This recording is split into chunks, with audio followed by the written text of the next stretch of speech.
Millions have finally cast their ballots. Many are in line at the polls as we speak, and many more are still waiting for their early votes to be counted. Welcome, everyone, and thank you for joining us tonight for our 2020 Election Night live stream with the Real News Network and the Tightrope podcast with Cornel West and Tricia Rose. My name is Maximilian Alvarez. I'm the editor-in-chief here at the Real News, and we're going to be here all night to give you up-to-date coverage on election results and in-depth interviews and analysis to help you navigate all the noise out there. This is what the Real News is all about. As a nonprofit news network, we are not bound by the fast-paced sensationalism and horse race punditry that drives so much of corporate media today. We bring you the stories, contexts, voices, and analysis behind the headlines. And that is exactly what we're going to be bringing y'all tonight. Our live stream will be going until 1 a.m. Eastern Standard Time. And we've got a full roster of exciting guests that we'll be checking in with throughout the night. And hosting will be a collaborative process over the course of the night between our talented journalists here at the Real News and Dr. Cornel West and Dr. Tricia Rose, who will be coming on the program at 8:30. Let's go. As of today, COVID-19 cases have topped 9 million in the United States alone, and over 230,000 Americans have died from COVID-19 since the pandemic reached our shores back in the beginning of the year. These past months have been filled with tremendous pain and grief, which generations will carry with them. And it has also been filled with struggle, sacrifice, kindness, patience, and both extraordinary and everyday acts of heroism. And amid all of that, with so many locked in their homes for months, while others risk their lives every day so they and their families can pay rent, amid all of that, we've been through an entire election cycle, from the hints of running to the primaries to now. And now, at last, the long, tortured wait for Election Day is over. But we will see over the course of tonight if Americans are in store for more anxious waiting and uncertainty until every vote is counted and we have a final verdict on the future of the country. And rest assured, that future will not only be decided by the outcome of the contest for the White House between President Donald J. Trump and former Vice President Joe Biden. It will be decided by the outcome of races at the state and local level all across the country, by ballot measures addressing labor laws and minimum wage raises, tax rates for the wealthy and for oil companies, access to abortion, and the rights of human beings who are currently or were formerly incarcerated.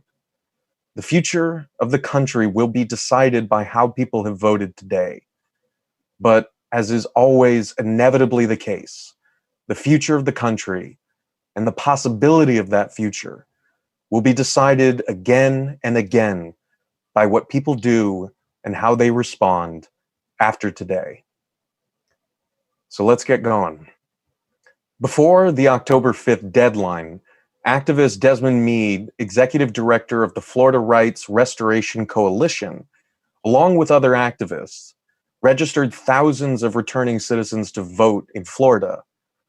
Will these returning citizens be the deciding factor for Florida in the election? In California, Proposition 17 is on the ballot. Prop 17, which is supported by Senator and Vice Presidential running mate Kamala Harris, would allow people in California convicted of felonies who are on parole the right to vote. Right now, they are disqualified to vote until their incarceration and parole are completed. Prop 17 takes the rights of U.S. citizens to vote in the direction that it needs to go. The next step is to get prisoners currently incarcerated the right to vote. Only 2 states, Maine and Vermont, currently allow prisoners the right to vote. 2 states, mind you, where the majority of prisoners are white. So far, Bernie Sanders has been the only presidential candidate to support the idea of prisoners' rights to vote.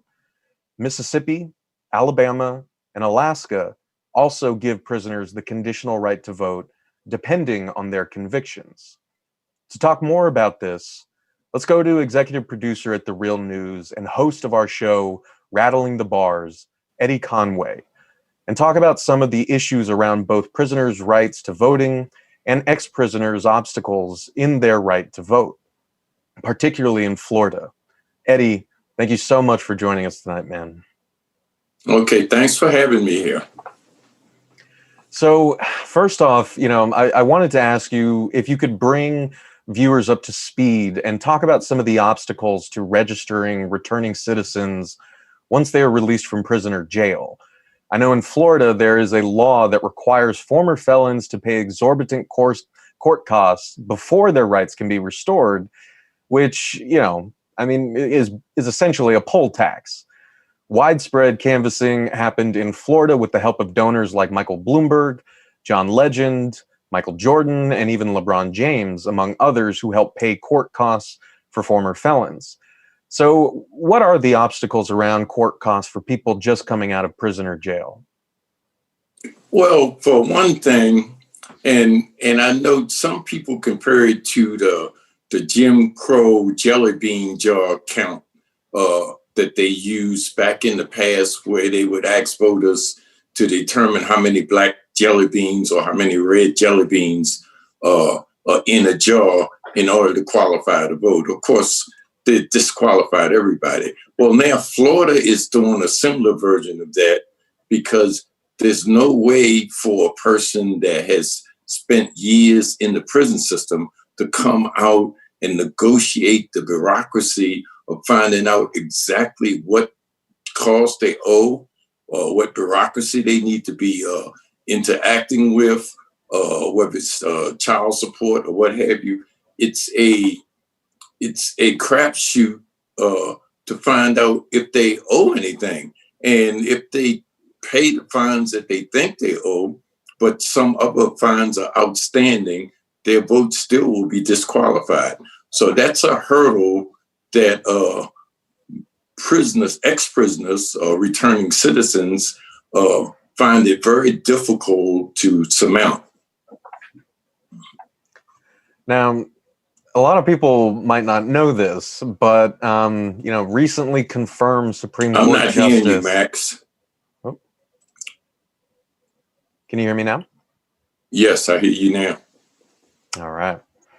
So I was saying, a lot of people may not know this, but recently confirmed Supreme Court Justice Amy Coney Barrett was a young lawyer when she was called to help rescue thousands of Republican absentee ballots in the Gore v. Bush decision in the 2000 election. And we all know how that turned out. So I wanted to ask you, do you think that the Supreme Court will play a part in deciding the Florida election? I think at this point, based on the challenge to the absentee ballots, I think it certainly will probably end up in the Supreme Court, which now obviously is a 6-3 conservative court. It's going to be a factor because, like I say, the jelly bean count itself is going to make a lot of votes invalid. So unless there's a tremendous win, right now it seems to be running neck and neck, 50%, unless there's some sort of a landslide. Those votes are going to most likely be challenged. And Amy is going to be one of the people that's going to make that decision. And I think she helped the decision in the past through sleight of hand and skullduggery. And of course, Gore just didn't challenge it. Hopefully, Biden will challenge this. So I know that what we're talking about is very serious, but I always appreciate an on-air drop of the term skullduggery. I think those points to Eddie. So, I know that this is something that you've covered a lot on your show here at the Real News Network, Rattling the Bars. And I wanted to ask if you could talk about the racial disparities and the dynamics at play in the disenfranchisement of voters with felony convictions, nearly 40% of whom are Black. Do you think that this refusal to restore the right to vote to former felons is a tactic to suppress the Black vote? Or even if that isn't the explicit intent, is that the effect? Well, it's actually the Sentencing Project reports the 40% number, but the numbers are actually closer to 75%. 3 out of 4 prisoners are people of color. They're not just Blacks, but that's inclusive of Latinos. It's inclusive of indigenous populations. And so about 75% of prisoners are disenfranchised. And so when you look at a number like 2 million, you're looking at 1.5 million of people at the minimum. But beyond that, there is, because of the loss of vote after conviction in most states, with the exception of about 19 states, you're looking at 6 million people, 6 million other people not being allowed to vote. So you're talking 8 to 9 million people all total that has lost their voting rights because of the color of their skin.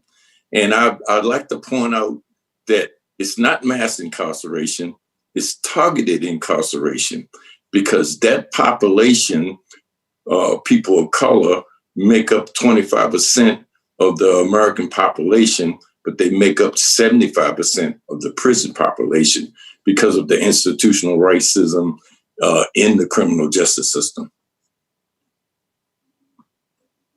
So we have a couple of minutes here, and I wanted to ask if we could round out by talking a little bit about kind of how this connects to the themes of your show and how, from an insider's perspective, I was wondering, if you could kind of tell listeners what you most, want to get across about why it's so important for people who are still incarcerated to have the right to vote. Well, it's very important because, for one, when you separate people from their communities and isolate them in far out communities from wherever they were incarcerated at, out in rural areas in most cases, in most states, they not only disappear from society, but they also lose an interest in what's going on in society. And then if you multiply that by a number of years, they lose the habit of even being concerned about what's going on in the community. And they don't see themselves as part of the community. And that in itself is detrimental when they return back to the community. They're not only ostracized, but they're no longer committed and connected.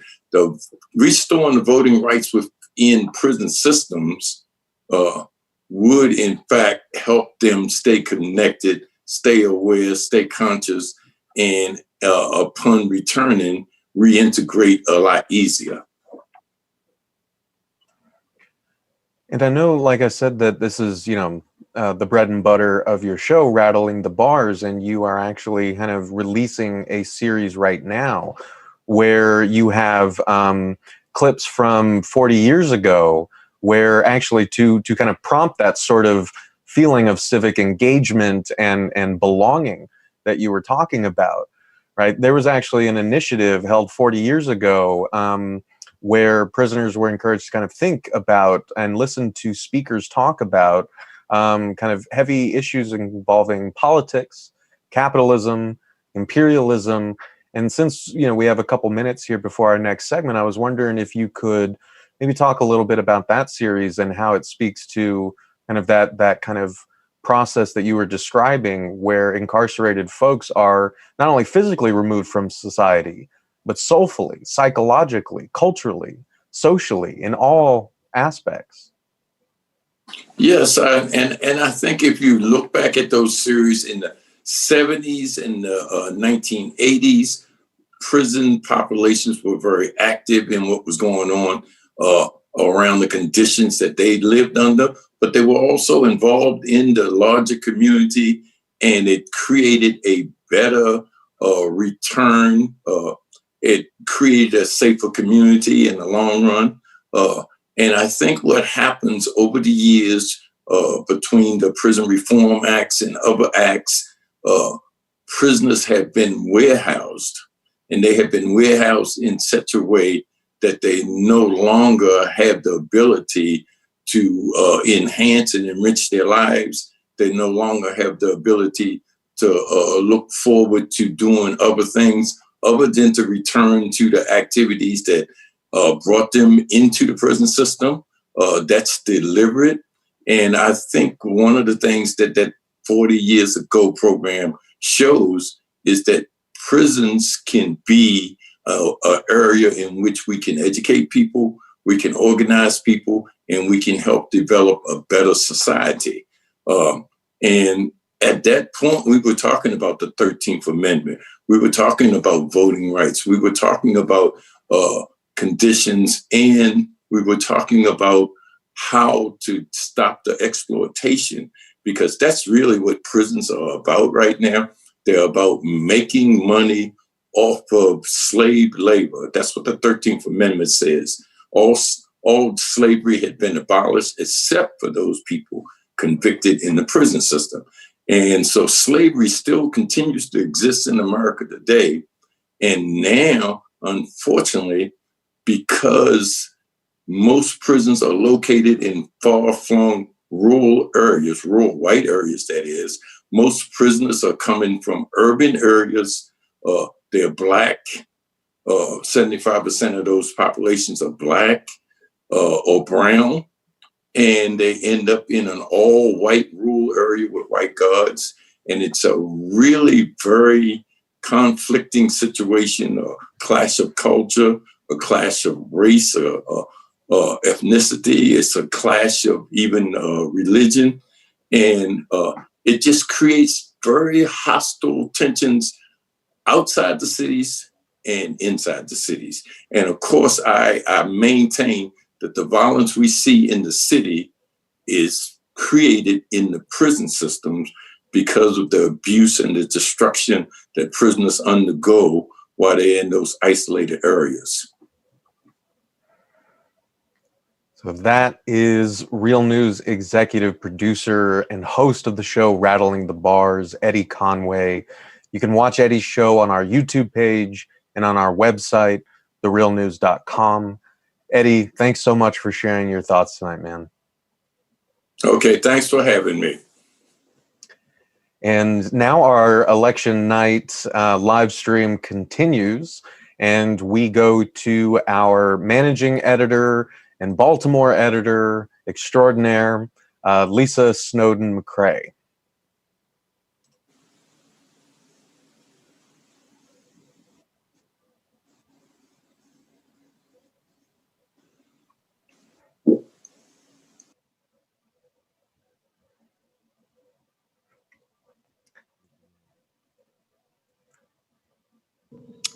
Thank you so much, Max and Eddie. Welcome you guys from Baltimore, Maryland, the broadcasting home of the Real News Network, and an important case study in the limits of democratic rule.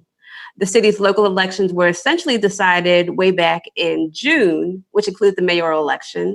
And here in Baltimore, our Democratic candidate is Brandon Scott, a progressive who at 36 would be one of the youngest mayors of all time in a major American city if he wins.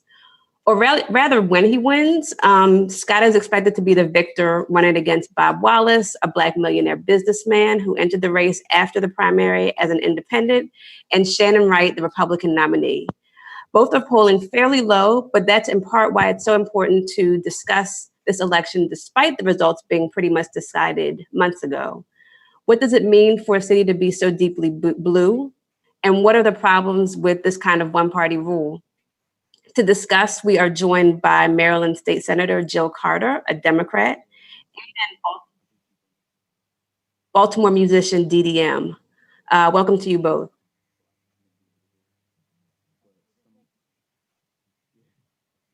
Sorry.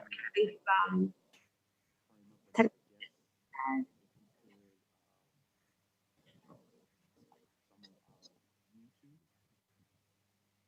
um,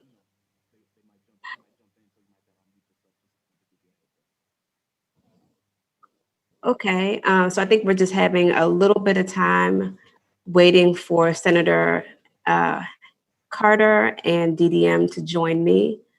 Dwayne, what is that looking like right now? Okay, while we wait, I know that we are still waiting, folks are still waiting around the city. I think people were out at Morgan, we're out at some other places, and I'm hoping that folks really showed out in Baltimore because I know that we have had some low turnout in the past. What are we looking like now, Dwayne?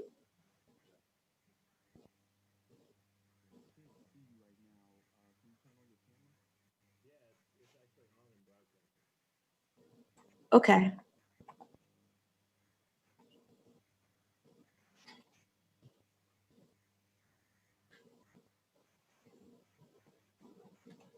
Hey, Dwayne, is Max, maybe we can bring Max on and talk for a little bit.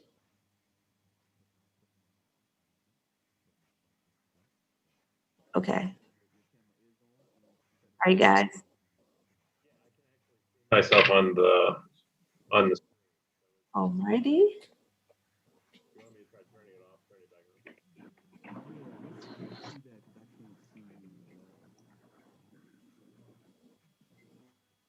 So I don't got nothing to say by myself. Maybe we can bring on Max while we're waiting for the other folks. Hey, I'm here. Are you there, Max? I'm here, Lisa. Okay. Max, I know that you just recently came on over here at the Real News, which, you know, we do national and international, but you're in Baltimore. So what have you seen kind of the Baltimore races?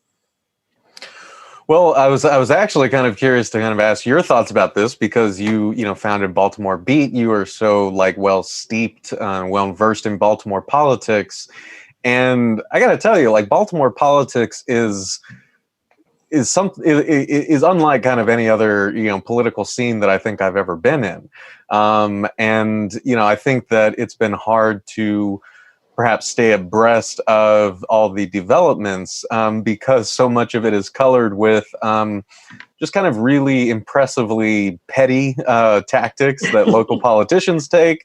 I mean, it's almost in kind of certain ways like a Quentin Tarantino movie or something. And so I was kind of curious to ask you, is it always like this? Yes. Baltimore's its own thing. It's a thing where when people come in from out of town and try to write about us, they can't always do it well because it's such a unique animal. I know for me, if we're talking about races to watch, I'm really interested to see how District 12, which is a Green Party candidate, Franca Muller Paz, who kind of came out of nowhere. She's a former Baltimore City teacher. She's been interviewed here at the Real News before. So that's a really interesting case to watch. I think that it'll be interesting to see if Brandon Scott is able to fight off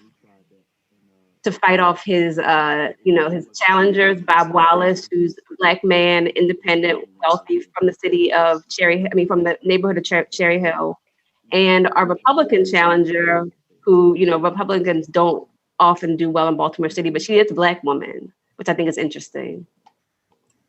So I wanted to maybe kind of, the Real News itself, was established here in Baltimore. We have our great studio downtown, which unfortunately we can't use right now because of the pandemic.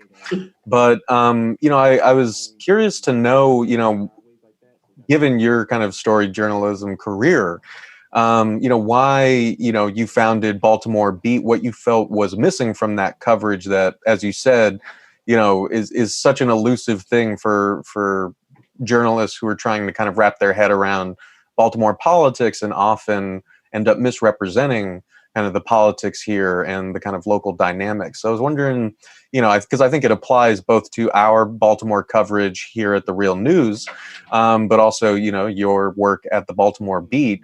So what did you feel was missing from the coverage of Baltimore politics?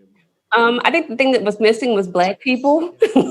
Baltimore is a mostly Black city. It's about 67, I think, % Black. And so there were lots of white folks writing about Baltimore and kind of speculating on what things meant for the city without being from the city, looking like the city, kind of knowing the things that, people who are Black and brown in the city understand. So I think that's what really propelled me to start the paper. Also, just knowing that Baltimore journalism has shrunk so much, we pretty much only have the Sun. I was at City Paper when I started, or right before I started the Beat, and it was shut down by the Sun. So knowing that Baltimore was shrinking, knowing that Black and brown people weren't accurately represented, that's what is kind of propelled me to do the Beat, and also just kind of that's the lens really by which I look through a lot of journalism. Like, where are the voices that are missing, and how do we amplify them, and how do we push them out?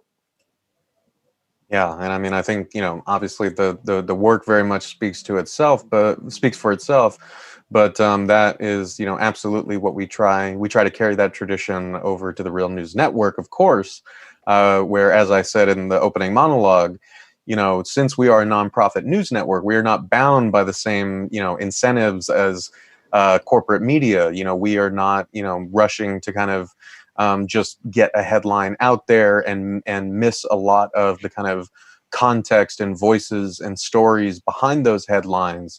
And that's something that, we're very dedicated to here at the Real News, as you well know. I think the importance of that, as you say, couldn't be, more apparent in the ways that people talk about Baltimore politics.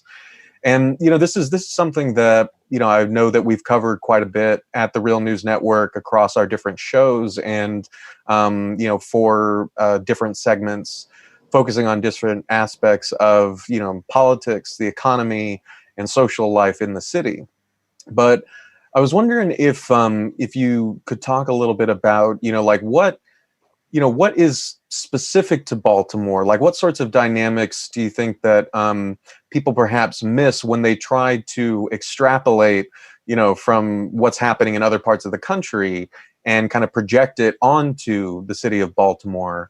And then kind of on the flip side of that, what sorts of kind of changes have you seen in the city, politically, socially, economically, that speak to kind of larger trends that we're seeing in cities and towns across the country? Sure. So I'll answer that. I think we have our guests that may be ready, which can even answer it better. But I think that the thing that a lot of people miss is that Black people are not a monolith. So maybe people will come into the city and think, okay, I know Black Lives Matter, so all Black people are against police, right? Like, no, there are lots of Black people who see police as, the thing that keeps the riffraff maybe off their streets.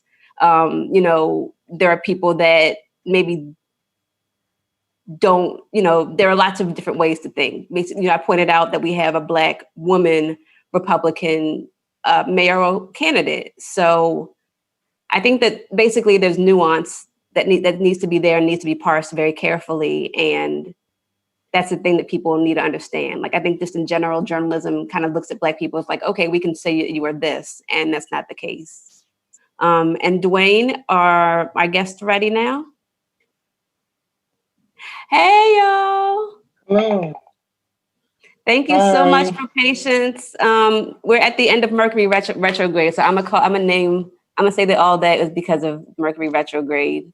How you guys doing? I got Jill Carter, Senator Jill Carter, and I got Baltimore musician and YouTube famous influencer DDM. Thanks so much, guys, for coming on. Thank you. Thank you for having us. Of course. Okay, I'm gonna get right to it because I already introduced y'all, but it got all messed up. So I want to talk to y'all about Franca Muller Paz, who's the Green Party candidate who is challenging Robert Stokes in the 12th district. What is your take on this? You think she's gonna make it? She came out of nowhere. She was a teacher.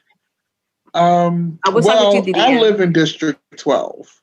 Okay. So I've seen this campaign from earlier this year until now. From when Westry was in the race, and we know how that went. And to Franca's credit, from a marketing standpoint, she did everything right. She did not waste time in the early primaries when the Democrats were choosing who was going to be, the candidate or the person running for council or the person that voters were going to choose. I will say this. The tactics that she used the AOC playbook to a T. And what it did was it galvanized people in the district, because District 12 is pretty large. It encompasses various neighborhoods, right? So a lot of them from Stokes comes from the east side.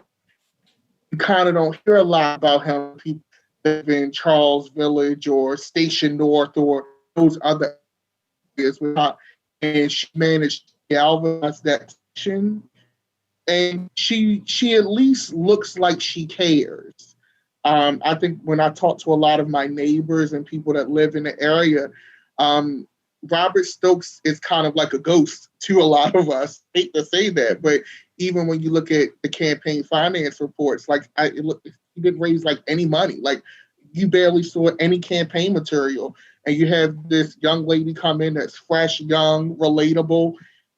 Even her campaign signage looks fresh. It's not the norm. And I think if he does win, it'll be because of that East Side base. But I think he's getting a huge warning shot right now if he comes out of this alive. Senator Carter, in some ways, I'm actually, she reminds me more of like your vein of politics. I know you're a Dem though. So what's your take on her? So that's funny. I think so too, but because actually, Lisa, it's interesting that I'm even here because I always feel like I'm the least political politician that exists. I'm a Democrat because that's how I was raised, and that's what I believe has been needed to be in elected office here. But, I've always been an outsider to the Democratic Party. Franca's campaign is very inspirational and very inspired.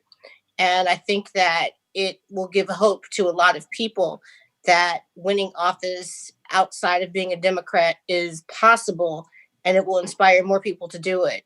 Do I think, without seeing any polling, that she'll win? I think she probably won't.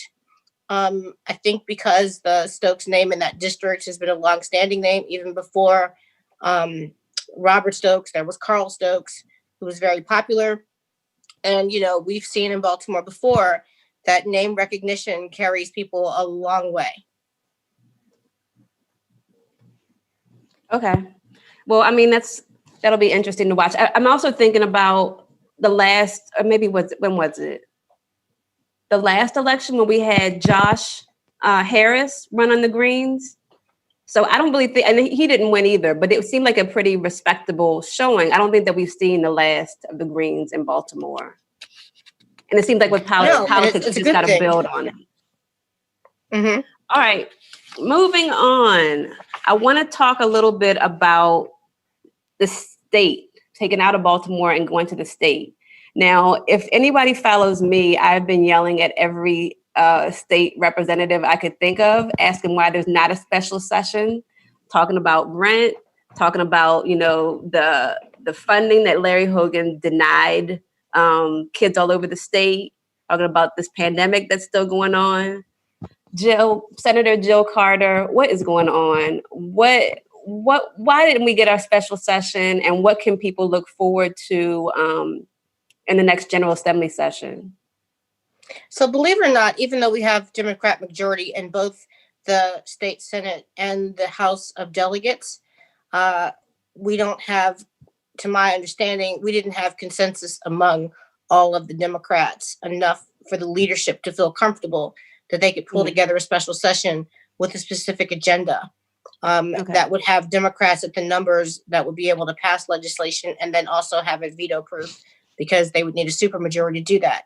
So the word I was given very early is that the leadership did not feel that we had the numbers to vote in unison strongly on any issue, whether it be the eviction crisis or whether it be something to do with employment benefits or stimulus, or even frankly, because we saw in June the country's outcry for something to be done on police reform.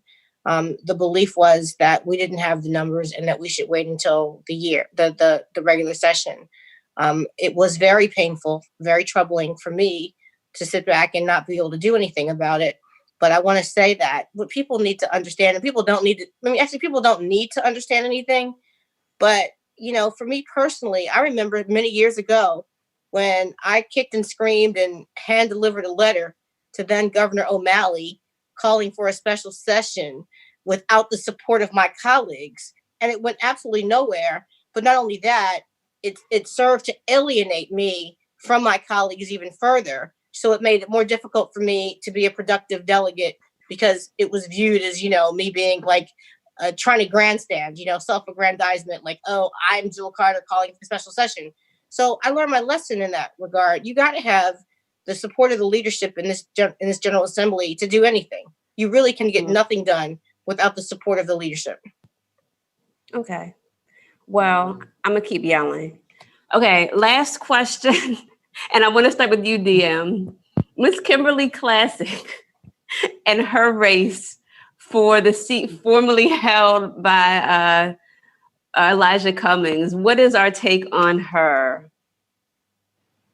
Oh, dear. It has been interesting. Being a Baltimore citizen, I have a real problem when someone talks about the city that I love, and especially that particular district. That's the district that I grew up in.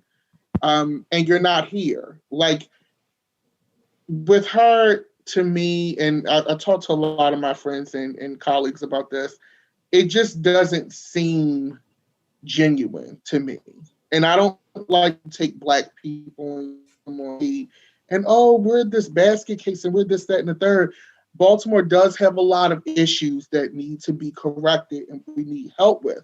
However, I know, me personally, a lot of my friends were offended that come from that area, and the only thing you're showing is everything bad about what comes from that particular district, especially that particular area of Baltimore.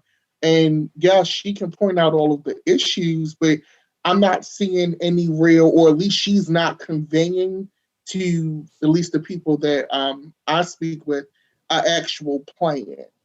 And that's kind of the problem that I have with Miss Classic or Classic. I don't want to pronounce her name wrong. But, she raised a lot of money, but I'm not really feeling Miss Classic or Classic. Really, I'm not really here. I'm going to be honest, I'm not particularly happy with having Kwesi and Fume either, if I'm being honest. I would have liked to saw a more fresh face, if I'm being real. But out of the two, because that's where we're at, I'm going to have to go with Kwesi. And Senator Carter, I want to ask you two things. Number one, I know that you challenged Mfume for that seat. So I want to know kind of what lessons you learned from that, but also as a person who's a veteran politician, what is a person like Ms. Classic? Like, is she someone who will have staying power? Like, do you see her as somebody that'll be around, or a flash in the pan? So she was already, so Kim Klacik was already kind of making the circuit as a political pundit for the Republican Party, but just not on, a very wide screen. She was already doing that. And I want to just clarify a couple of things, because a couple of times Dapper Dan has said that, mentioned with Franca and with Kim Klacik, they raised a lot of money. raising a lot of money for, first of all, at some point we need to get away from judging or assessing the value of a candidate on the amount of money they raise, because it's actually money that is the biggest problem with why we can't have real change and real people representing us in politics.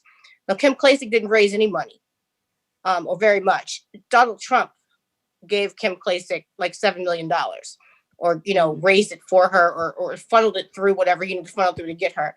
That wasn't Kim Klacik, that was Donald Trump. And so she doesn't really deserve the credit that she was somehow such a great candidate, that she was able to sit on the phone all day like other candidates, and just people, she was so wonderful that people gave her money. Trump gave her that money, and that's how she got the money. And that's why she's got such an elaborate campaign with like the big buses and everything, and all of the TV advertisement and radio advertisement. What the problem that she has, why she's not going to win at all, is that she doesn't have any credibility. She lacks legitimacy. She's never been around in these communities. She's never been fighting for people in these communities, and she's very disconnected from the communities. Add to that the fact that she is Republican, and generally in the 7th district, there's a large majority of Democrats and progressive people that far outnumber Republicans and those that are inclined to vote Republican. So I don't think that even with all the money that she spent or been given, that she has a chance.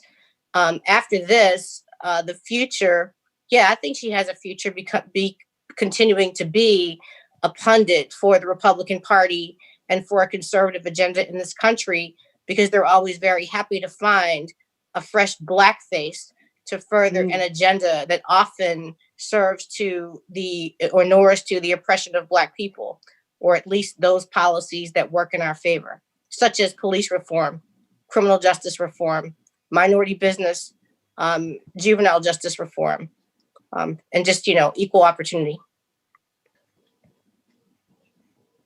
All right. Thank you so much, guys. Dwayne's telling me it's time for me to throw to somebody. So I'm going to throw it to Max, my new boss. Thanks so much, Senator Carter, and thank you to DDM. And you guys have a good night. Thank you. You too. Thank you all so much. That was a wonderful segment, really enlightening.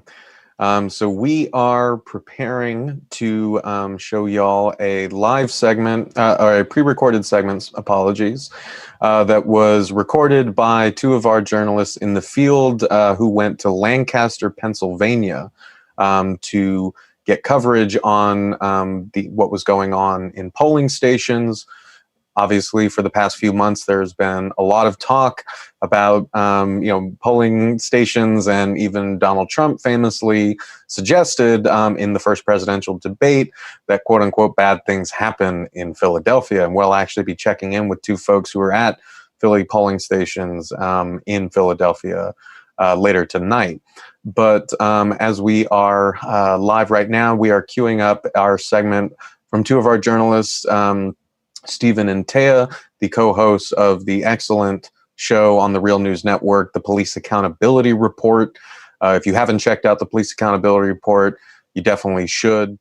And it's a great kind of show where they talk about, they put a spotlight on the police, and they report on the citizen journalists and grassroots journalists who are doing the same, and they provide a sort of grassroots check on the typically unchecked power of the police.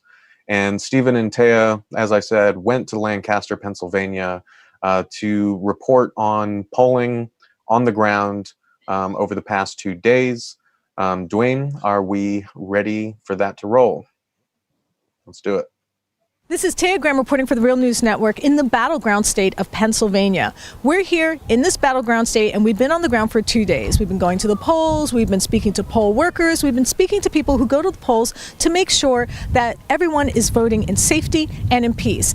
Now, unfortunately, Pennsylvania doesn't allow early voting, and they've also changed some of the restrictions around absentee ballots. Stephen, can you tell us a little bit about these changes? Well, we're here in Lancaster, Pennsylvania, which is, sort of a small city in Pennsylvania, Pennsylvania surrounded by sort of a sea of red. Yes. It is a sort of a liberal enclave. And of course, so in Pennsylvania, different than maybe our state of Maryland, is that every vote counts here. So every vote is critical. And one of the things that's interesting about Pennsylvania, unlike other cities that allow people to actually go in and vote in person before the election, Pennsylvania only has mail-in ballots, or, what is called absentee ballots. Now, they changed the rules a little bit to allow more, open absentee ballot, but they did not increase the ways for people to drop the ballots off. Yesterday, we were in Lancaster at the only spot in this entire locale where you could actually drop off a ballot. What's critical about that, and what's important to remember about that, is that, as we said before, this is the battleground of battleground states. Many people feel like the election will pivot off what happens in Pennsylvania, and therefore these absentee ballots are very critical, because it seems like many people have decided, because of COVID, that they don't want to vote in person and they want to vote in an absentee ballot, but they're under controversy because Trump has already said he doesn't want them counted after midnight. Now, what's important about that, and what we've been talking to people about here, and what we've been asking voters about, is the fact that Pennsylvania is not allowed to count votes until Election Day. So basically, 2.7 million or almost 3 million Pennsylvanians have voted by absentee ballot, have dropped their absentee ballot off, and yet they can't start counting until this morning. So this is going to be very critical, and I think this is going to be very pivotal in the terms of how the American election system works or really doesn't work.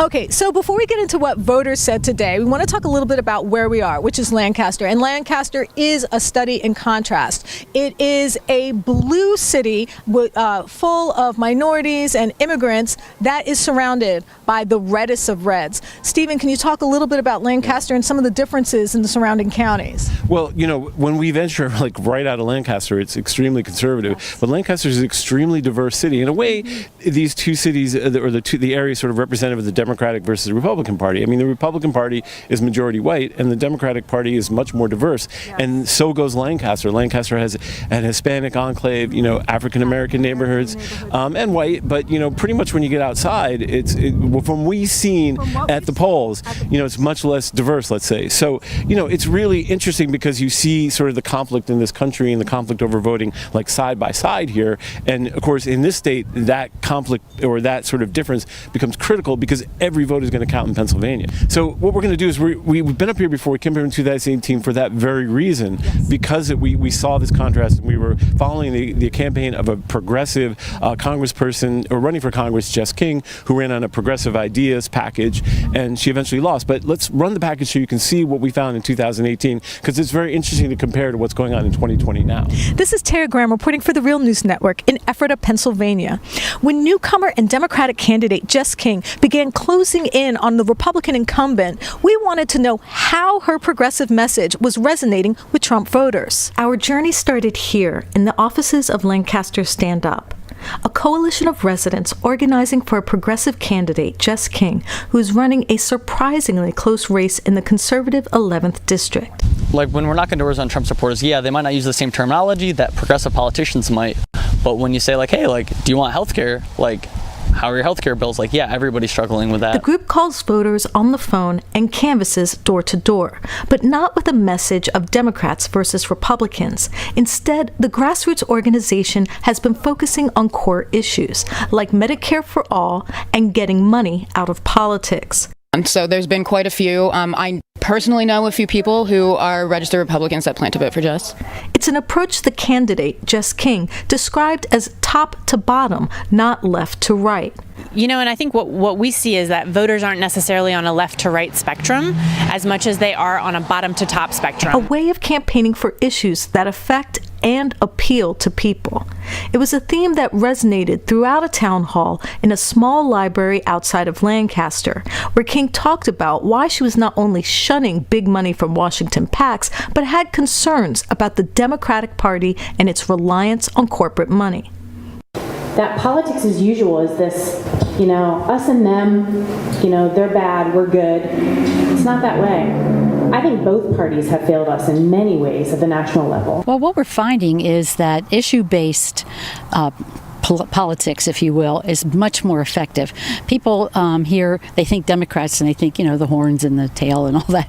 But when you get to talk to them about the issues, we agree. Now, what's interesting is while people have been very concerned about issues like healthcare and minimum wage, a new issue that we've been hearing about is concern about the voting process itself. It's something we didn't see in the previous election. There's a lot of anxiety and a lot of concern about fraud. And that's why we went and spoke to CASA, which is an organization that is dedicated to help turning out the vote. Now, they do focus primarily on the Hispanic and Latinx communities, but they also reach out to everyone, to African Americans and to everyone that they can to help them exercise their right to vote. Stephen, can you talk a little bit about what we learned from CASA? We went over to their headquarters, and what to me was interesting was that unlike, some of the Democrats who have not done door knocking, they were sending people out to door knock because I think they feel that getting turnout in Lancaster will be critical to the eventual vote count. So they were sending people out door to door knocking because of a lot of voter anxiety. What they were talking about was voter anxiety, and it's almost become more in this election.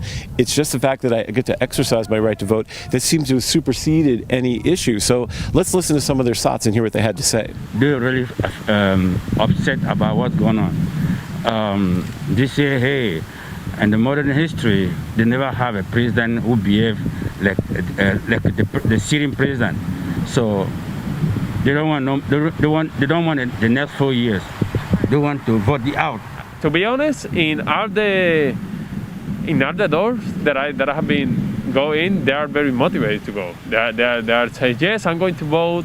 There is only like 2 people for all the doors that I have been out that they say, no, I don't want to vote. I don't like none of the president. So, but almost everybody is very motivated to vote. So, we know like 4 years ago, out of about 200,000 voters who are Latino in Pennsylvania, only 100,000 voted. So what our goal today is to increase that. We're very hopeful. And we'll see. We also spoke to a woman named Lourdes who told us a very interesting and very troubling story about the lengths that she and her husband had to go to vote. As a matter of fact, her husband's vote had been discounted in the previous election. So let's listen to Lourdes herself explain what happened and how hard they had to work to make sure that their votes were counted this time. Sí, mira, por lo menos. Okay, look, at least we're voting in person because we're worried they will lose the vote by mail. We went to the elections ballot center to ask for an email or for a message to confirm that our vote, my vote, and my husband's vote were counted and received. But my husband actually received a card that said that his vote was not counted in the 2018 election. It wasn't counted at all. So we were worried that his vote wouldn't be counted again, even though we had participated as we were supposed to. So we went to the office today, very early today, so that my husband could submit his vote in person so that we wouldn't worry and we could make sure his vote had been received and counted for this presidential election. We really needed verification that his vote was counted for this presidential election because it had no effect last time. And we're worried. We're Hispanic, and we want to make sure our vote is counted because of the changes we want to see in our society. Because in 2018, the process didn't work for us. So what's going to happen this year? It's enough to drive you crazy. Will they deny his vote again, or will it be counted this time? Now, we didn't just stay in the progressive enclave of Lancaster. We went to the surrounding counties, and believe us when we say it is a sea of red. And we spoke to many Republicans out there, and they were very concerned about the ballots. And it's sort of difficult to reconcile, isn't it? Well, yeah, one thing that was interesting is that we actually talked to a Republican official about the idea that Trump has said that the ballot should be stopped counting at 12 o'clock tonight, even if they come in after, even if they're postmarked before the election. And let's just listen to our conversation. Well, the position on the Republican Party itself, I couldn't speak for. I can only speak for myself. And my opinion is that I believe, even though the courts agreed to that, I found that a little strange because I think that election day is election day. It's always been election day for a particular reason. And to count votes 3 days out, sometimes I wonder myself if there isn't a contingent of people that would be holding back their vote and then turn in their vote to try to skew the numbers, particularly if it's a very close race. So, in all honesty, it seems like voter suppression is a major theme here as well as around the country. Right. Stephen, what do you think is going on? Well, what I think is that, there's been a lot of misinformation put into, sort of the media continuum. And you've seen these things like, we were talking today about how people were saying, I heard there's voter fraud. So they put But they weren't actually able to name the source of that information. And let's listen to one of those thoughts. Let's listen to what someone says about it. Do you have any concerns about the election process? Yeah, I've heard some things. I'm not sure how, it's hard to know what's really true and what's not, but I've heard some things. I guess it is a bit concerning. Yeah. All right. So what things have you heard? Yeah, have you heard anything? I heard like some lost mail-in ballots. I've heard like people like filled out a ballot and then they forgot to sign, or they went somewhere and somebody had stolen their mail-in ballot. Just all kinds of things. That they could not be done correctly and that the people don't understand, and then they wouldn't count their votes, and all those things I think many times happen to people, especially as they're older. Oh, and on the news you see that they report some of the post offices, they go in and they find whole stacks of these envelopes that are supposed to be going to here or wherever, and they're just laying there. There's always going to be fraud, because there's always going to be somebody, like when people send in votes for people that are dead and things like that. So what's interesting here is this is really not tangible, but what it does is it becomes a means to justify saying we can't count all the absentee ballots, we can't trust the process, or something is going to happen, and it's only going to happen on the other side, not our side. And specifically, to be honest, we heard this more amongst the Republicans than we did Democrats. And I think it shows the effectiveness in some sense, and I mean that in the most negative way, that if the Justice Department putting out that press release saying they found 9 ballots in a trash can or something has literally taken off and become a seed for an idea that the election itself is not going to function. Now, throughout today, we have been traveling throughout the county to talk to voters, to ask them about what issues are important to them and what's driving them to vote. Why don't we take a listen to some of the people we spoke with today? I feel like the morality of our country has gone down to a terrible path. And so for me, it's really important for us to become unified. And the health issues that we have right now, health insurance, COVID, I'm all about improving the economy, but if you can't meet the needs of the people where they are, then we've lost a lot. And so it's about character, morality, and ethics, and doing what's right for everyone, not just for a chosen few. I voted because I think it's important that we remain free in our choices. My Christianity is important to me, and I would hate to see us not being able to go to church. But it was really nice to have a vote, to have an opinion. They take care of me, and they take me into account. That's what really matters.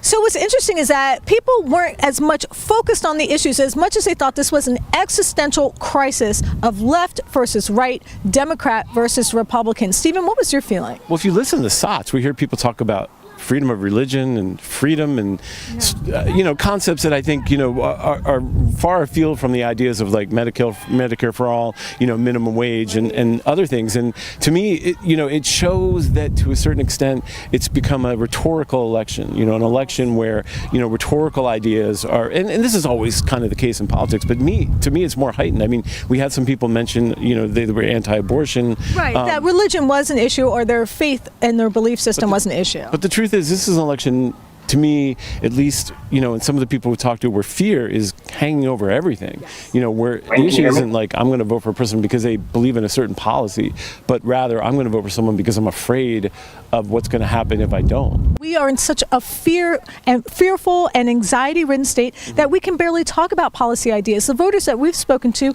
are all in a heightened state of anxiety and fear that their vote won't be counted. Whether they're a Republican in Lidditz, Pennsylvania, or an immigrant in Lancaster, people are so afraid that their vote won't be counted. It's almost as if they can't think straight about the issues that matter to them. We just want to thank you so much for your time. I'm Taya Graham. This is Stephen Janis. We're your reporters for the Real News Network. Take care.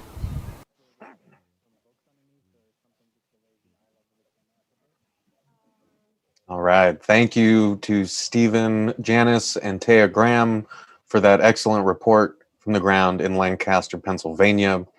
And now we go to our climate change reporter over on the West Coast, Steve Horn. Steve, what do you got for us? Thanks, Max, and thank you everyone for joining us tonight. I wanted to just say thank you to Stephen and Taya for that great report. And right now we have a segment on another key swing state down in Florida, which those who are familiar with Florida are probably following it due to the presidential election tonight. But there's another key item on the ballot, which is the rights of nature.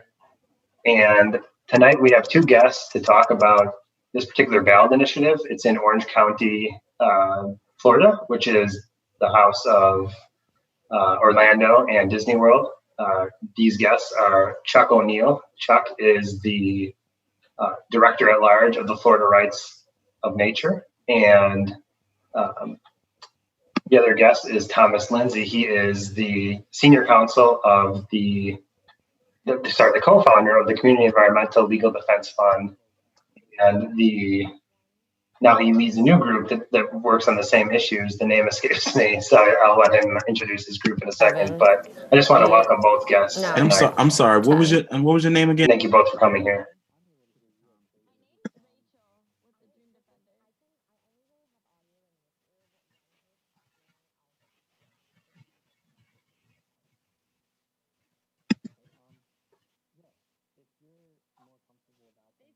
Florida is always a key presidential battleground state, and 2020 will be no different.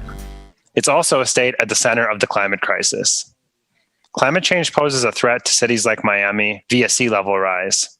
It's causing ever-intensifying hurricanes and leading to increasingly intense heat in the Sunshine State.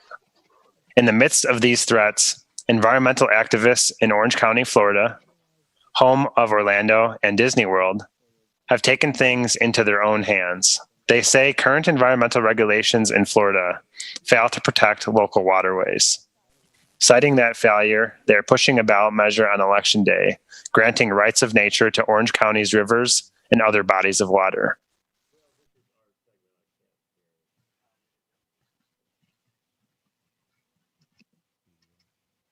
Okay. Well, yeah. So that was a piece of video from our show, The Run Up, which ran today. That is a special election season special that we did, and that was our climate episode, which was about the Florida Rights of Nature ballot initiative, which is on the ballot tonight in Florida. And here to talk about it are, as I mentioned, Chuck O'Neill. He is the Director at Large of the Florida Rights of Nature Network, and our other guest is Thomas Lindsey. He is the co-founder of the Community Environmental Legal Defense Fund and the Center for, and I might have the name wrong, the Center for Legal and Environmental Rights. And I probably got that wrong, but if you're both here, it's great to have you on. And I just want to say thank you. And sorry for that rough intro. Thanks for coming on. And Chuck, you're here, right? Open the main mix back up so you can. Absolutely.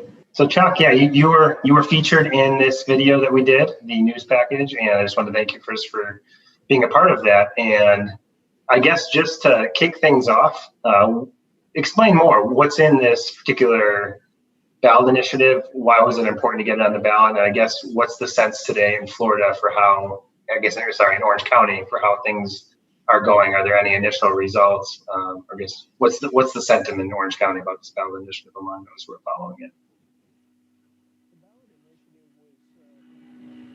Clean water. What it did, it was not only a rights of nature initiative, but it was an empowerment of people to have the right to clean water. We paired these two. The first one was we have a couple of iconic rivers in Orange County, the Wekiva and Econ-Lockhatchee River. And that's what we started off with, was to provide rights-based protections for these rivers. And through the committee process, the Charter Review Committee decided to expand those rights to all water bodies in Orange County. As everyone would know who's been to Disney World and Florida. We used to have pristine waters here, and what's happened over the course of time is they've degraded. So we gave Orange County voters a choice in this election. Do they want rights-based protection? Do they want the highest form of protection for the waters? Or do they want to go with the existing status quo? And the reason you may see this glow on my face here is not only the computer screen, but also my elation from the vote. With 240 of 247 precincts recorded in Orange County, the total votes for the measure are 522,000 against 63,000. So 89% of the people have voted for this measure. Steve. Great. Well, yeah, thanks for the answer. And on to you, Thomas. I want to just ask you a little bit more, I guess, the grander context. I'm guessing most people watching maybe aren't that familiar with the Rights to Nature movement, which you've been the key leader of for a long time now. And sort of full disclosure for those who are watching, Thomas's work and the work that he did for the Community Environmental Legal Defense Fund and now his ongoing work has been kind of a big inspiration for the way that I think about environmental issues, sort of, and especially the way that I think about regulatory agencies, which we can talk about in a second. But I guess, pushing that aside for a second, regulations versus rights of nature. Can you just talk about the importance of this particular ballot initiative and things like it passing in localities? Why is it important? Why is it of national importance? Yeah, so I think people have been frustrated about conventional environmental regulations for a long time. And I think Florida is kind of a perfect storm for that conversation to take place because of what's happened to water quality across Florida and the problems that Chuck mentioned. And I think it's a real watershed moment. I mean, literally a watershed moment in Florida that the 30th largest county in the United States is voting on this initiative today and that it was put on the ballot in the first place. So I think it's a kind of combination of different factors coming into play. One is that Florida is in the situation that it's in, which means that state and federal regulators have really fallen down on the job. People who are told to trust the state and federal government on water protection issues are beginning to see through that kind of scam, that the system is rigged and that it's not taking care of those problems. So, along with Floridians, people in other parts of the United States and around the world have come to similar conclusions. And starting back in 2006, a very small community, not the size of Orange County, but a very small municipality in Pennsylvania, became the first in the world to adopt a rights of nature law. And the movement has really just gained steam since then. So I worked in Ecuador to help write provisions, draft language for the new Ecuadorian constitution to become the first national constitution of the world to put rights of nature into the constitutional framework. But in essence, what we're talking about is civil rights for nature, that the existing system that we have, which is about regulating the destruction of nature, is not sufficient to meet the needs of this generation, and that we need a civil rights movement, a human rights type movement for ecosystems. And I think that's the real watershed moment here, is that Orange County perhaps tonight is poised to take the lead in that movement with Floridians on the front lines dealing with these issues. Now, Chuck, your ballot measure fight has gotten some pretty steep resistance. We talked about it last time, but can you talk about that a little more? The legislation that was passed in reaction to the fact that you had put this on the ballot, and now the ongoing litigation that your group filed against it. Like, just lay a little bit of context for what's going on beyond just election night tonight. Sure. We proposed this as an amendment to the Orange County Charter back in June of 2019. And shortly after it was proposed, a legislator at the behest of the Florida Farm Bureau introduced a bill to preempt rights of nature in the state of Florida. That bill was being debated as we were developing this measure. And they were unable to get the right number of votes in the Senate, so they stuck it into a 111-page bill at the very last week of the legislative session into a bill called the Clean Waterways Act. And it passed in that bill, tucked away as one paragraph in the 111 pages. So what we see now from this vote, and this, Steve, we talked before about this, 89% far and away exceeds my wildest expectations as far as the winning percentage here to win 89% to 11. It's clear that the citizens of Orange County, and for that matter, the citizens of Florida, because there's nothing peculiar about the Orange County. If we were to put this in any county, it would probably pass by the same measure, that the legislature needs to go back next session, and they need to repeal that provision that preempts rights of nature in the state of Florida. And I'll just say this, Steve, the legislators who are in that session, anybody who was elected with more than 89% of the vote, they probably shouldn't pay attention to this. But anyone who is elected with less than 89% really need to pay attention to the citizens of Florida. Yeah, thanks for that, Chuck. And Dwayne, if you don't mind to play the clip, I want to just show viewers who some of the interests were behind what we're talking about here.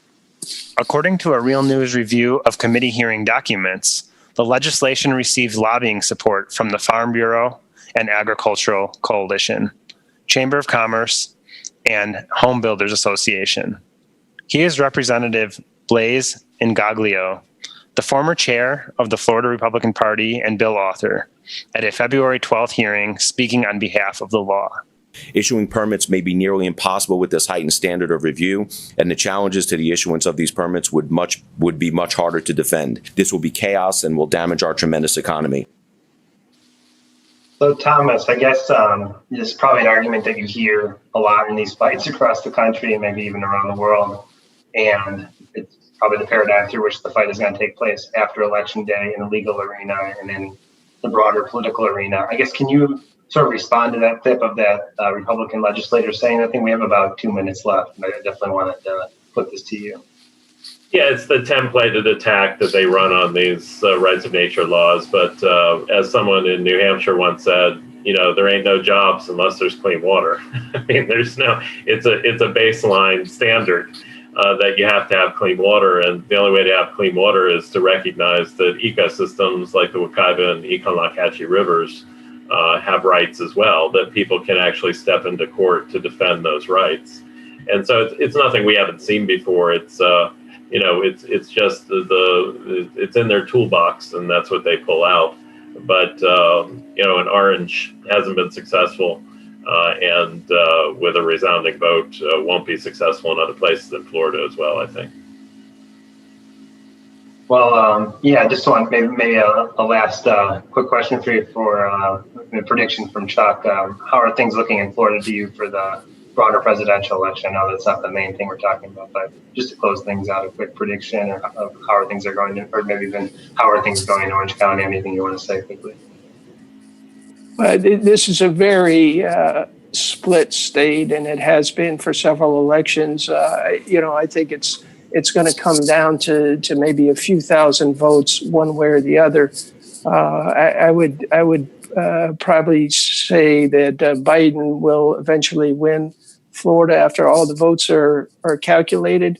But I would like to add this, Steve, that at 89%, I probably have said that too often, but this is a nonpartisan, bipartisan issue, the right to clean water. I mean, it's nice to see an issue that transcends partisan politics, and the right to clean water today has exerted itself in the public domain of Florida as being what the voters of Florida want. Well, I wanted to thank you both for coming on tonight, and really appreciate it. I hope to keep in touch with you moving forward on these issues at the Real News Network. Thanks again. Thank you, Steve. Thank you, Steve.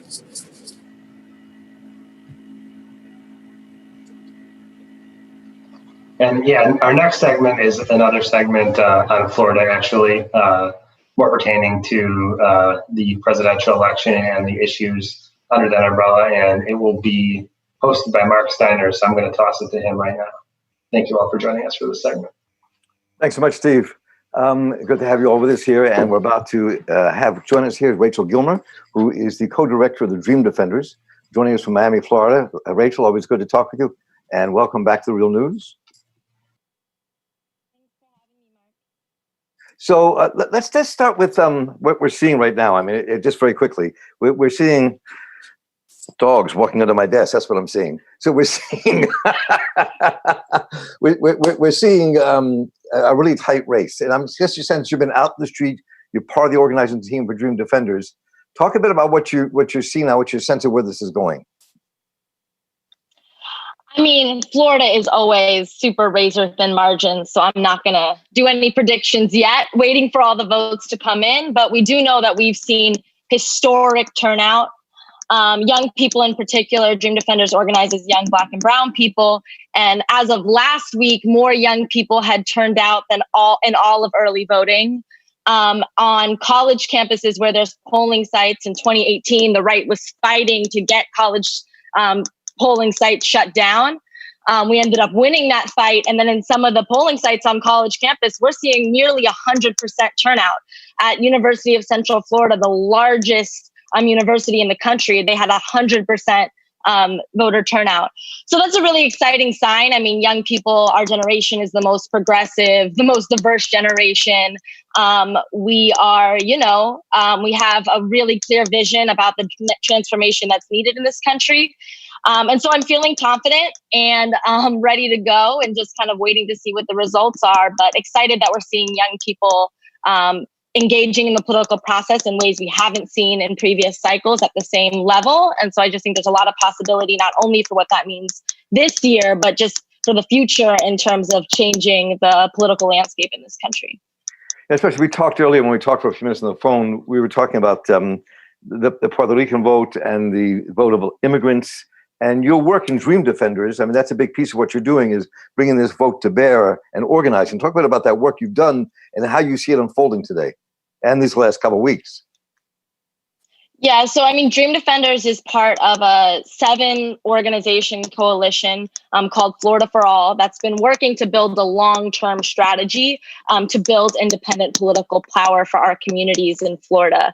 We've been under trifecta Republican control for 20 years, despite actually Republicans being the minority in terms of voter registration. Our community, Democrats are actually registered at higher numbers, yet we don't see that in terms of actual election outcomes because Republicans have figured out how to maintain control over the state while being minorities, actually.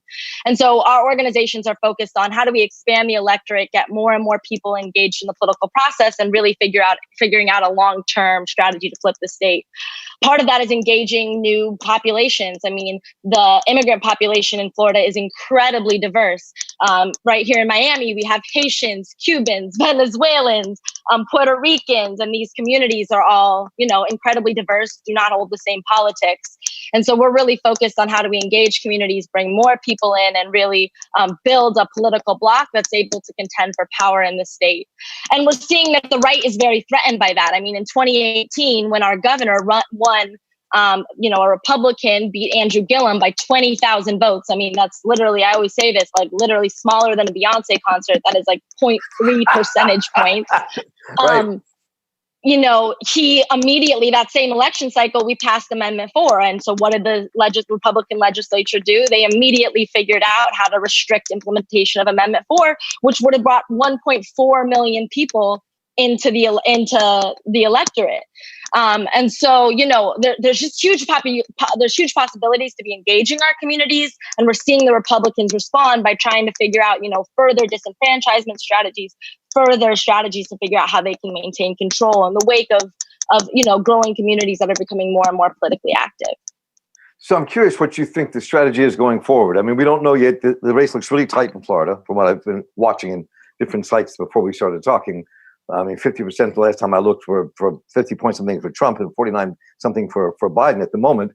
I don't know if Dade County has come in or Orange County around Orlando, which are sites that would probably go for place to go for Biden. You can talk a bit about that. But I'm wondering in that context, where you see that struggle going in Florida after this election. What you just described is a real kind of battleground between communities of color and other communities trying to fight for their rights to be heard and actually govern themselves. So where do you see this going?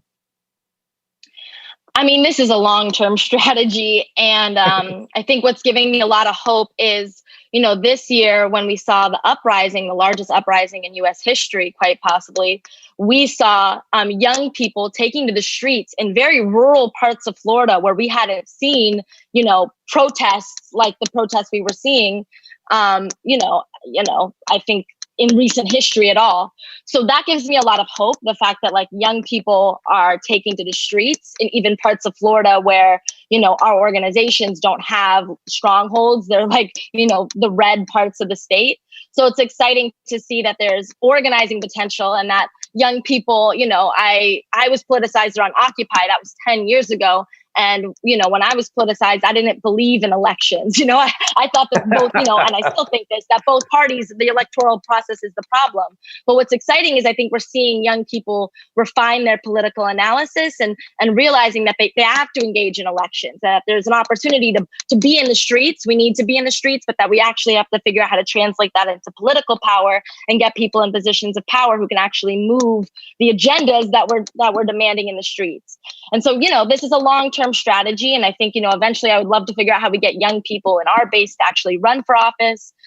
40% of young people, I think, are actually registered as non-party affiliates, which is a sign that they're actually disillusioned by both parties. So I think there's actually huge potential to really build a voting bloc around a real radical transformative vision for the future of the country that neither party is actually speaking to right now. And young people are, equally disillusioned by just the political establishment as a whole. That's really fascinating. I mean, because it seems like one thing I've been thinking a lot about is that people talk about a war between the states. I think we're seeing a war within the states, and especially in places like Florida and Georgia and other states in the South and some out West where there's a real battle going on, but not generational, around race and class. That's really shifting. So I when you look at places like Orange County and Orlando and Dade County, which is where if the Democrats pull this out, it would be because of those counties. So what are you seeing in your work, and where do you think things are? Well, like I said, I'm waiting for every vote to come in, but some exciting things are that like Pinellas County, which is on the west coast of Florida, but in the Tampa, St. Pete area, that is actually looking like it's going to go blue, which is huge. It went towards Trump in 2016. Duval County, where Jacksonville is, I believe also went for Trump in 2016 and is now looking like it's going to go blue. So that's very exciting. And then, of course, Miami is an incredibly important state, and that the right has really been trying to chip away, particularly at Latino voters, and doing all sorts of red baiting and these racist dog whistles to try to divide communities and win Latino voters to their side. I mean, during the corona, virus over the last few months, when, Florida has had some of the worst outcomes in the country, when our county commission here in Miami-Dade was trying to pass paid sick leave, the right shut it down by just calling it socialism. So, I think we really have to figure out a deep organizing strategy to get people to understand, our economic agenda. And really, the right is very much trying to, get people to vote against their own interests, get people in poverty to not vote for things that would alleviate poverty by, creating divisions between Black and Latino voters, using anti-Blackness, by calling things socialism. And so I think the only solution to that is like deep organizing that actually helps build, support for an economic agenda and helps clarify what it is our movement is about and bring more and more people into it. So I'm very curious about to explore before we have time. This question you raised about deep organizing and what that means post-election. We don't know how this election is going to turn out. I think America is on a real precipice, and it is your generation and others who are going to be who are the leaders and doing the organizing. So how do you see that playing out after this election? What do you have to do So when you described what just happened in Miami and Dade County, where the right was able to stop that effort, how could you change that? What I mean, strategically, when you talk about where it failed, what is your organizing? What's the strategy to ensure that can't happen again? Yeah, I mean, I think Florida is a really challenging place. Like I said, we've been under trifecta of Republican control for 20 years. And that's not a coincidence. That's because the right has invested deeply in Florida. The Koch brothers put more money into Florida than any other state in the country. We have one of the highest funded Republican parties. And so I think it is that slow bread and butter work of figuring out how we build out infrastructure and how we invest in going door to door and just talking to people that, I think many people in my generation have, I think gotten, obviously, social media has been something that's been really has pushed our movements forward. But I think it's also allowed us to kind of skip some of the bread and butter organizing that you just can't skip, like building a base to actually bring people over to our movement. And so I think honestly, knocking on doors, building support for our, political agenda, just through conversations, figuring out fights on a local level. I mean, it's really exciting that here in Miami, we actually, our primary for our Miami-Dade mayor, it went to a runoff between the most conservative person on the ballot and the most progressive person on the ballot. And if the most progressive candidate wins, Danielle Levine Cava, I mean, there's huge openings on a local level to try to be able to push past, to try to organize, and make some real reform and some real change here. So, and that starts with building a base and building political power, and then working to push politicians. And that means getting folks active after the election. I mean, I think so many people are socialized, November 3rd happens and then I'm done. And we actually need to socialize people to be November 3rd and the work gets started, So I'm curious, because you're in Miami. So, I mean, I'm curious to see how you see the election happening. Because I mean, I do know what you said earlier about the Koch brothers, that the Koch brothers and Karl Rove and his Red Map organization have gotten millions and millions and millions of corporate dollars to ensure that the right wing can control politics in people's states, like Florida, like Indiana, like Michigan, Wisconsin. So what's happening in that race in Miami, which I've not been following, I will admit, but I'd like to hear your analysis of what's going on and how that talks about a larger picture, maybe, in the battle against all the right wing money. I mean, I think people are fed up, and we're in a very polarized political environment. We're seeing lots of young people, as I said earlier, out in the streets. And I think we as organizations are trying to figure out how to pivot that towards political power. And I think we're seeing elected candidates who I think represent our movement in ways we haven't seen before. I mean, Danielle Levine Cava comes from progressive organizations, ran for a county commission seat, and, sat on the county commission, is now running for mayor. And so I think it's a sign of actually our movement's grabbing hold of the political system and actually having candidates who represent our interests on the ballot. And I think we're in a polarized political environment. So it's really about, but there's lots of people who are, I think the polarization is also represented people being fed up on both sides. And there's just who can organize people in our direction. It's a battle. It's a battle against the polarization in many ways. So when you see, since we don't know what the results are yet, but when you see the organizations that you're in a coalition with that kind of span the spectrum of Black organizations and various Latino organizations and other groups, how do you see that coalition holding together? And is there a coalition building that can actually become a political force, do you think, out of the work you all are doing on the ground? Yeah, I mean, that's exactly what we are trying to do. I mean, Amendment 4 was an example of this. Florida Rights Coalition, led by formerly incarcerated people, has been pushing for this for 10 years. A coalition of organizations came behind Amendment 4, collected 1 million petition signatures, got it on the ballot, and then it won. So I think more and more ballot initiatives. And really, I think, we're seeing the right respond. I mean, one of the amendments on the ballot this cycle is to actually make it so that citizen ballot initiatives have to be passed twice. So if that existed now, it would mean we would have had to pass Amendment 4 in 2018 and then do all the work to pass it in 2020 in order for it to become law. So I think our organizations are figuring out both a defensive strategy. We have to figure out how to defend against the right continuously trying to attack, and figure out how to maintain minority control while figuring out how to build political tentacles across the state to bring more and more people in and really build an offensive strategy around our vision. Yeah, I think that one of the difficult things here in any political community organizing at the moment is thinking through how you is figuring out a strategy that you battle the power of the right. Because clearly in places like Florida, they have gained control. You just said they control the governor's mansion, both parts of the legislature. So it becomes it's a real fight. But it seems to me that the numbers are on your side, not their side. Yeah, right. I think the other dynamic we're up against in Florida is like the Biden campaign and the Democratic Party didn't really have a ground game in Florida. Much of that was left up to our organizations, which I think is just another dynamic that makes it hard for us to win elections. And I think, part of the reason our organizations came together to form this coalition is Florida is such an important state nationally. And we see millions of dollars pour into the state on the presidential election cycles and then immediately dry up.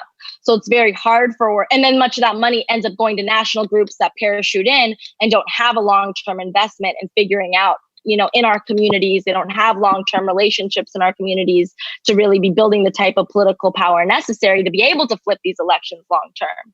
So part of the reason our organizations came together was to actually combat this dynamic, because we found that we were so often in competition with one another, sort of moving from cycle to cycle, moving from campaign to campaign, as opposed to thinking like long-term, how 10 years out do we get a people's governor elected? What is the 10-year strategy to do this? I mean, this is slow work. The right had a 30, 40-year strategy. So a lot of what we're really thinking about is, how do we come together? We need a really robust movement ecosystem. What are the type of capacities we need to build? The right has a policy machine and donors networks and grassroots organizations. I mean, Turning Point USA is literally all over college campuses across the state. They have policy organizations. They have candidate recruitment organizations. And so our organizations are really coming together to think about what is that type of infrastructure that's needed to actually move a long-term strategy. This isn't just election cycle from election cycle. This is a long-term strategy to build the type of political power needed to actually be able to transform the state. And that's like a 10, 20, 30-year project. So despite Donald Trump sitting where he sits and the power of the right growing, you don't sound pessimistic, Rachel, about the power that you represent and of the people you're organizing with. I mean, when I think about, you're right, they did have a 30, 40-year struggle to kind of take over. They, as I said to somebody today, they learned from Saul Alinsky and they learned from Fannie Lou Hamer in Mississippi, and they learned from us how to organize, and then they did it, right? So we have to kind of relearn that and reorganize that to build a power. So we actually do have kind of a people's power. Hey, Mark, can you hear me? Yes. Hey, ma'am. So thank you both so much for this. This was an incredible segment. I just wanted to kind of cut in to let y'all know. I know we're doing what we can with the schedule, but we've got Cornel and Tricia standing ready and waiting. Oh, all right. So I just wanted to kind of give you a heads up that we don't do it just yet, but Dwayne will call you in. But I just wanted to give you a little update.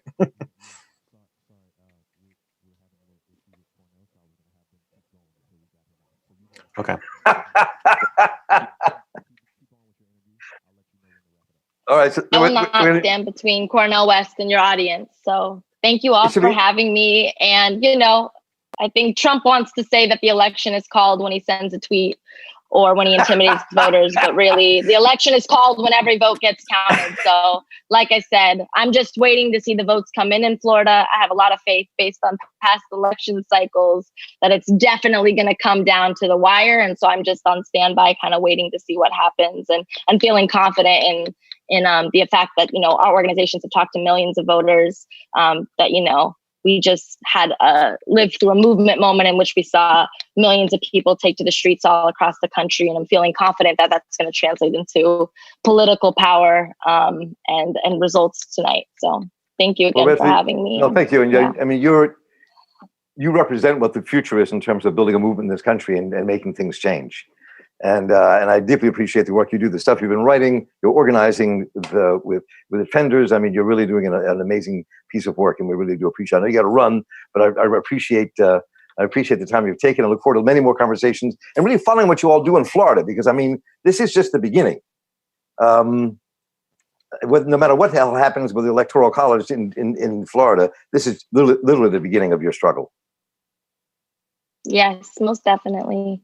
Well, to check out more about our coalition, you can go to floridaforall.vote and learn more about the efforts that's happening, not just with Dream Defenders, but again, this group of organizations coming together and really trying to build a long-term plan to flip Florida. And then you can go to dreamdefenders.org to learn more about the Dream Defenders. Rachel Gilmer, it's always great to talk with you. Really good to see you. And maybe when COVID is over, we'll see you in Florida. Yes, I hope so. All right. Thank you all so much. Thank you. Thank you. Thank you. Bye-bye. Bye-bye. So we've been talking to Rachel Gilmer, who joined us from Florida. She had to go. She's working the polls and organizing in Florida, and she had to run. So before we hit our next segment, which is coming up shortly, I think that maybe Max and I can wax for a minute here about what we think. What's the latest you've seen, Max, in terms of the election? So I have gotten reports from our war room that Christian, can you hear me?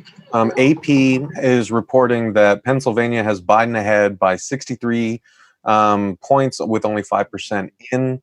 Biden is ahead in North Carolina by 7 points with 50% of the vote reporting. Trump is ahead in Michigan by 18 points with 8% of the vote reporting. We did see some kind of early calls. One or two outlets had jumped out to say that Trump had been called for Florida, but we viewers can actually check on our website where we have kind of up-to-date statistics from AP News. And so far, AP News has not called the vote for Florida, but I believe that Trump actually went up by a couple points while you were talking with Rachel Gilmer. So it seems like things are a lot closer than I imagine people in the Biden camp would have wanted. Yeah, and I think that this is, the state's rolling in. We'll be talking to Wisconsin in a little bit, and also checking out all the votes in the South. And while I have no real sense that the Democrats can pull out the South, so whether it's South Carolina, Georgia, Mississippi, Louisiana, Tennessee, all those states, which we'll be talking about later this evening, have African-American candidates running.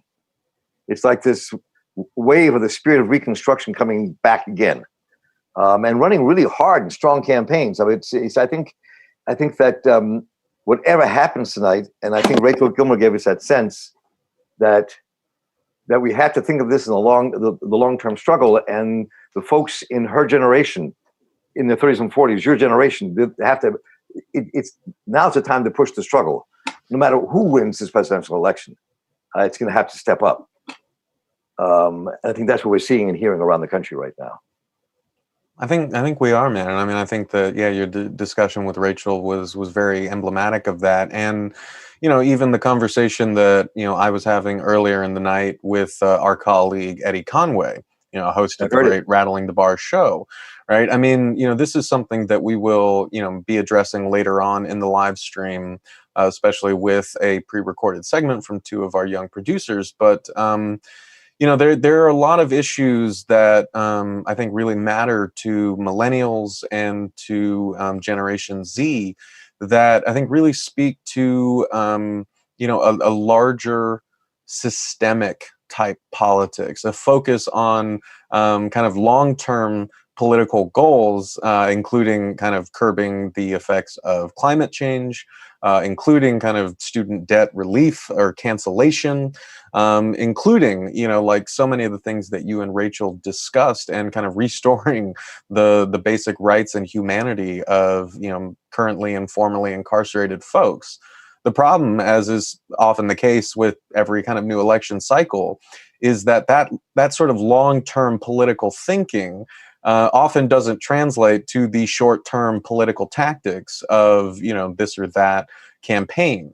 And so I think it's a real question for, my generation to figure out how to bridge that. Now, have we seen any reports of what was anticipated with not voter suppression, but voter intimidation at the polls? Have you seen anything about that in the day so far? Well, I mean, I think that, as, our two reporters on the ground in Pennsylvania, Stephen Janis and Taya Graham kind of said, there definitely is an air of anxiety among voters about these stories that they've heard. And I think it won't become clear, until, the coming weeks, how much of that actually happened and how much of it was kind of fear that was drummed up from President Donald Trump to the mainstream media to whatever. But I am being told now that we are all good to move on to the next segment of our show. Mark, thank you so much. We'll see you later on in the feed, man. See you in a little bit. Take care. Thank you.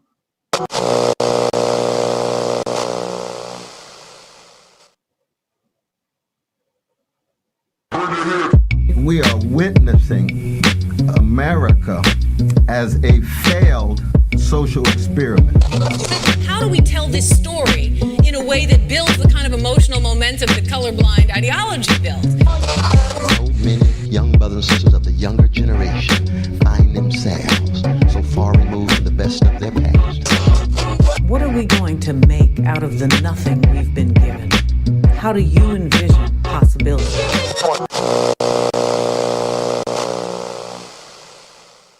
Hello, everyone. Welcome to our live election 2020 watch party. I'm Tricia Rose, and I'm co-host of the Tightrope, along with my dear friend, Cornel West. We are pleased to be part of the New Real News Network family, and Cornel and I will be with you until midnight. If I can stay awake that long, I'm going to do my darndest best. Hey, Cornel, how are you doing? How are you hanging on this evening? I can't hear you, Cornel, actually. We need to know. All right?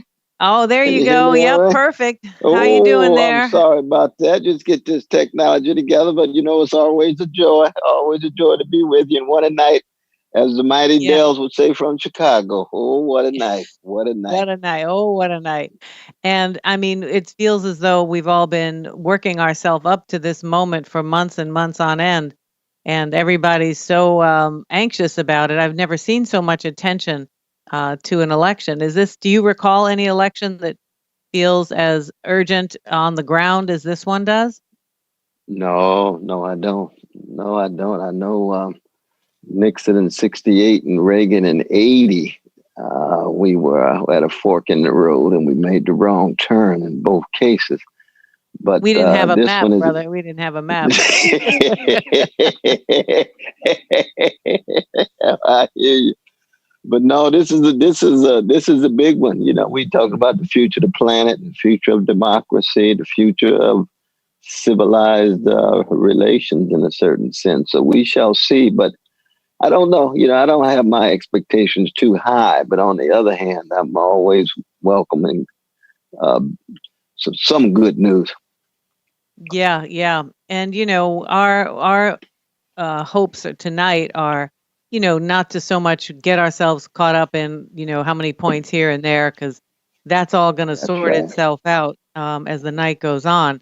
But, I'm hoping that I'm hoping to hear from you and from our wonderful guests this evening about, how to live in the wake of, right? Because we have to live in the wake of what's happening, right? It doesn't almost matter what happens. We have a lot of living adjustments to make.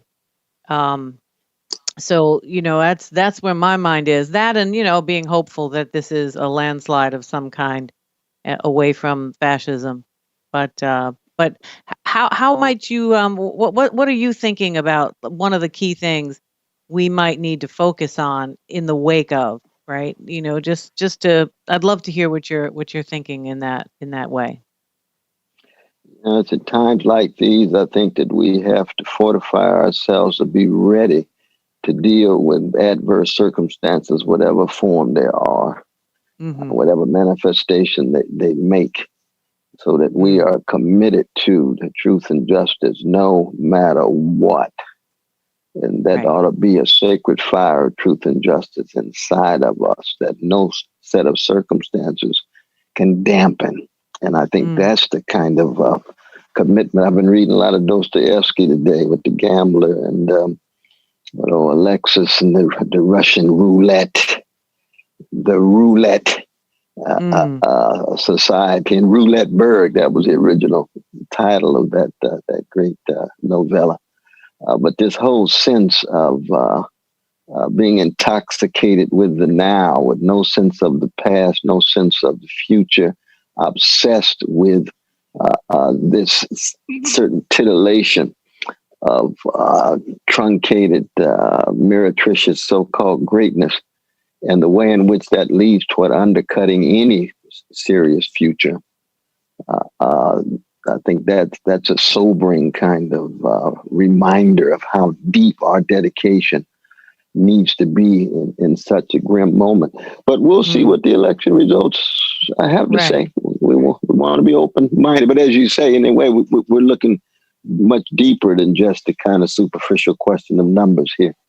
Right. Yes. But, truth and justice, I mean, this is a fire that will need some stoking. We're going to need to, have somebody minding and tending that fire because, it's looking like some smoky embers. That's true. But we've got a fantastic group of people, don't we, Cornel? Yes, we do. We got a cloud of witnesses tonight. Yes, we do. We're very fortunate. And from all different kinds of perspectives and, some scholars, some spiritual leaders, musicians, activists, writers, and that takes a village of critical thinking and heart open people to figure this out. And also, even if we don't figure it out, just to make it to the next way station. It's one way station at a time. We need some folk to speak to our spirits. We need some spiritual warriors. We need some artistic warriors so that we don't reduce this just to the same old dialogue about election results. We want to make people feel as if they can plug into something much deeper so that they can be marathon runners rather than sprinters. Absolutely. No, we really do. And our first segment tonight is with two amazing people, Father Pfleger and Christian Scott aTunde Adjuah. Thank you both so much for joining us here on the Tightrope. We're thrilled to have you both, incredibly inspiring people. So let's Cornel, I'm going to let you take it away here because you know both of these gentlemen very well, and I'll add a couple of comments here and there. But why don't we turn it over to you? Oh, we've got two magnificent love warriors. I'm telling you, Brother Pfleger, we go back 35 years preaching in his church for 27 years on the south side of Chicago, strong as ever. And here comes Brother Christian himself with that family of artistic nobility from New Orleans. Indeed. Brother Pfleger, you want to give us just a real short little ecumenical prayer, brother? Because we start off in that spiritual, then of course Christian got insight, but then he's got the artistic thing with the music. Could you start with just a very little brief prayer though, brother? Yeah, God, we come before you because we know you're the God of truth and you're the God of justice and you're the God of love. And we understand because you are God of truth, justice, and love that they win.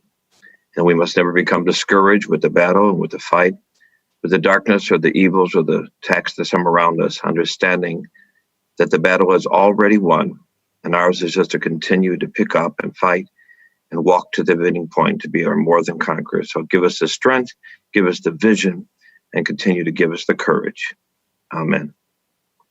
Amen. So I just want to ask both of you, what are on your heart, minds, and souls today? This historic election moment. Oh, Christian. Yeah, I think for me, something that the Father spoke to, is about courage. And, so much of what we do is about creating courage. With the music that we create, we call stretch music, and more or less it's really about a reevaluation and sort of taking the time to sharpen the tools that are requisite to communicate effectively. And so, I think when we are, encroaching a moment, like this, I think, the hearts and minds of so many people, there's so much fear that is in the environment that a lot of times we don't take the time to actually give an accurate appraisal of all of the things that we have had the ability to walk through and to trespass and to move forward through. So, for us and for the work that I do, so much of it is wrapped around that reevaluation. And, it's in a very important junction in this moment artistically as well, because so many people are becoming intentional about decolonializing these spaces, right? And the type of work that's also requisite, to do that in a way that fosters life. And so, for me in this moment, it really just becomes about, doing the work that I have to do to make sure that the next generation of practitioners that come out of this culture, one, have an accurate depiction of where this music comes from, the utility of this music, and and its ability to help us communicate things, our humanity, in certain spaces where maybe you may be persona non grata, and to also refine the tools and the means by which the next generation is going to do that. So, in the moment where we're walking into what's going on with the election, I think it's also very important for people to take the time that's requisite for them to sharpen the things that they need to sharpen to push this ball forward. I want our listeners to hear that stretch music. Yes, sir. Music. Yes, sir. When you go to St. Sabina, you're going to get your soul stretched, your courage instilled. Brother Pfleger, what you want to say, my dear brother?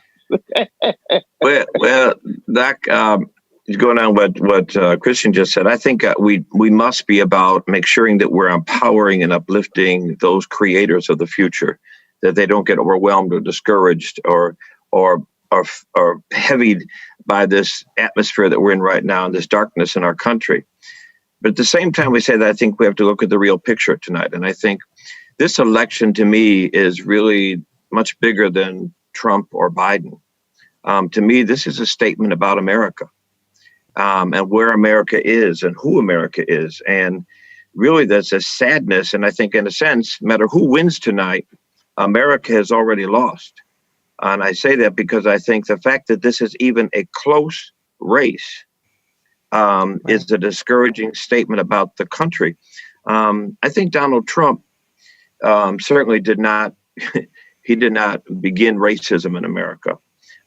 He made the racists comfortable. He emboldened them. He fueled them. And he allowed them to be comfortable in this country being very public. But I think what he also did is expose the real America. And we've, under this pretense that America is this wonderful country and the land of the free and the home of the brave. And America is not. It's never been a good country. It's never been a great country. And I think he has exposed that to show us the real America. And now I think what we have to do is say, so what do we do about this? Now that we've seen this America, no matter who wins, the real work begins on tomorrow. And how do we empower, particularly our young people, to rise up now and decide what kind of America do we want? Forgetting whoever becomes the president is still Pharaoh in the seat. Our job is to say, how are we going to dismantle the systems that make America who it is and continue to keep people oppressed in this country? And I think that's the task before us. And understanding we can do that. That's the element of faith. As I've told you, Dr. West, many times, because of my faith, I'm a prisoner of hope. Hope wins, justice wins, love wins, truth wins. And we got to remember that. And then we go out and we fight. We must dismantle the systems that have been set up to continue this country as it is. And our work begins afterwards. But I think this election is a statement about who we are as America. Yeah. Yeah. I also worry about, making sure that young people feel as though they have a voice and a sense of hope and possibility. And Christian, a lot of your, community work is incredibly powerful because it's not only sort of social justice work. It extends the role of the tradition of the arts in African American music and beyond to be a source of empowerment. Can you talk a little bit about your vision for that and how you are what you're planning to do, particularly in New Orleans, where the music tradition is so rich and so important, and the resources on the ground have been so depleted? Well, the work is really more of an extension of a cultural imperative that, I was sort of brought up in.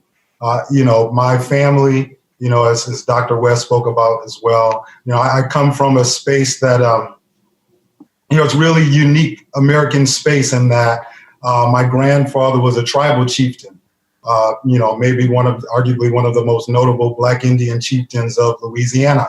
I was coronated as chief 4 years ago, and so I am now chief. And so most of the work that we're doing in this space is really, just an extension of the work that we have to do as community leaders. This is a group of people in a community that has, had to sort of exist in open rebellion to the American state since before it was America in that region. Right.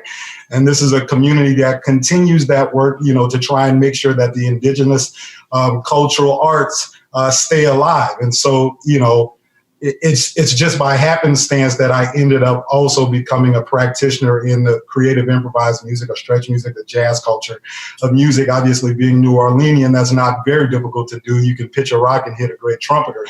But I grew up in a household where, my grandfather was a chieftain and was, revered because of his unwillingness to yield as it related to procurement of the sort of resources that we need to get over the humps that we're speaking about this moment. But also, my grandmother, she runs a non-for-profit. For years before that, maybe 30, 40 years, she ran a nursery. So she also raised my community. So these are the examples that I'm seeing as a younger person. And so I think it would have been really difficult for me to become an adult and to grow into what I wanted to do as a creator and not also tether all of those other components to it. So, when I'm speaking about courage creation, when I'm speaking about, the utility of creative improvised music or jazz music and its ability to communicate these facets of our experiences and how dynamic those experiences are. When I'm speaking to all those things, it still ends up being an extension of my role as a tribal chieftain in New Orleans. And so, I know that even though that is one very specific culture, we have so many different versions of that in New Orleans. And so, my experience, none of this stuff is by accident. I'm a person that was a beneficiary of a lot of love and a lot of patience and a lot of conversations that made sure that I developed a critical thinking mechanism and conversations that made sure that I was susceptible to fact. And so that when I was in spaces speaking about certain things, that it wasn't conjecture and there were things that were happening, coming up naturally from what I'm actually experiencing. And so, the work continues, but we're looking forward to tomorrow and the work that is going to continue in that moment in creating courage. Brother Pfleger mentioned this issue of greatness and how there's a serious battle right now over what we understand greatness to be.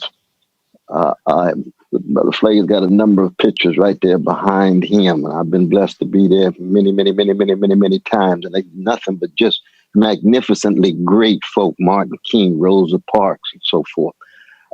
Brother Christian he talked about the exemplary great folk in New Orleans. Great in terms of courage, compassion, service to the least of these, consistency and constancy, not because one is perfect or pure, but one is continually trying to keep the focus on truth, a focus on justice. What happens today, whichever way we go, in terms of that legacy of spiritual, moral, artistic, human greatness? Not Alexander the Great, not Napoleon, not Genghis Khan. We're talking about real greatness in the deep sense. Well, I think, Doctor, that one of the things is there has to be a reawakening of the faith communities. I blame the condition of our country mostly on the faith communities.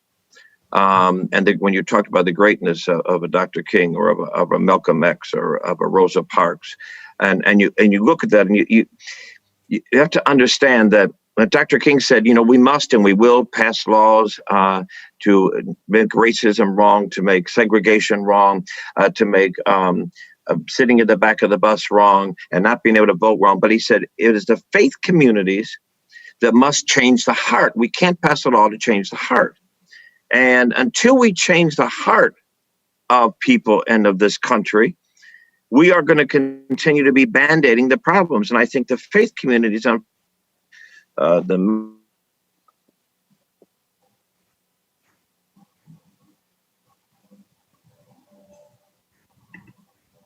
think we lost him there for a minute. Oh, is he frozen there a little bit? Yeah, I think so. Yeah, we might have lost him. Okay, well, we'll wait for him to come back on this. No, indeed. No, your brother Christian looked like you about to finish his sentence, my brother. Yeah, I want to wait for him to come back, but I think he raised something that's really, really thought-provoking in that, and for me, when I think about that, I always think about, someone says the faith-based communities, I think about what it is that we do, and jazz essentially being also a faith-based community, right?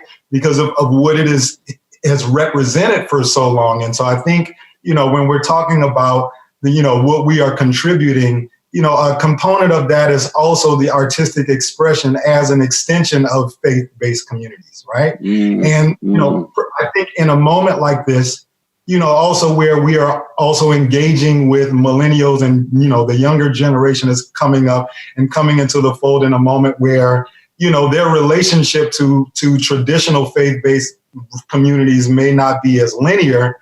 I think, the arts is also a way to connect those dots and to show people that, they are connected to something larger, and that, you spoke about, people getting up every day willing to try. When we're speaking about faith-based, if you're on a bandstand, and you're playing at 300 BPM, playing Donnelly or something like that, you're going to have faith to get through those things, no matter how well you are prepared. The art, specifically with jazz music, is also designed in a way that challenges you to ascend into your greatest self.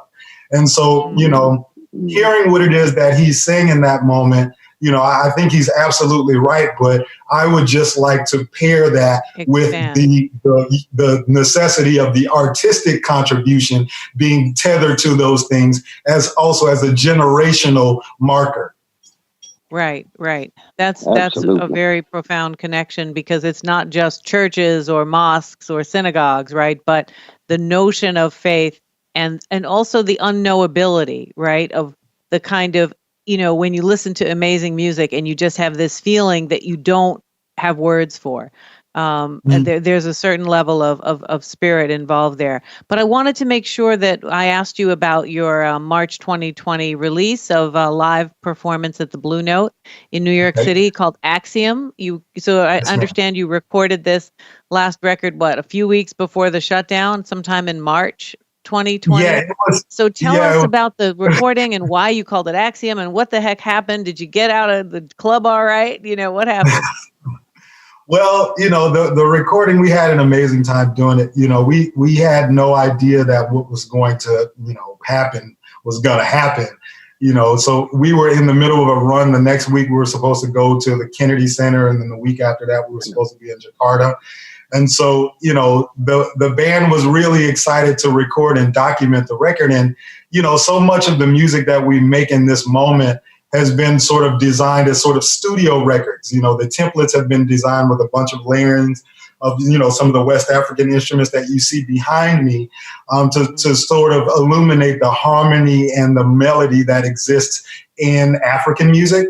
And I say that to say, in the traditional definition of jazz, after it was codified as being America's classical music, there was an energy around making sure that it was labeled as equal parts West African rhythm and European harmony, which, for most of its practitioners, they found problems in that because it showed that someone felt that there were no harmonic traditions in West Africa. which obviously there are. If you go to Bamako, it's Burkina Faso, or any of these places and walk around and audit the creative spaces, you will hear music that sounds frighteningly similar to the Delta blues, right? If you're walking around in Mali, you hear stuff that sounds like Robert Johnson. And so we've been making records with that sort of mindset for the last 5 or 6 years. But I also wanted to make another live record. It had been maybe 6 or 7 years since we did one, and the energy is also very different in that. It's not something that's being created in a reservoir where things are being sharpened and edited, but it's actually what's happening in that moment. And because of what was going on in our country politically, what was going on socially and culturally in those moments, we saw that it was a necessary thing to create something that you could not divorce. It wasn't abstraction so much, right? It was something that was like, it happened in that moment. This is what we said. This is what's going on.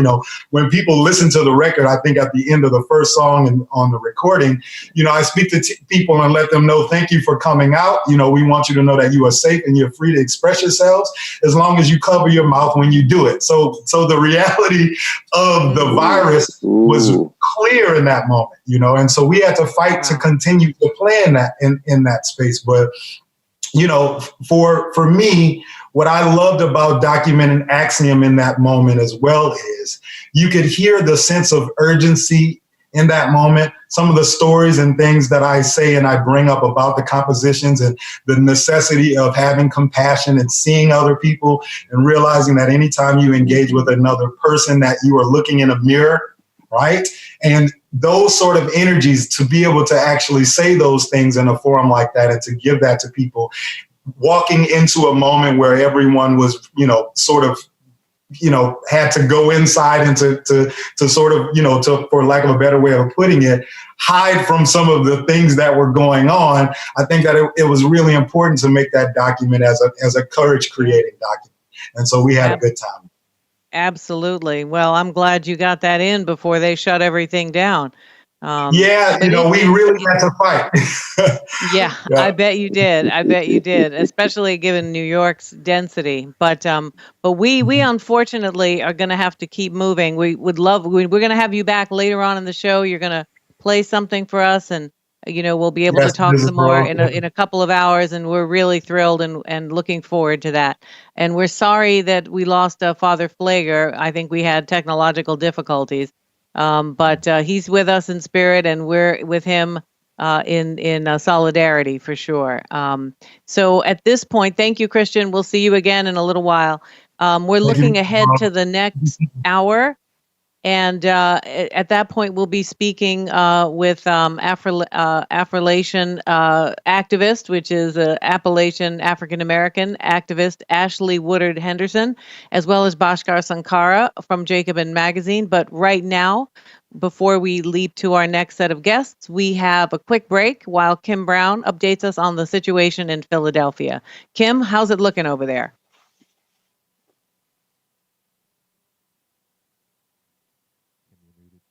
Podcast. All right. Thank you, Dr. Rose, and thank you, Dr. West, and thanks to everyone watching the Tightrope podcast and our joint coverage here at The Real News for election night 2020. And we know that Pennsylvania has been a very pivotal state for both the Biden campaign and the Trump campaign, with both candidates making a lot of last-minute stops throughout the state. Joe Biden was in Philadelphia today, and polls have closed in the state of Pennsylvania a little over an hour ago at 8 o'clock. And now the process to begin counting those many millions of mail-in ballots and absentee ballots begin, but not without a bit of controversy and perhaps some other movements happening in the courts surrounding Pennsylvania. And at this time, I'd like to bring in two guests who are familiar with what is happening in and around Philadelphia for this election cycle. Tonight, we are joined with Akela Lacy. Akela is a politics reporter covering the 2020 election for The Intercept. She's based in Philly and Brooklyn. Bob Stewart also joining us. Bob, can you hear me? An elected judge of elections and serves on the executive board of Philadelphia's 58th Democratic Ward, who has covered courts, government, and politics himself as a journalist. So thank you both very much for making some time to be with us this evening. Looks good. Is there any way we can give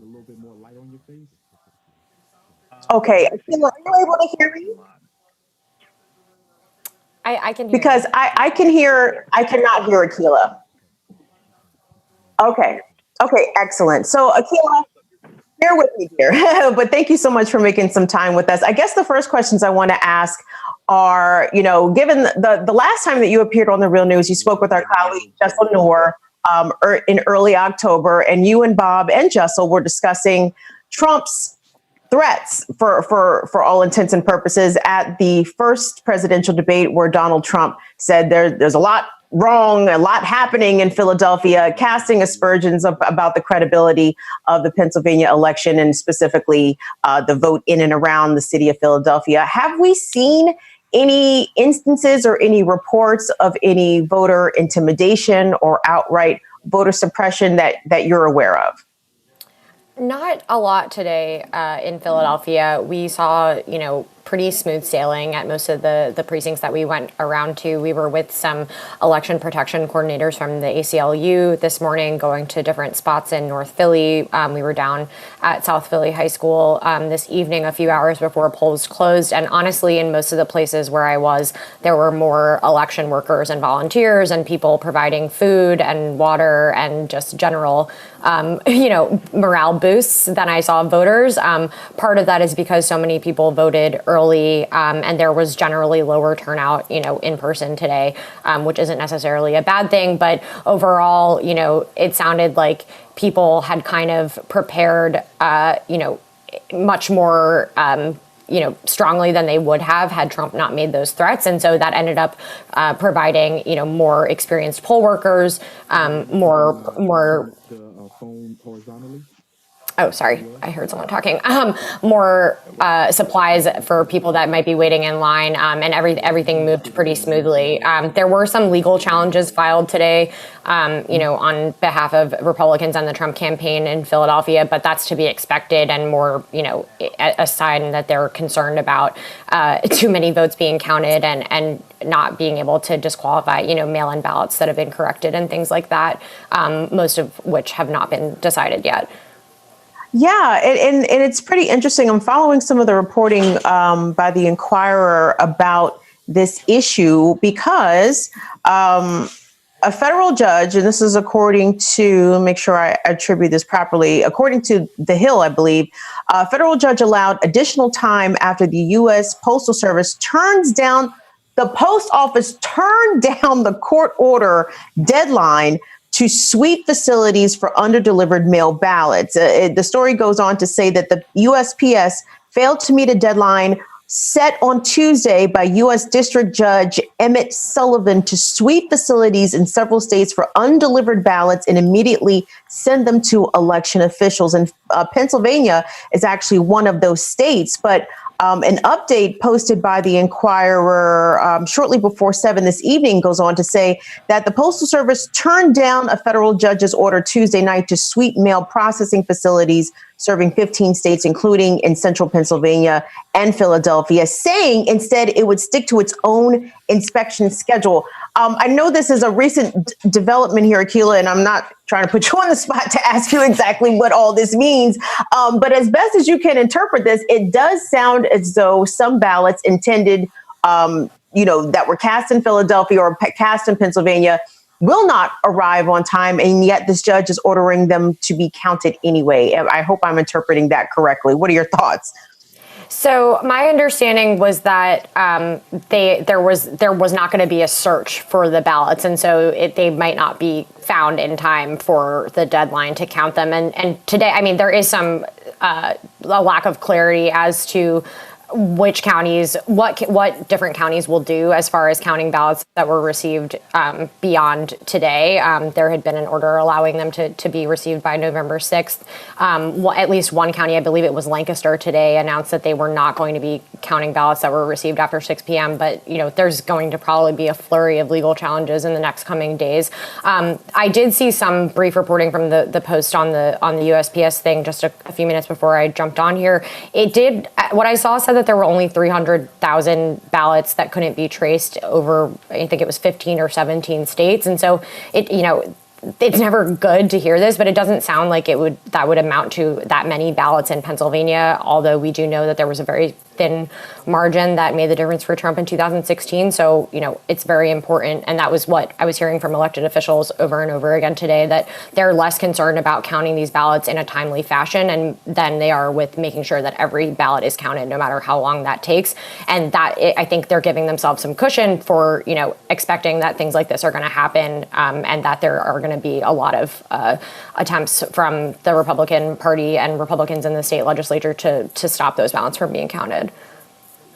Absolutely. It is exactly that posture that, by the way, the Commonwealth of Pennsylvania has taken.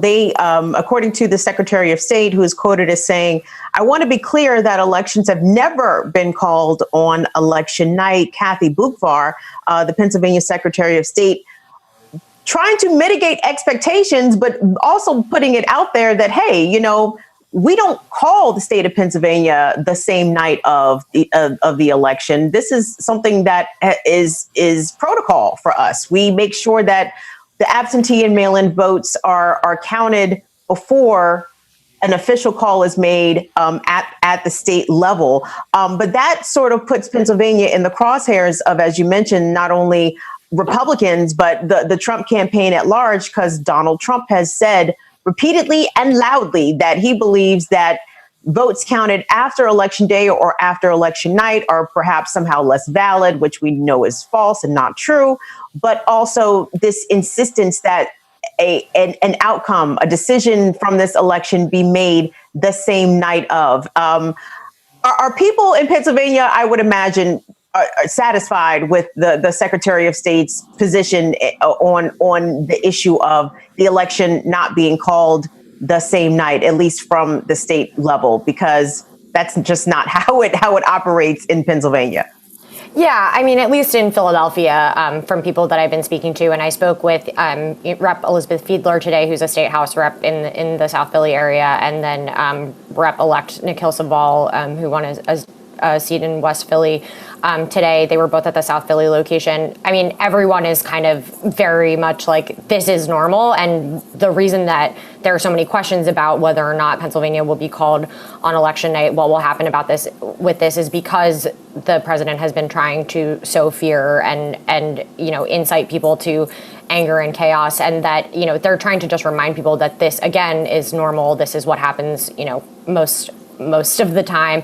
The irony also is that in the president saying, making this fuss about ballots being counted after Election Day, he's ignoring the fact that, military ballots and absentee ballots frequently do come in and are counted later. There's a number of reasons for ballots being counted beyond whatever the election day is that year. And so people are kind of just trying to not play into that. And so, yeah, I would say largely, yes, everyone is very much on the same page with the Secretary of State's comments about how much time it will take.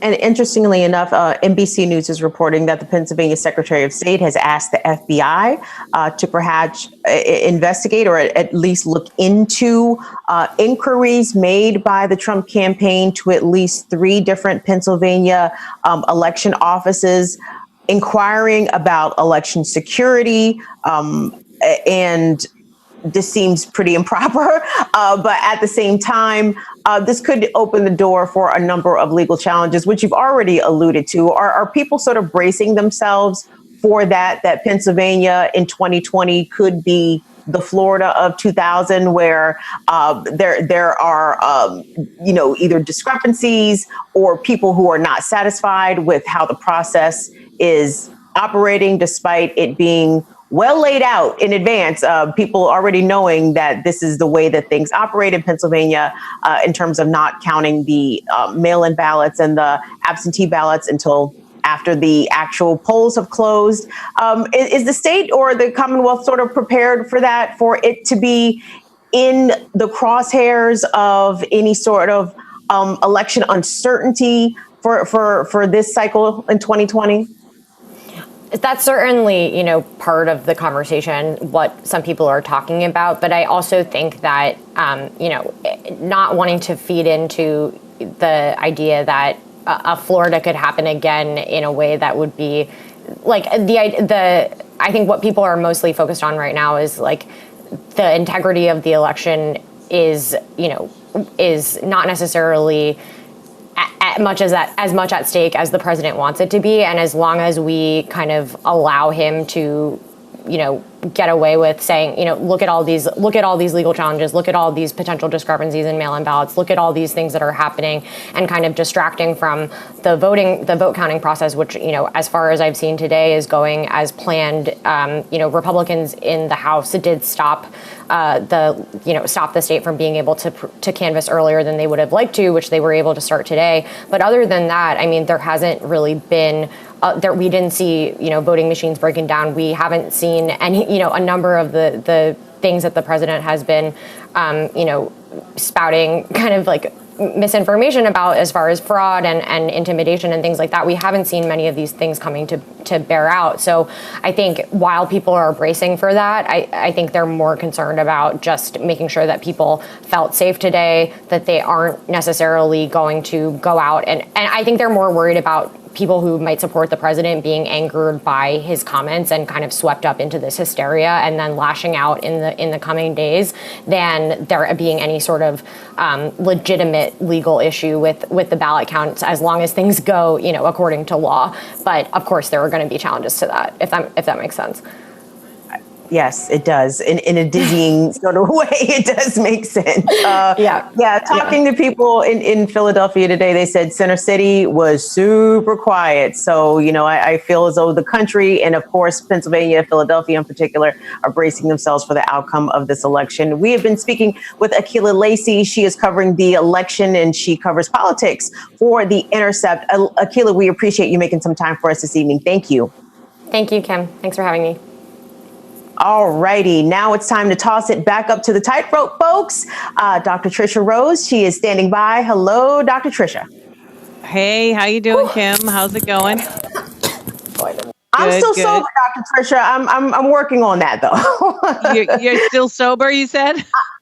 I am still sober. Yeah. I'm debating on how long I'm going to remain in this sober state. I am not sure about that, but we'll have to wait and see how things go. But wine and other alcohol doesn't have to be in a glass; it can be in a mug. So you can. That's right. Keep it to yourself and go for it anyway. I'm going to eat mine, if you know what I mean. But yes, I know what you mean. All right.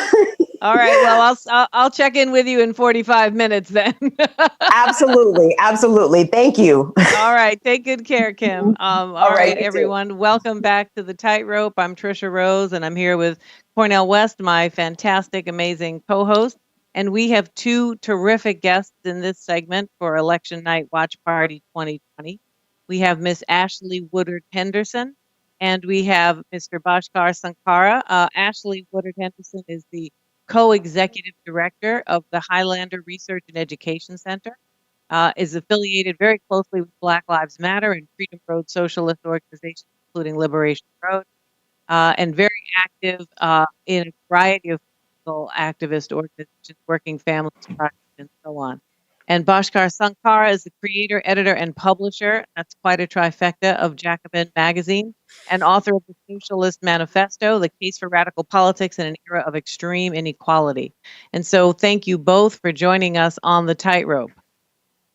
Thanks so much for having us. Thanks for having me. Yes, it's great to have you both. So I want to start with Ashley, if that's okay. I just have a couple of questions, and then I'll turn it over to my esteemed colleague, Cornel.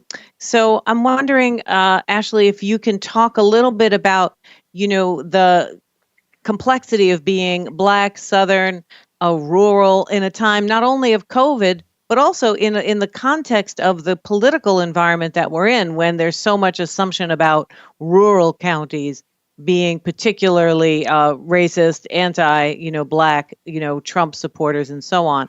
And I'm wondering if you could share your perspective on what you've experienced and what your activism has, how your activism has been shaped by those experiences. Yeah, thank you so much for the question. I mean, I think what I know to be true about being Black and... I think you're muted, Ashley. I can't hear you. Uh-oh. No, can you hear me now? Oh, okay. Can you hear me? Okay, we're good. Oh, yeah.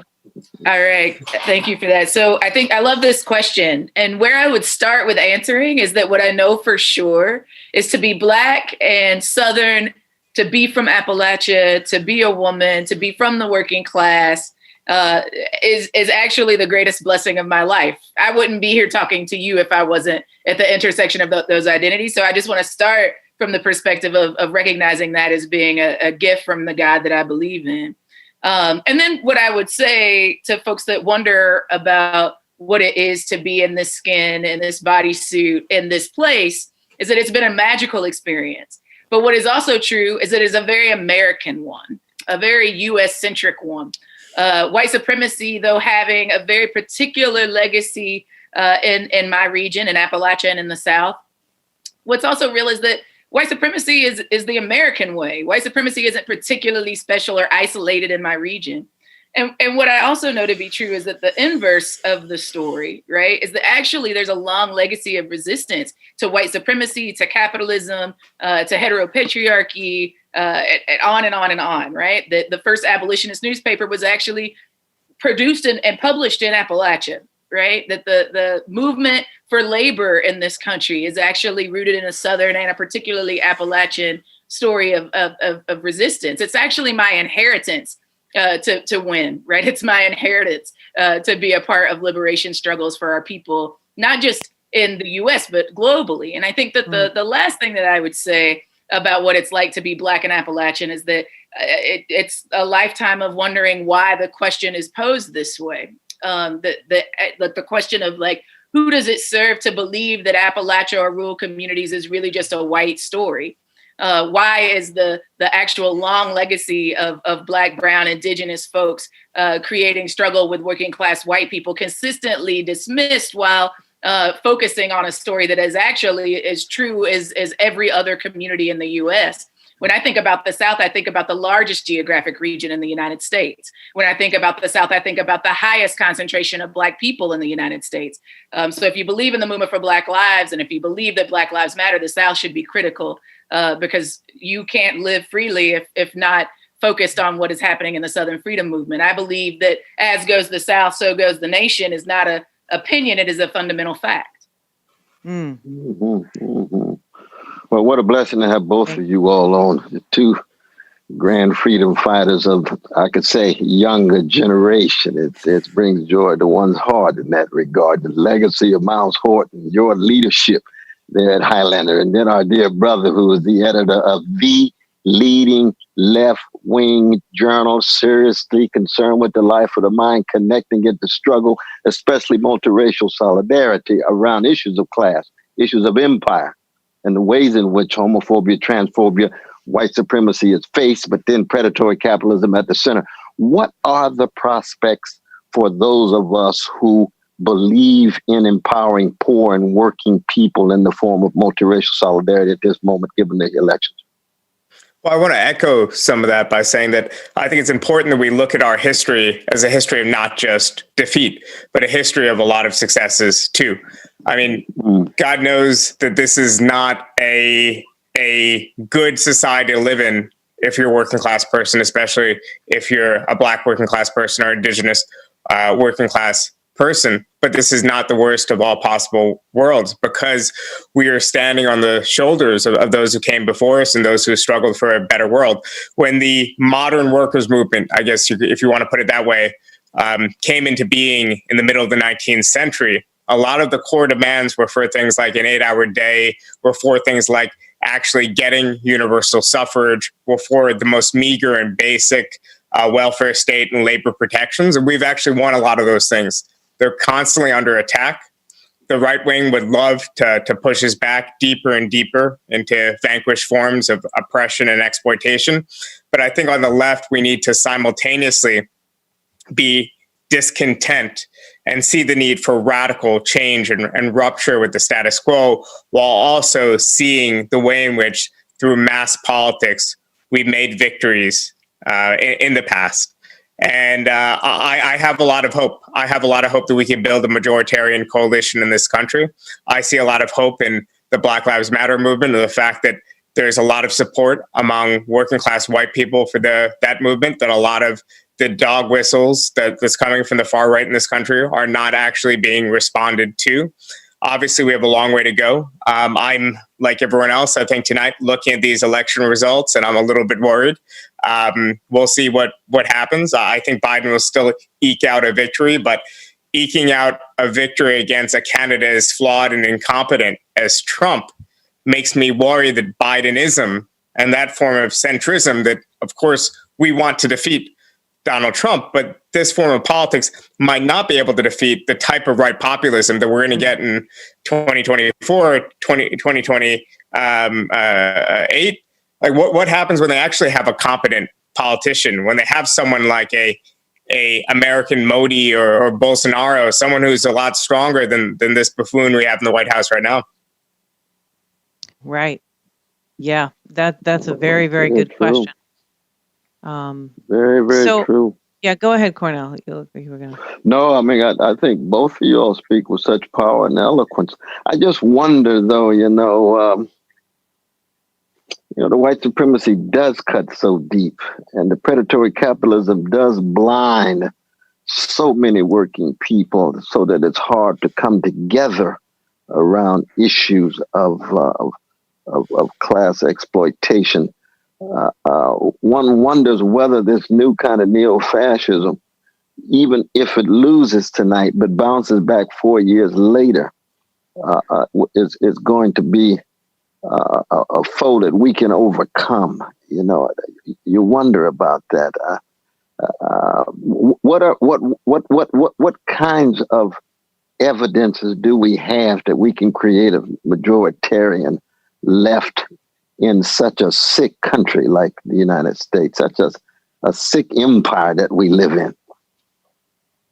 No, I think it's a critical question, and it's one that keeps, I think, all of us on this call. It's true. Right? It's true. That's the lifelong work, as Miles would say. Because we all committed to life and death to fight it, but we just wonder at that time. Us, right? So exactly. I think it's the central question to what does building power in a 21st century context look like. But what gives me hope is that we've built the largest social movement in U.S. history. We mobilized 27 million people in 2020. And those people, as my comrade said, were Black people, right? It was a Black-led, multiracial, multi-sector, multi-class, multi-geographic movement. We had protests in all 50 states in the United States and in like 13 to 18 different countries since June, right? When I see that, it gives me hope. When I see organizations like the Movement for Black Lives, when I see organizations like the Rising Majority that is building, a left, pro-democracy, united front, a movement of movements. When I see the front line, right, that again is building a united front to protect, not even protect democracy, because arguably we've never really had it except for when we've practiced it one with another in our communities, but to build a democracy that our communities have always deserved. When I see folks, regular people, not just policy wonks, but policy wonks and regular people coming together to develop things like the Breathe Act, right? Which could be the civil rights bill of our time. When I hear about the Red, Black, and Green New Deal, when I hear about the Thrive Agenda, like I see our people actually coming together across differences to build the kind of movement that we've deserved. I think even in the last couple of months, as we've seen GOTV efforts and as we've seen election defense work happening today, that what we know for certain is that organizations and communities are working together and building this united front that could be the popular front that actually builds enough power to be able to stop authoritarianism and right-wing fascism and right-wing populism in its tracks. I think it's ours to lose, right? And I think that's the message even for tonight, regardless of what we do or don't know by the time we lay our heads in beds. What we know is that if we lose, it is because they threw everything in their power at us to dismantle our movements, to suppress our vote, to exploit our labor, to extract wealth in all sorts of forms from our community, to incarcerate and criminalize our people and our dissent. And we still pushed. I think we've already won. So, I mean, that's, it's a fantastic answer to an impossible question because, at the point at which we realize that, they've thrown everything at the movements, you still have to come to terms with the fact that they might, as Cornel was saying, continue on. And that's also what Bhaskar was saying too. So how do we best respond to the not only the smear campaigns of socialism, right, which has emerged? I mean, when Joe Biden emerged as a socialist, I had to check to make sure we were talking about the same Joe Biden. I was like, okay, maybe there's a second Joe Biden running for president in this situation. But there's this capacity to invoke racialized narratives, political narratives that have so much weight. I mean, not necessarily for us, but I think they have more weight than we imagine. It goes back to your point, Ashley, about, Appalachian is magically all white. And what story that provokes. So starting with Bhaskar, can you both sort of discuss, how do we deal with these smear campaigns, these narratives, the invocations that seem to be so effective in masking what's going on, and also rewriting not only the victories that you're describing, Ashley, but the alliances that are so powerful and inspirational about them? Because, the stories that they get told are very important here. So anyway, but Bhaskar, maybe you can say a few words, and then we'll have Ashley on it too, if there's time.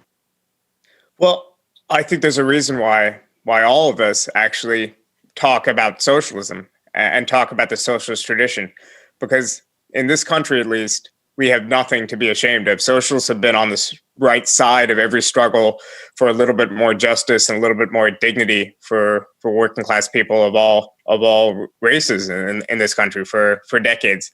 And I think that they're going to call us a socialist anyway. That's one. I went to a Young Democratic Socialist winter conference when I was maybe 17 years old. And I think Bill Fletcher Jr., the labor organizer, said that to us, and it stuck with me ever since. They're going to call you a socialist. They're going to call you a communist. Anyway, you can't walk away from that. We can't use vague euphemisms. I think certainly Biden has never been one of us, but it did a lot of good, I think, for Americans to see democratic socialism associated with groups like DSA, associated with Bernie Sanders, associated with our other socialist organizations coming out of the communists and a whole host of other traditions, which in the United States have left a very good legacy. But one thing that does give me some hope is we not only have seen mass support for Black Lives Matter, despite every attempt to smear the movement and attack it, we also see resounding support, increasingly even among Republicans, for Medicare for All. You're seeing growing support for things like a Green New Deal. People want a jobs guarantee. There's close to 2/3 of Mississippi, again, another state with a deeply radical tradition that a lot of people in the mainstream media, at least, associate just with a reactionary right-wing tradition, support a jobs guarantee. So I think there is the basis there. Among Black Americans, that has been the bedrock already there for people fighting for an actually existing social democracy, but they're increasingly being joined by white workers, particularly young working class people who are getting squeezed by the system. I don't believe in generational politics as kind of destiny, but looking at the Democratic primary numbers, it's very clear that there's a huge gap.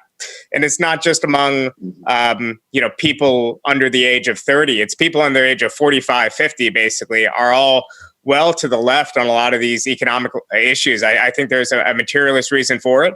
And the key thing is we just need to turn this sentiment into politics, turn this from vague policy preferences into, okay, if you want this, you have to plug in here and you have to fight as a part of this and join this coalition. We actually need to take sentiment into strategy. And that's a challenge, but that's a challenge that I do believe is possible. And the last thing I'll say is that I've actually been impressed, believe it or not, by the American people these past 4 years, because I really thought after the 2016 election that this right-wing populism of Trump, this proto-fascism, whatever you would call it, would develop majority support, that he would just have to toss people a few bucks or create a little jobs program or some symbolic tariffs or whatever it took. I really thought that there was more of an audience and appetite for it. And I think you see that even if Republicans manage to hang on to power, it's only because we have a political system that's so corrupted to the core that it allows minority rule. you're not seeing the same levels of support for Trump that you see for similar thugs in Brazil and India and Turkey and Hungary and elsewhere. Mm. Yeah, I mean, I'm an organizer at heart, right? And so I believe and I trust in the brilliance of our people. I believe that because they live every day in the muck and mire of the ridiculousness of capitalism, that they actually are really, really respondent to socialism, right? Like they're just waiting on having the language to be able to articulate it as a political theory in a way that academics respect, right? Like what's real is Black, regular, working class people talk about socialism all the time, whether they call it that or not. Right. And so I think like as a person who identifies as at least socialist, I think like Miles would say, Highlander tends to be left of that. I think there's a couple of things that I would do to popularize socialism. Right. I would, just talk about what it is. If we name the needs that it meets of our people are already behind us. They're already, in fact, we might be politically behind our people because if we're good Marxists, we believe in the mass line. They've been talking about these demands, whether they call it socialism or not. But the second thing that I would do is I would use cultural organizing. It's a very Black and Southern thing to do, right? And Doc's already talked about it tonight. Like, what does it look like to take art and culture and faith and spirit and put those two things together to change policies and practices? If we actually use cultural organizing and made socialism sexy, people would be ready to go. The problem is that we talk about it in really arbitrary, abstract ways that are not actually connected to people's everyday living. But when we talk about everybody having healthcare, when we talk about building healthy, sustainable, and equitable communities that are not just extracting wealth and knowledge and brilliance and talent and natural resources of all stripes out of their communities, and building a mutual aid society for all people, a beloved community, people want to get down with that, right? And so I think we need to name what it is. We need to make it plain. We need to use art and culture to make it impossible to say no to. I think we need to call the mighty role of socialists that have come before us. I think when people find out that I'm a socialist and I'm not just some talking head, and that I can talk about Black and brown and indigenous people who taught me about socialism, that it's not just a white man's political theory, then they're much more engaged and excited to be a part of a mighty cloud of witnesses of people who have been doing this work. And then, again, I would start with trusting the people and I would end with trusting the people. I would trust that the people have a lot to teach us about how to actually practice socialism versus just talking about it like it's some abstract thing that's in the future. I think the more that we show folks how we can practice socialism and are practicing socialism right now, and how it's been I think the same thing about abolition, right? It's like we see wealthy and whiter people benefiting from, communities without police. And we see them benefiting from all sorts of things that are related to socialism that actually all people deserve. So it sounds like we have the folks that are going to be. Wait, I muted myself. I tell you, I can listen to you all night and put a smile on my face because you're speaking some deep truth. I mean, we still got a lot of milquetoast Black neoliberal leadership that's in place that need to be exposed, that need to be demystified. You know what I mean? We got to put a spotlight Black people on are not confused. I do not believe that Black people are confused. I believe that they know that they cannot be free under capitalism, even though they recognize that there is a world that is, right? I think where socialists mess up is that we pitch them that the world that should be exists right now and it doesn't, right? We ask them to take risks for a world that should be, but we can't promise to keep them safe, right? I think there's a lot of infrastructure that we have to build to make it real for our people. But I think they're also not confused that neoliberalism kills them too, right? I live in a southern place that's been led by a Democratic mayor that has increased the police budget every year, right? People are, I think there's much to do to make sure that our people understand how impactful and how deeply entrenched neoliberalism is in ways that are harmful to our people. But again, I think I see our people like in the millions and definitely in the hundreds of thousands consistently saying that they want something else. And I think it is up to us to make sure that we're building the infrastructure with them from inception to be able to see that socialist transition happen in our lifetime. I think anything less is a cop-out. So, I mean, look, I just, I love what you're saying, and I'm inspired by it, but I'm not 100% sure that I have the same level of uniform investment in the idea that people know these things already 100%, or that they're able to really respond with the same level of clarity that your position suggests. I'm not saying I disagree with what you're saying. I'm more curious about, I guess what I want to do is say, look, I have faith in people too, but everybody is not necessarily on board in the same way that you're saying. So I want to be able to say, yes, faith for sure, but also recognizing that there's a lot of complexity there. I'll just give you a quick example. One of the things that I've worked on a long time is hip hop music and culture. And, I have a lot of sort of arguments that I've made in support of the political salience of, particularly early hip hop, the first 15 years or so. But, it's largely a commercial neoliberal genre for, in terms of what most young people consume. So that's not coming from neoliberal political leaders, right, which are in one place. So how do we manage that? In other words, how can we have the faith you want to have and still be able to deal with, right, this kind of contradiction or this kind of challenge to the uniform belief that you've expressed here? Does that make sense? I think it's a great question, and I have an answer. Because I don't think it do, and that's why I asked it. Yeah, I think it's a great question. And I think it's a critical one. I think even if you disagreed, I think that'd be critical. I believe in principled struggle. What I believe to be true, right, is that one, as much as it is true that there is a culture in hip hop that is very deeply invested in continuing systems for the sake of individual wealth building.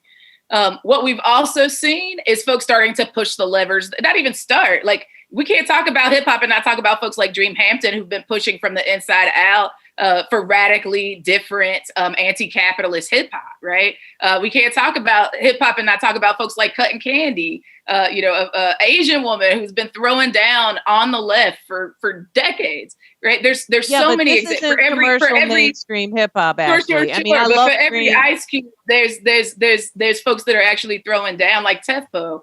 But I think to the point that what I've been taught as a cultural organizer and a political educator in the South is that I meet people where they are and I don't leave them where I found them. And I think too often, even in the most recent conversations about folks like Ice Cube, folks like 50 Cent, other folks that have been, doing these backroom deals around the so-called platinum plan that Trump has proposed for Black people, what we've seen, right, is like this debate about whether or not we should be canceling these hip hop artists. And what's silly to me about it is that they don't actually care about your canceling, right? What they actually care about is having a conversation. That's what people have been saying for forever. And I think the problem isn't that our people don't understand neoliberalism. Our people can understand anything. I think the problem is that people actually aren't talking to people, regular people in particular, to tell them about, to illustrate to them the obviousness of the absurdity of neoliberalism, just like people hadn't been talking to regular Black people about the obviousness of the absurdity of being capitalist. What I know for certain is that when we dropped the Vision for Black Lives, the policy platform in 2016, people told us that we were crazy to include that it was an anti-capitalist document, that it was an abolitionist document, that we really believed in defunding police, we really believed in an end to capitalism, and that Black people couldn't be free under it, that we really did believe in these very extremely so-called radical things. And what we've seen is from 2016 to 2020, those things come to fruition. Right? We're seeing people defund police. We're seeing people push for the creation of third parties, including the Working Families Party. We've seen people push against the regular old neoliberal Dems. And I think that what we know, particularly in a Southern and Appalachian context, right, is that you get what you invest in. And what we haven't seen is an investment by the Democrats. So to be honest, if you want to hear an Appalachian and Southern story about what happened tonight and what has happened in other elections, isn't that people are sold out on either the neoliberal Dems or the right wing. They're not voting at all. Mm-hmm. They're not participating in this political process at all, which means that we're leaving ginormous segments of our community up for grabs, right? And so I think, again, and to your original question about like, how do we make sure that our people understand what socialism is and that it might work for them, is that we actually don't make the same mistakes that neoliberal Democrats are making by just conceding the South, conceding Appalachia, assuming that they're only, white Tea Party members in those places, because that's not true. Right. They've been. No, we must never concede. We must never, ever concede. Not at all. Not at all. Oh, I wish we had more time. And I did, brother. Would you want to say a last word right quick? Well, the only thing I would say is that I think for most Americans, socialism, communism, even these words mean nothing. We're beyond kind of the Cold War era when these words had a lot of negative valence, but it means nothing in the sense that we need to do the job of actually winning things, winning even an intermediary measure like Medicare for all, winning a good $15 and a union for every working class person in this country. Then they'll actually attach meaning to socialism. Socialism will be more bread on the table. It'll mean more security and peace in their lives. Then we'll be able to build a mass constituency. Right now, it is an abstract academic thing. Right now, it is true that socialists in America are not deeply rooted enough in working class communities. I've been a member of DSA since I was a teenager. I love DSA, but we have to admit that it's not deeply rooted in the working class at all right now. It is largely a media event. It's great, but we need to actually sink things deeper to go forward. We need to start winning something, and I completely agree that it starts with the hope and the belief that even if we can't win 100% of working class people behind a program that's broadly in their material interest, we could win 55, we could win 60, we can activate a lot of people who are currently not engaged in the political process. And that's a future coalition of American politics. It's these non-voters, it's these people who are organizing in places that don't make sense to the Democratic Party to go reach because it doesn't make sense in the Electoral College calculus. But for us, it doesn't matter. We're not thinking about the Electoral College calculus. And, I just have to think that it's our only choice, right? We'll have to try. I think it's our best bet. And we have, I think, a good 10, 15 years to try to realign American politics before it's lost forever, I think, to a much more dangerous and growing right. So let's get to it. Well, we got our work cut out for us for sure. Indeed. This has been wonderful. We're going to have you both back on the Tightrope sometime in the future, and we're going to come back to that hip hop, okay, Ashley? Because I got a couple more. I got a couple more arguments with you. I got a couple more bones to pick. Anyway, it's been terrific. Terrific hearing you both. Your inspiration, your vision, your intellect, and your commitment's been fantastic. So we wish you both the best. I want to make sure Highlander Center gets rebuilt. So write to me and I'll try to distribute some news about that if you have any, because we have to go now, unfortunately. But Bhaskar, thank you so much for all your work and your vision, the Jacobin, and hopefully we'll get you on again, both. And let's hope that tonight is a movement in the right direction. Thank y'all so much. Thank you both. Thank you all right, so much. Take good care. That was wonderful. Yeah. That's a beginning of a longer conversation, right? Rich conversation. We need that kind of conversation on a night like tonight, We really exactly. do. Right. That passion with, insight and commitment. And just, it's just amazing. You realize that you theorize your way out of action, Exactly right. Yeah, that's been really, really powerful. Well, I wanted to ask, I guess we'll have to have them back, because I wanted to ask what should the Bernie constituency do in this moment? What's the best thing that the Bernie constituency can do in the face of whatever comes, right? How do they function? It's going to be interesting. I mean, you got Brother Nick Branner and company with the People's Party that's on the move. Sister Nina Turner, one of the great leaders of her generation, a number of us. But then you got folk working on the inside. You got Brother Bernie, and you got the squad and so forth. We're going to see what they can do. But in the end, they're probably going to be headed in the same direction, because I think the neoliberal wing of the Democratic Party is going to have a certain kind of crisis no matter what happens tonight. Right. And no matter what happens with the Bernie crew. Right. That's true. So, okay, well, we can talk, I can talk to you all day, but I think we got a little time pressure. So I'm going to move us along. I think we have Maximilian Alvarez, who is going to give us an update after, see where we are now. And after that, we'll be talking with Dr. Eddie Glaude at around 10:10. But Max, let us know. You're live at the White House where Trump is holding his election night party. How did you get that assignment? Well, first of all, how am I supposed to follow that panel? That's what I want to ask. That was a killer panel, y'all. Thank y'all. So I am actually still here in Baltimore, but we're going to be checking in with Aman Azar, who is our man on the street in D.C. right now. And Aman, I believe, is standing by, and we're going to check in with him. Aman, how you doing, man? I don't think Aman's audio is coming through. So let's just troubleshoot that real quick.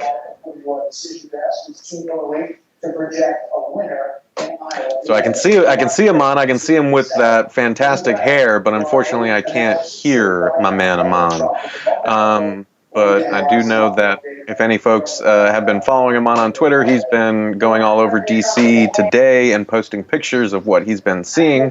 And so I want to ask him about that. But first, we're going to try to troubleshoot his audio. Can you hear me now? Yes, Max, sir. Can you hear me now? Yes, sir. All right, perfect. All right, man. So, yeah, great to have you on. Thank you so much for stalking the streets of D.C. to kind of get us the scoop. So I wanted to ask kind of first, I know you've been going out all day and just kind of taking stock of the city itself and all the preparations that are being made for the kind of potential outcomes tonight. So I wanted to first ask, what you've seen on the streets of D.C. today? So, Max, first of all, just to let you know where I am, I'm at Black Lives Matter Plaza, which is just very close to the White House, which you might even be able to see in my background. If not, it's right there. And the vibe is like a carnival setting. There's a music in the background and chopper overhead. So there's been some aerial surveillance, which has been going on for the past 10 minutes. There have been some instances of squabbling here at the Black Lives Matter Plaza between different groups. I've been told from the eyewitnesses that I've spoken with that at least one person was grabbed by the police in the early hours, like a couple of hours from now.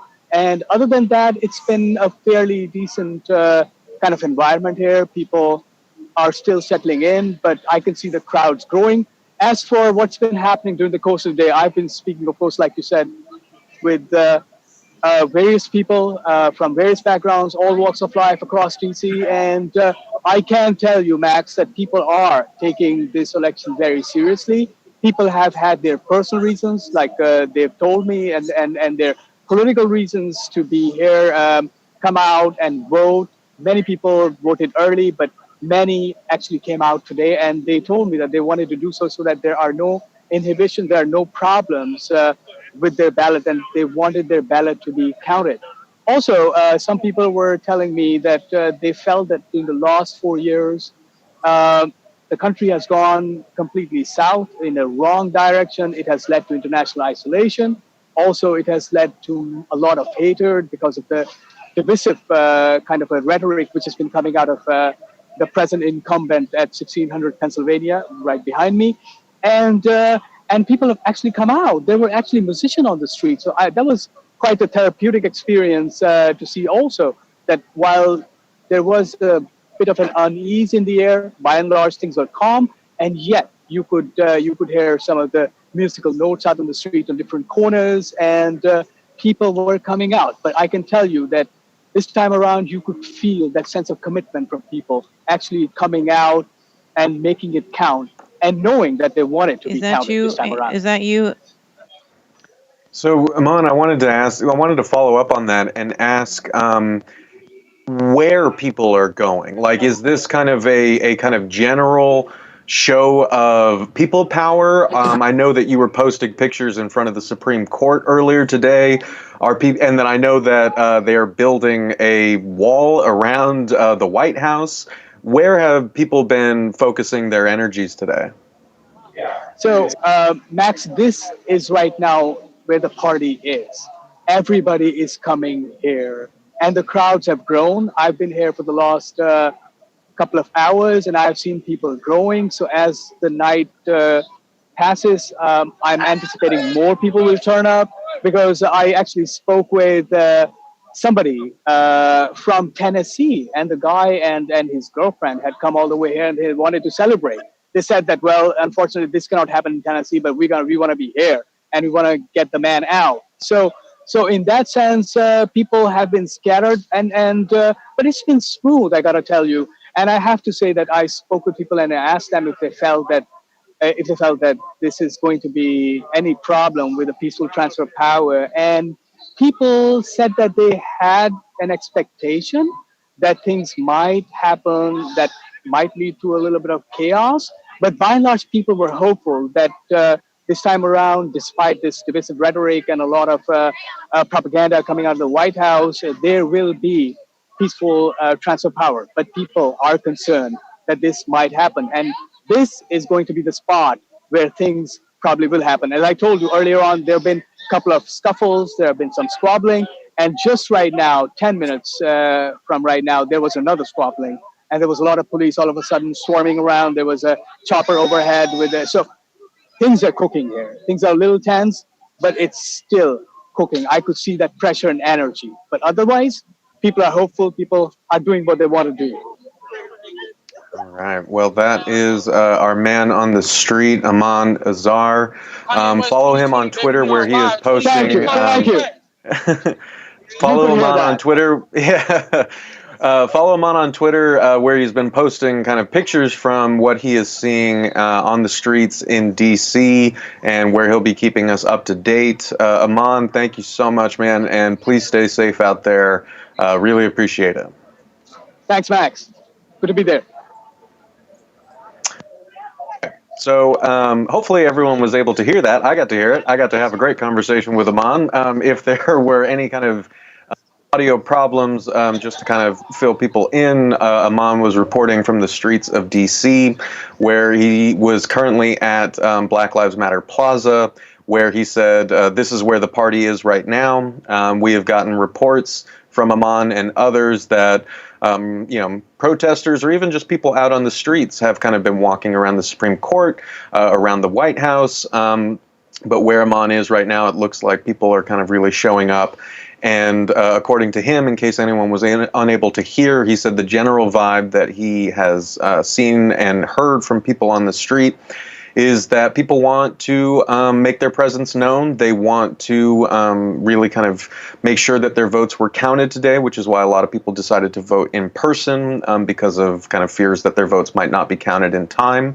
And they wanted to be a physical presence on the street to ensure that anyone watching knew that they, the people, are there to commit to a peaceful transfer of power and a democratic process. And so that was the gist of our conversation with Aman, and we thank him for that. We are at the top of the hour right now. It is 10 o'clock, and as folks who are kind of checking our website can tell, we have kind of live graphics coming in from AP News that will give you updates on races around the country, including kind of the presidential race between President Donald J. Trump and Vice President Joe Biden. AP just updated their numbers for Pennsylvania. Trump is now up by 1 point with only 25% reporting. As we discussed earlier in the feed, there's a lot of mail-in ballots to be counted there. AP News currently has Trump up by 4 points in Florida, as well as Ohio. And also it looks like Biden is now up by 10 in Arizona. And so I wanted to kind of, by way of passing things off to Tricia and Cornel, just kind of get your thoughts real quick on what we're seeing kind of coming through the wire here. I know none of us want to step in it and make any kind of bold predictions, but I guess is this unfolding the way that you thought it would, and what should we be keeping our eyes out for? Well, I mean, I have to say, I really can't fathom what people are voting for in the case of Donald Trump, honestly.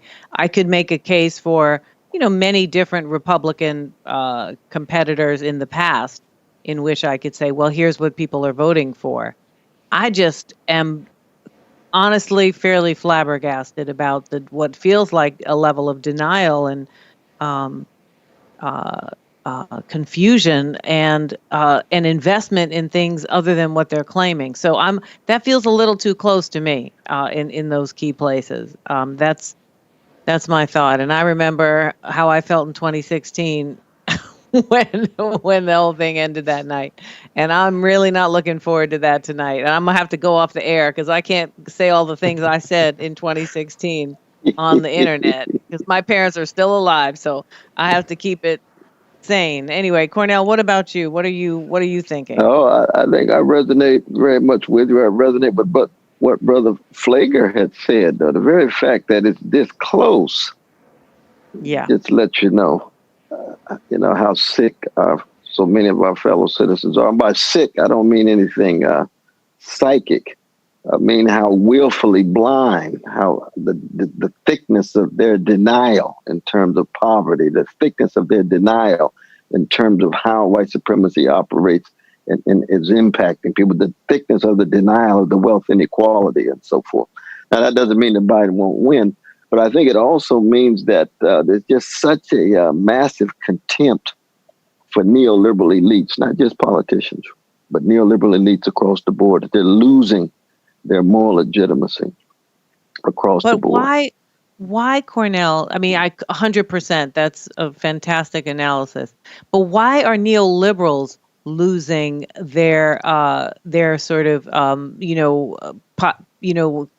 losing support, but right-wing conservatives are not? Right, not It's just Trump, but the right-wing conservatives as a whole. I mean, why aren't they both losing support? Well, the thing is that because neoliberals have been the caretakers of the status quo, you get a revolt against the status quo. And because the left is so weak, it doesn't present a concrete alternative, that they're going to resist and revolt against the status quo. And the only one that they think actually is a live option is the neo-fascist one. And so that on the one hand, if you have the neoliberals posing as if they constitute some kind of fresh alternative, and they're not fresh. Yeah. This is old stuff. And what's fresh is the neo-fascists. What's vital, enthusiastic, excitement, that's the neo-fascist. Now, we had that with Bernie, but we got crushed by the neoliberals. And we came together with the neoliberals to try to push Biden across the line, as it were. And we had debates about that, but I think that's still a good thing to do. But the very fact that this is so close, the very fact that that the idea that somebody like Trump could constitute any kind of alternative, let alone a close alternative, just shows you the depths of the sickness, the spiritual and the moral sickness of the country in which we live. And it just means we got a lot more work to do. But that's what I'm feeling right now, because I would have thought Biden's lead would be much more at this point. I really would. Yeah. Yes. Definitely. Well, yeah. I got tons of thoughts on that, but I know y'all got another guest in the wings, so I'll save that for when the three of us kind of convene in an hour. Yeah, absolutely. Love to get your take on that, brother. Yeah. We'll have to have a part 2 about that. I've thoughts. We get that PhD from University of Michigan just kicks in so strong. Not only that, but that's part of it. For sure. Well, Max, thanks for handing it off to us. We'll see you again in another segment. And we now have our dear colleague and good friend Eddie Glaude with us to pick us up from where we just actually headed. Really where we just were is a great place to ask, Ed, what you think about why neoliberalism why the revolt is so strongly against neoliberalism than against, the conservative trajectory that I think's had a lot of power over the past 40 years. But before we jump completely into the deep end, how are you? Thank you for joining us. We're thrilled to have you. professor at Princeton, colleague and friend, author of many influential books on race and democracy and philosophy, and most recently, a really amazing book on Baldwin called Begin Again, James Baldwin's America and its Urgent Lessons for Our Time. How are you? Welcome to the Tightrope and our election night party.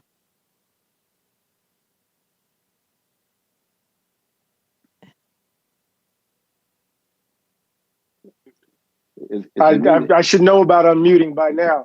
I'm doing well. It's better to be with you in the midst of this craziness. I mean, this is insane. When we look at the particulars, the AP just called the race in South Carolina. Lindsey Graham will hold his seat. It seems so. It's an interesting night. Let's just put it that way. Although we see some glimmers of sanity in Arizona, and we haven't made our way to Wisconsin and Michigan and Minnesota yet. But this is complicated, to put it lightly. Yeah. So what did you think about the conversation that you were listening into? Because I'd love to hear what you think, and of course, Cornel, you can reflesh it out. But why is this revolt and this rage against neoliberalism when there's been a stronghold, at least I think a competitive stronghold, for a number of administrations and certainly policies that suggest that there should also be a similar revolt against conservatives, right? Why is that missing? Like, why aren't they mad at them? Is the short question. I wish I had an answer. My intuitions lead me to view to these sorts of conclusions. One, that the country reaches for its scapegoats in these sorts of moments, right? So neoliberal elites can be the object of scorn, but when one gives an account of one's condition of living, it's not only these elites, it's these others, inverted commas, who become the basis of our scorn, right? They're the reason why we are losing ground alongside these other elites. And so what you see is a country where populism has historically always banked right. And in this moment, we see in such clear ways, it seems to me, the ugly underbelly of American life. And it is a combination of profound selfishness, greed, and white supremacy. And Trump sits in the sweet spot of those three. That he's the intersection of greed and selfishness and racism is where Donald Trump and Trumpism thrives, where modern conservatism thrives. So even as you have this backlash against neoliberalism as such, it's taking the shape of a form of right-wing populism that is consistent with American history, in my view. No, this is very rich, though, brother. It's always a blessing to set eyes on you. I can just listen to your insight, though. You one of the few grand public intellectuals like Sister Tricia of your generation. But this new book by Simon Reed Henry, Empire of Democracy, the remaking of the West, where he argues that the moral legitimacy and the institutional capacity of the neoliberal state has shown to be hollow. And in such a moment, people had to make a choice. They had to believe either there's some social democratic and left-wing possibilities, or there's going to be authoritarian or neo-fascist possibilities. And then that underside that you were talking about, those vicious forms of not just xenophobia, white supremacy, male supremacy, homophobia, and transphobia, but also the weakness of class-based solidarity makes it hard to present a left alternative. And when it does emerge, as with Bernie, it gets crushed by neoliberal elites themselves.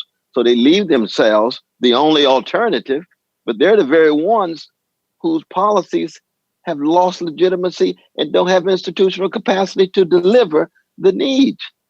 And so we end up with this very, very, I keep saying, I keep going back to Martin Luther King Jr.'s language. He says, it's a sick country. We can't see the suffering. We can't respond to the suffering. That's a spiritual sickness and a moral sickness, you see. And the very fact that here we are, what time is it now? It's 10:20. Too late o'clock. It's called too late o'clock. 10:20, and we still got this tight race. It's like, my God. Right, and we have a tight race when the evidence is clear that there's a thug who occupies the White House. He has revealed at every turn that he's out of his depth. That's a generous read. He has been grossly incompetent when it comes to handling the coronavirus. His administration is deeply corrupt, right? He has divided the nation in ways that we knew had already existed, but it's deepened those divisions. So the evidence is clear that this man is obviously unqualified to lead the nation, and that he doesn't. This is not the beat. This is not even the bench in terms of the folk in his administration. This is the D League. This ain't even the D League. These are folk who are, who are playing in the park, right? They couldn't even play in Rucker Park, right? In terms of the quality of skill that they bring to the task at hand. Right. But what we're seeing clearly, I think you're right, the contradictions of neoliberalism are in full view, right? And those contradictions make this in some ways a conjunctural moment. And what it's revealing, Doc, and Sister Tricia, is that there are millions of Americans who don't give a damn about democracy. There are millions of Americans who are willing, for reasons that we could delineate, to throw democracy into the trash bin. There are millions of Americans who don't have fellow feeling, who aren't interested in a robust conception of the public good. And there are millions of Americans who have drawn the conclusion that if we have the choice between, vicious conservatism or neo-fascist conservatism and milquetoast neoliberalism, they choose vicious neo-fascism. That's what they're doing. That's what we're dealing with. See, it was Mussolini who said, those democratic temples are empty and vacuous. Come follow me. Now, if democracy is associated solely with neoliberal failure, then you can see why they followed Mussolini. You can see why they follow a Trump, why they follow the gangster down in Brazil and so forth. So you're seeing this larger transnational in Hungary, absolutely. We go. But just to be able to see this in real time is a very, very painful thing. But I guess we shouldn't be surprised. We shouldn't be surprised. We just got to get rededicated and refortified. That's all. And and I think sometimes we have to make.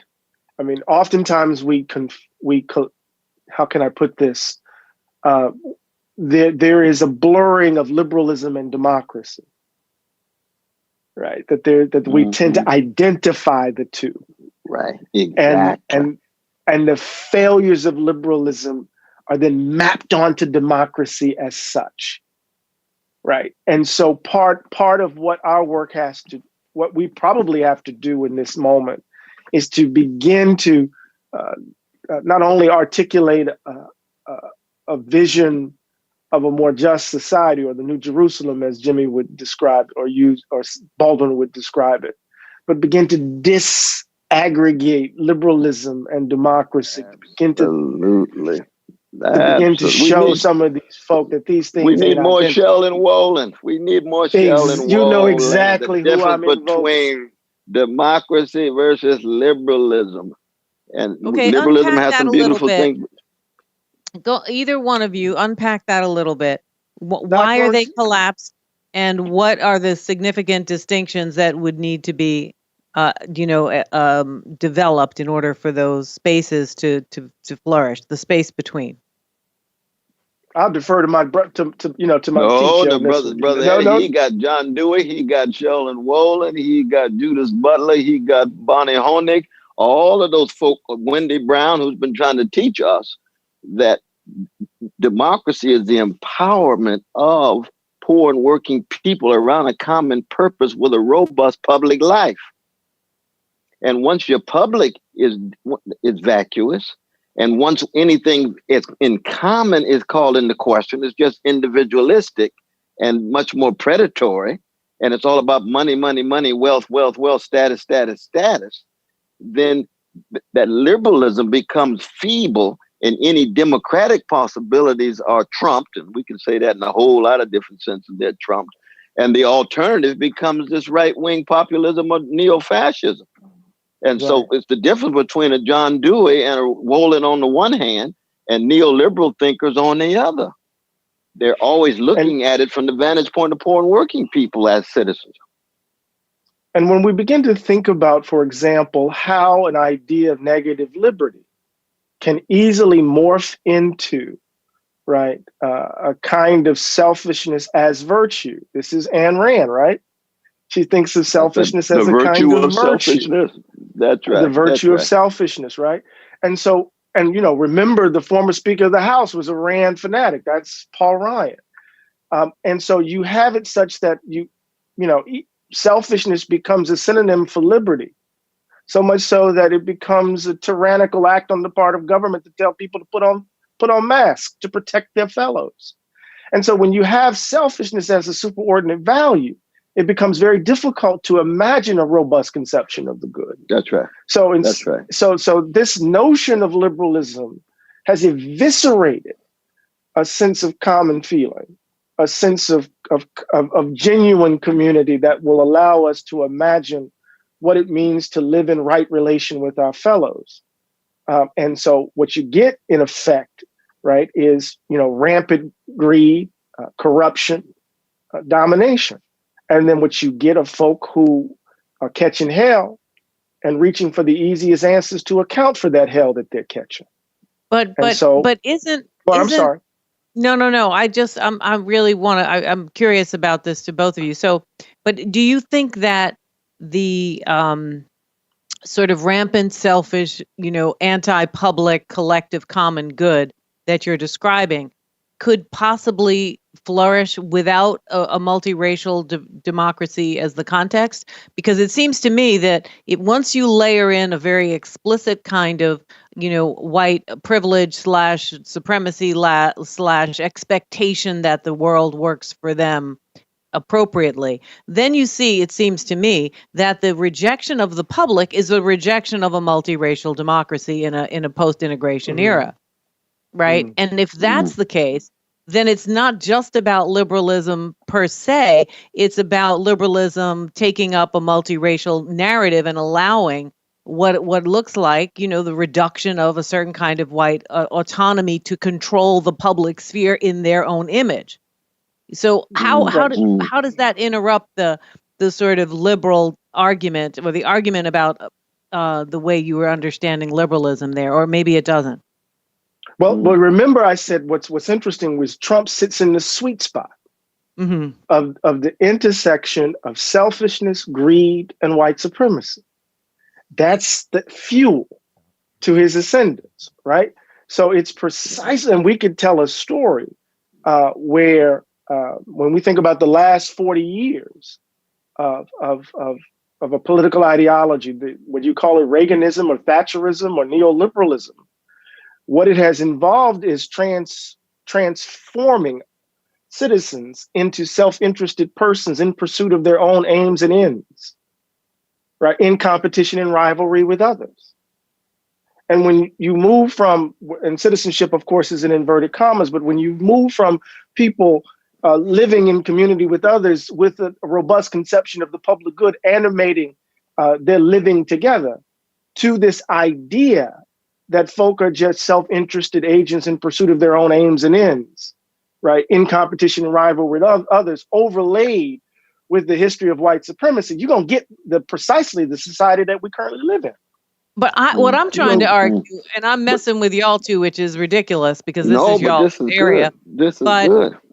But what I'm trying to say is I don't think that you had that common good for whites in America under segregation, under Jim Crow, under slavery, so on and so forth. What you had was a white public sphere.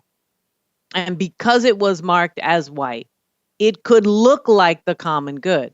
So what happens with the individual selfish framework that emerges later is basically saying, I'm taking my marbles out of here because y'all are now asking me to to play games in school, to play, to basically have to share resources, share institutional power with a variety of non-white.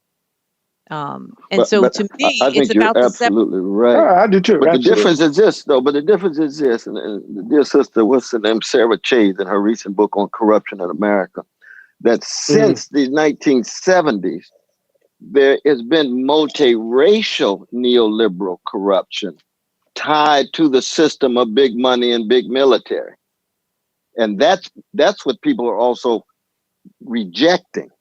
But what Trump does, he has a distinctively xenophobic version that presents himself as an alternative. Right. And of course, the fact that he's even more corrupt than the neoliberals, but the neoliberals cannot deny that their guidance to the status quo did not deliver. So when Brother Eddie says, well, the right wing view was pushing liberty and it led toward greed. And we know the liberty of wolves means the death of the lambs. The liberty of the slaveholders means the death of the slaves. The liberty of capital, the liberty of males in a patriarchal world, the liberty of straights unregulated means death for somebody. Gays, lesbians, whatever it is. So liberty is a very precious thing. We all support rights and liberties. But when liberty itself becomes a metaphor for what Alan Greenspan and what these the Ayn Randian folk meant, then you completely pull the cover from any public life and what is held in common. But that also means Black and brown and women folk also got in on the multiracial neoliberal status quo. And when the poor and this is really people left outside. This is really important to understand what's happening in Miami-Dade County right now in Florida. What happened in Miami-Dade? Florida is going to go Trump's way precisely because Cubans and Venezuelans and Nicaraguans have broken towards Trump in Miami-Dade County. 36% of Latinos voted for Trump in Ohio. Is that what the data says tonight? That's what they're reporting. I didn't know that. So part of what we're talking about here, right, is very clear, right? Is precisely what Doc just laid out, right? And so I think we're witnessing in some ways, if I don't want to suggest that Trump is going to win, because we still got Wisconsin, and we still have Michigan, we still got Minnesota, we still got Arizona, we still got Nevada. We don't have Ohio still? No, Ohio is still up. Ohio and North Carolina are still close. In fact, Trump is in the lead in both of those now. And according to, I was just on a show, and the pollster was saying that Biden was underperforming the polls by 3 to 4 points in Texas, Georgia, and North Carolina. Right. So Pennsylvania will matter in ways that we hope that it wouldn't, that some of us hope that it wouldn't. But he's going to have to run, Biden's going to have to run the tape, because he's how can I put it? He's beating Clinton numbers, but he's not beating those numbers at the level that he needs, right? In order to win. So I was thinking we were going to get this 64 kind of outcome with Goldwater. I thought we would just get that the country was going to just make it clear that this was nonsense. But what we're seeing is a much more complicated landscape and a much more deep investment in the ugliness that we've been describing across the board. Yeah. So this is a little too heavy for me. I'm like, this is going to be a nightmare anyway. But listen, so Eddie, I know, good move. Yeah, I know. This has my evening tea in it also,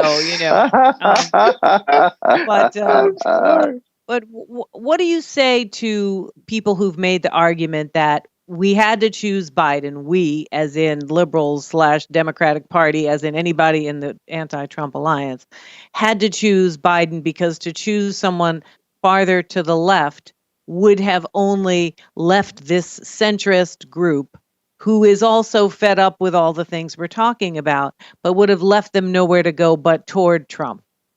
What do you right? say? I mean, so you know, the to me, the obvious response to that is that the evidence suggests that argument just doesn't hold water, right? So you say that we needed to choose a centrist Biden, but one of the arguments that was made in Miami-Dade County, for example, going back to that, was that Biden was still tarred with the brush of socialism. That even if you don't want to choose someone who holds policies that could be described as socialist, right? They're still going to label you socialist, right? They're still going to do what they do, right? So part of what we see is that every time the gaze of the conservative voter or the white working class voter determines the political behavior of the Democratic Party, it in effect, right, dooms and fates that the choice of that Democratic Party to failure, right? As long as they have as the center of gravity of their political imaginations, right, their long lost love, the Reagan Democrat, right, the person, that group, that constituency that they've been pursuing for ever since they left, they're gonna continue to lose. You know, as I say all the time, you know, if folk have a choice between a duck and that which looks like a duck, they're gonna choose the duck over and over again. And so these people keep trying to adjust in order to appeal to these folk, as opposed to putting forward a robust, radical vision for the country.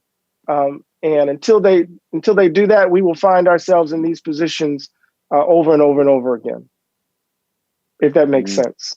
Yeah, I mean, we wonder now whether Bernie could have won in 2016, whether Bernie could have won in 2020. I mean, we'll never know, but we wonder about that. Yeah. And it's the question that has to be raised, whether, you know, whether Biden wins or not. Still open-ended, we don't know, but the very fact that it's so close at this moment does not it's not good. Well, it's not good at all. And the thing is that because it's close, it opens the door for Trumpian shenanigans, even if he wins. True. Right. So this is not going to be decided tonight because it's too close. So the shenanigans are coming. And so they've already threatened lawsuits, you know. Oh, they already did it in Nevada. Right. They filed soon as the data came, soon as some of the they're already suing to not accept some of the mail-in voting in Nevada. They filed that suit immediately, as soon as the poll closed. Wow. As soon as the polls closed. All right. Well, goodness. We in a mess. Yeah, we're in a mess. But it's not new for us. We come out swinging. And because I'm with y'all, because I'm in conversation with y'all, I feel so much better. So you know, we good. We go. You bring great to see you. Some light. You bring some heat, and you bring some love, brother. When the love coming right back at you. Yep, it's beautiful. So we know you've got to head on over to somewhere else, and we don't want to hold you up or make you late. And we're just grateful to have you with us. And you know, we'll pick you up again another time and see how we feel in a couple weeks after this mess is a little further down the road. But thank you very much, Eddie. It was really great to have you, everyone. This is Eddie Glaude, Princeton professor, great colleague and friend, and we're really delighted to have you anytime on the Tightrope. Thank you so much. All right. Love you much. Y'all take care now. Love you much, back. brother. One and only Eddie Glaude. Yeah. One and only. Yeah. I mean, I'm still wondering. That was rich. Yeah, that was heavy. I mean, I'm still wondering about this proverbial suburban white female voter. You know, I mean, I don't know. I mean, you know, if Biden wins, you wonder what happened. Yeah, right. What you know, would a Bernie have been too threatening for this particular constituency? But I don't know. We'll have to wait and see. It's not to be determined 100%, but I mean, I appreciate the spirit of saying, look, we just need to have a clear vision, a bold vision, an articulate vision that is not easily manipulatable, right, into these tropes of black and white, grainy pictures of the inner city, Absolutely. I mean, the other variable and factor in regard to somebody like Brother Bernie would be that 40% or so that don't vote at all. If you could get another 10% of them, 1 out of 4 of them to vote for the first time in 50 years. But it looks like that's pretty stable. That's pretty constant. And not only that, but if you got them to vote, you'd have to make sure their votes were going to count and that they weren't going to be, basically harassed at the polls for a variety of techniques. That's true too. You show up, we never seen you before. What's your ID? So on and so forth. Absolutely. No, that's true. Man. Well, we have a few more guests coming our way, but we have some amazing. The next segment we have the presidential candidate Marianne Williamson coming, but before we go to that conversation, which we're both very much looking forward to, we have Mark Steiner, who's back with an update on voting in southern states, and hopefully it's a little less bleak than our conversation on these matters just now. Mark, how's it looking? How's it looking over there?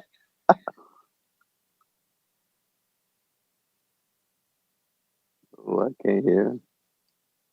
That's 2 of us. Mr. Technology's muted. Here we go. So the last hour was a real turn downwards, but Milwaukee, like in Wisconsin, Milwaukee hasn't been called yet. Madison hasn't been called yet. So it's not that part is not lost yet. We'll have to see how this is still very much on the edge. Oh, and the southern states? Wow. Is there any news on the southern states? The southern states look like the southern states. Well, I don't know why we're asking that question. I mean, I actually did have a little bit of hope about the southern states. We'll talk to Anthony Rogers right in a minute about all that and more. But Georgia looks like it went the Republican way, as did South Carolina. Mississippi, Louisiana, Tennessee, where there were black candidates running for the U.S. Senate, they all seem to go the other way.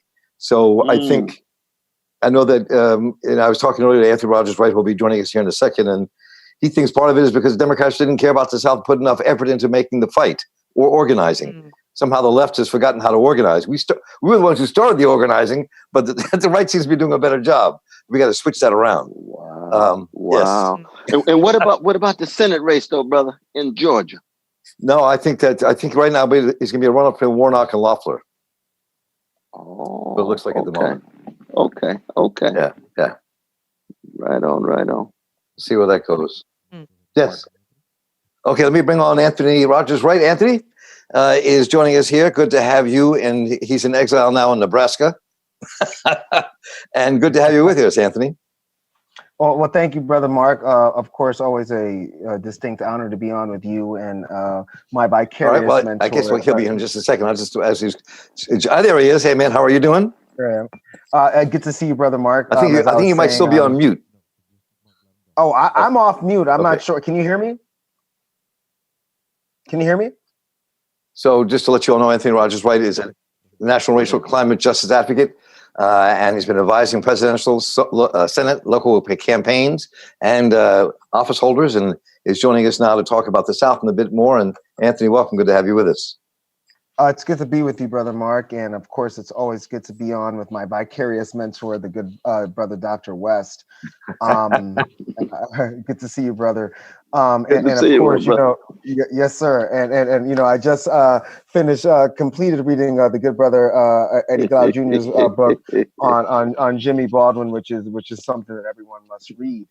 But Brother Mark, you were talking about a lot of things going on in the South. This is an example. The South should be way more in play than it is right now. Unfortunately, Dr. West says this many times, as does our good brother Bernie from Vermont, is that we haven't seen a 50-state strategy, ironically, since 2008 when Howard Dean was the DNC chair. And he had that 50-state strategy and built that infrastructure for the neoliberal President Barack Obama to eventually get elected. You must not discount the South as much as I may have some policy differences with the good sister Stacey Abrams, who did incredible work. What she needed was investment. You have good people like Stephen Phillips, who of course wrote the incredible book Brown is the New White. And what he's pleading to this corporate Democratic Party to stop being a coastal party and invest, in the deep organizing and the deep canvassing that is necessary to win the South. And we've seen, and it's not like you have to recreate the wheel. You go back to the days of Kwame Ture, formerly known as Stokely Carmichael, of course, the greatest organizer of all time, Ella Baker, and the Lowndes County Freedom Organization, and you see what they created. Had they had investment, who knows what could have happened if it wasn't for abject white supremacy. But the Democrats have, unfortunately, for too long written off the South, and we're starting a little bit from scratch. We should be performing much better. But unfortunately, a neoliberal party with technocrats and whatnot, who are trying to recreate, in some cases, the 2016 Clinton campaign, but a little more compassionate and a little less intransigent, but not enough less intransigent, not investing in this very important region for your most important voting bloc, which of course are Black people and specifically Black women. Well, I was thinking about looking at the South pretty closely. I've also been watching the races in the North, in Wisconsin and Ohio, and Michigan and Pennsylvania that are trending towards Trump. We'll see what happens at the end of the night. And some of the major areas like Milwaukee haven't been counted in Wisconsin, but they're moving towards Trump. And so a couple things that popped through my head as I was watching all this. I remember back in 1968 when George Wallace got a plurality of the votes in Wisconsin. You also see that you mentioned Ella Baker, and one of the things I think that liberals, people on the left, have forgotten how to do is organize. I mean, one of the things, Ella Baker, Fannie Lou Hamer, Saul Alinsky. Even though they're much different politically, they knew how to organize and move things ahead. Union organizing. We were community organizers. That's right. I remember we organized the first interracial tenants union in Baltimore back in the early 70s and went on rent strikes, bringing poor whites and poor Blacks together. But something's missing. We're not in the streets bringing people together in a struggle. I think that's part of the problem. Right, well, when you think of incredible thinkers and sisters like Jane McCaveley, who has written 2 incredible books, No Shortcuts and, of course, Collective Bargain. And she's talking about, the early 19th century CIO, when this was a gangster union organizing. Unfortunately, what happened is that when labor became simply an arm of the Democratic Party, it became less about the workers and more about the contracts, and that's a huge problem, because we all know whether you want a Green New Deal, Medicare for all, and true racial justice, we have to go back to that CIO ethos of using the muscle of labor, who of course had the power to shut down the entire economy. It occurs to me that a lot of people use, we many times, and thank goodness for good people like the good Reverend Barbara III, who, has that ethos of the great Chairman Fred Hampton, of course, organizing. We organize with poor white folk, right? We're not class reductionists, but we understand that we must have a class analysis in the spirit of Lenin, Marx, and the great Rosa Luxemburg. That said, West Virginia miners used to be called rednecks, right? And that became a derogatory term. That they wore red scarves to show their solidarity with labor, because they were so powerful in how this economy worked that if they shut down that coal, that would shut down the economy, which is, of course, why we shifted to fossil fuels like frack gas and oil. I don't know what has happened with the left. I think that, Dr. West has talked about this many, many times, as well as the good brother Bernie Sanders. We became too technocratic and academized the organizing instead of mobilizing and really building a bench of future organizers, which is in the paradigm and the praxis of Ella Baker, who of course was, I'm going to build new leaders. And you're seeing this attempted in cities like Chicago. Speaking of Saul Alinsky, when you think of great sisters like the great Charlene Carruthers from Black Youth Project 100, of course, right. You know, who talked about this idea we must build new leaders. You know, Dr. King and Brother Malcolm are not coming back to save us. Sister Fannie Lou is not coming back to save us. We have to build the new leaders to build more collective power and maintain it. That is what organizing is. Unfortunately, the left has conflated organizing with acts of acute catharsis, like standing on street corners, you know, with posters. I'm not denigrating that, but I'm saying that is not organizing. Organizing is building, maintaining power, and increasing the base. We have lost our way in many cases with our labor, who have become too ensorcelled and ensconced in this neoliberal establishment corporate party that the Democrats have become, that have shifted away from the days of Henry Wallace and FDR. And, you know, we have some criticisms on FDR. We know the New Deal it wasn't a New Deal for everybody. It was a raw deal for some of us. But that said, it still increased the power of labor. And somehow in between the 1940s and, of course, the New Democrats of Bill Clinton and whatnot, we lost that organizing praxis and prowess. And here we find ourselves today, you know, really trying to dig ourselves out of a hole. So we're almost out of time in this segment, but Anthony, one quick thought as we wrap this up. I mean, so the whole movement was around beat Trump, then battle Biden. But if Trump wins, or even if Biden wins tonight, the battle continues. So how do you take, very briefly, how do you take what you just said, an analysis of history, and turn it into a 21st century phenomenon? What has to happen?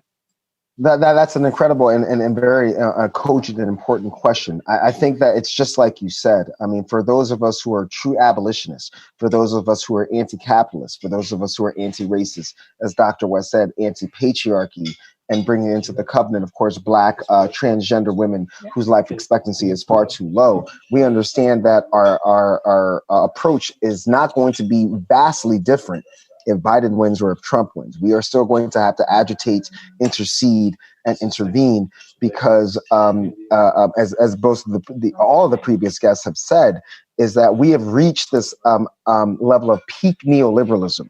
And we are on the downside of neoliberalism, and we're going to have to confront that. So that means that we're going to have to bring labor back to its very agitative, confrontational stance to make sure we're taking care of the workers. Brother Mark, we got 100,000 fossil fuel workers out of a job in 3 months. The most valuable company 5 years ago, ExxonMobil, kicked out of the Dow. Fossil fuel workers are about to lose jobs in droves. We've got to make sure that we take care of them and the communities that are dependent right now on these fossil fuel revenues. And that means going back to what we used to do, which meant that general strikes are necessary. So we're looking to sisters like Sarah Nelson, who will hopefully take over the AFL-CIO, which will make our lives much easier. Wouldn't that be nice? Much easier. Oh, yes, sir. Yes, sir. Yes, sir. So so this is a short segment, but Anthony Rogers, right?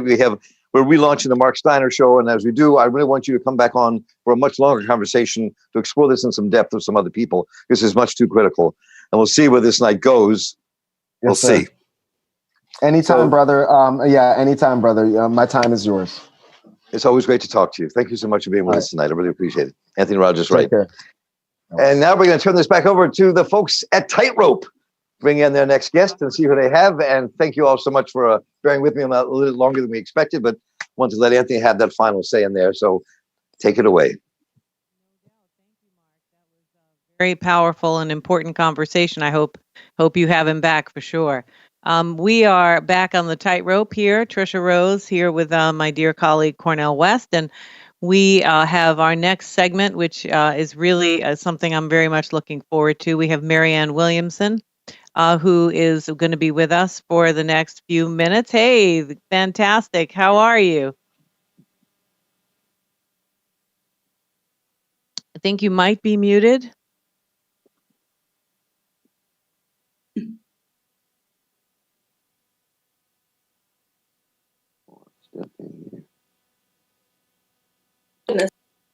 How about now? Can you hear me now? Yes, Oh, fantastic. yes, there we are. There we are. Yes, Cornel, indeed. it's great to see you again. And Tricia, it's so nice to meet you. Thank you. Oh, thank you. It's such a delight. I'm really very, very thrilled to meet you as well. And I just want to quickly remind everyone, although we don't need any reminders, that Marianne is a fantastic writer, a speaker, thinker about spiritual matters, and the now has a new podcast, the Marianne Williamson podcast called Conversations That Matter. And she was a 2020 presidential candidate in the Democratic primary. So we have lots to ask you, and your conversations with us, we're hoping ours will matter too here. We just wanted to welcome you to the Tightrope and just, get your sense of what you think is going on tonight. What's your take where we are in this horse race? There are two storylines. One is that which is going on tonight, and we're living it. So we're in the middle of it right now. We can't really process it because we don't know exactly where it's going. But the other story is the one that you've already been talking about in the last half hour that I've been listening. The things that Eddie was saying, the things that Anthony was saying, the things that Cornel is always saying. And that's that we are seeing the absolute electoral, political, and intellectual bankruptcy of neoliberalism. If Biden wins tonight, I think it's fair to say he will pretty much squeak by. There will be no landslide. And so I think that the pendulum's going to turn. Pendulum's going to swing.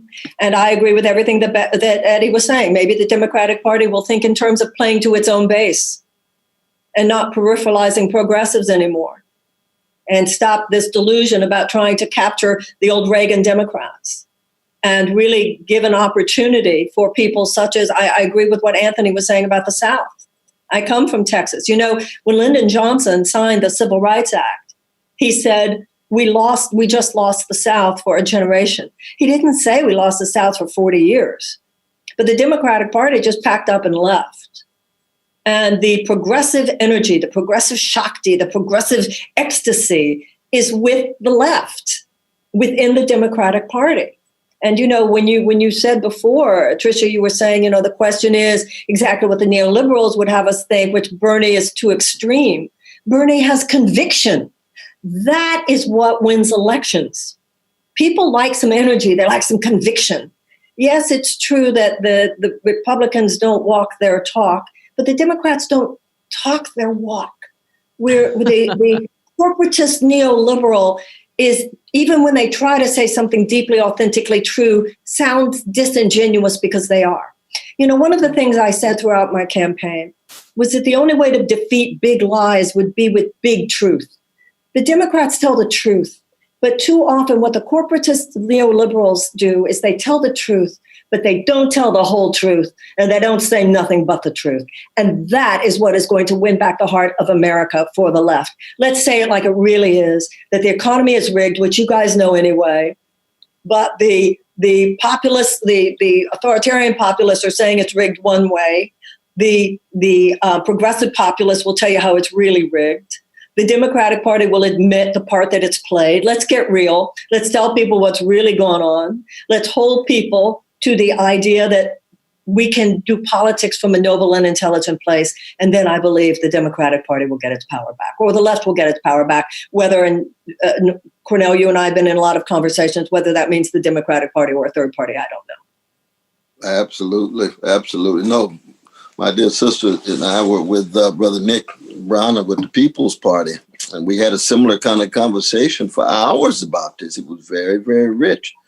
But it raises a question, though, is if the neoliberals in the Democratic Party told the whole truth, they would have to lay bare their connections to Wall Street, lay bare their connection to Pentagon militarism, and lay bare their connection to the fossil fuel industry, the big farm, private insurance companies, and therefore they couldn't pose and posture like they're populist in a progressive way. See, Bernie was the only one who could do that. The squad is one of the few who can do that, you see. And so there is a sense for them to want to hide and conceal and disguise who they really are in terms of their donors, their benefactors, their financial sources, as it were. And that's also one of the reasons why I think so many of our fellow citizens, some of whom seem to have voted for Trump, is why they have this contempt for neoliberal elites. And I don't think it's just the politicians. I think it's contempt for neoliberal elites in the academy, in the churches, in the media. It's across the board. They see complicity. They see a certain kind of deference paid to the neoliberals in the Democratic Party, so that there's no truth telling for them among those cultural elites, among the celebrities and others who will want to dance with the neoliberals and act like somehow they build it on the legacy of Martin Luther King Jr. You say, please spare me. We were born at night, but not last night. People can see through that now, though. But let's say something. But let's raise a question, though, about the relation between this kind of a social analysis you have, with which we deeply resonate with, and then the spiritual and the moral dimensions that you also bring, because you're not solely concerned about the spiritual, you make the connection, but the spiritual has to play a crucial role, though. Well, spirituality is the path of the heart. You can make the bottom line organizing principle of your society short-term profit maximization for huge multinational corporations, or you can make the guiding principle love, mercy, compassion, inclusion, equality, and justice. Those are aspects of the face of God. You can't have both. And so, as John F. Kennedy said, we cannot afford to be materially rich, but spiritually poor. We have become a nation spiritually impoverished. And when you do not see love as the reason you're here, it's not only that people suffer. That's really what this is all about. It's about human suffering. When you have short-term profit maximization for huge multinational corporate entities, the bottom line of public policy, then you get what we've got. You get a society where 1% owns more wealth than the bottom 90%, where even before the pandemic, 40% of all Americans could not afford a $400 unexpected expenditure, where millions of American children go to school every day in schools where they don't even have the adequate supplies and ability to teach a child to read. And if a child cannot learn to read by the age of 8, then the chances of high school graduation are drastically decreased, and the chances of incarceration are drastically increased. Where you have a private prison industry, the prison industrial complex, where just like with oil companies and just like with defense contractors, there are industries building market share of huge amounts of human suffering. They are making billions of dollars off the creation and the maintenance of human suffering. You can't talk about spirituality without talking about the need to address human suffering. And we don't have an economic system where CEOs wake up in the morning and say, how can I hurt a child today? But we do have an economic system where CEOs wake up in the morning and do not feel that it's their responsibility to think about that child one way or the other. It is a morally neutral, it is an amoral economic system that inevitably produces immoral results. And then when you have a government, I'm not telling you two guys anything you don't already know, but when you have a government that is merely handmaiden to that, then you're off the spiritual rails because the heart is not factored into anything. All that's factored in is how are the insurance companies going to make more money? How is Big Pharma going to make more money? How the gum manufacturers going to make more money? How the chemical companies going to make more money? How are the food companies going to make more money? How is big agriculture going to make more money? How are the fossil fuel companies going to make more money? And how are defense contractors going to make more money? How's telecom going to make more money? How are the banks going to make more money? And every time that you ask that question, particularly the way it is today, where you have a government that is handmaiden to that, which has become little more than a system of legalized bribery, then this is blood money we're talking about. Because that old famous quote from, it was actually a Republican senator, I think, or else it was Eisenhower, I'm not sure, that every bomb that's built is a school that's not built. The U.S. Yeah, that's Eisenhower. That was Eisenhower. Right. January 1961. Last speech he gave.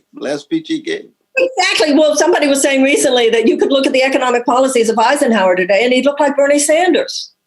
Oh, yeah, they call him socialist communist. So far to the right. We have the U.S. Air Force. I don't know if you and I have ever talked about the B-21 Raiders. The U.S. Air Force has ordered 100 B-21 Raiders. Each one costs more than $500 million.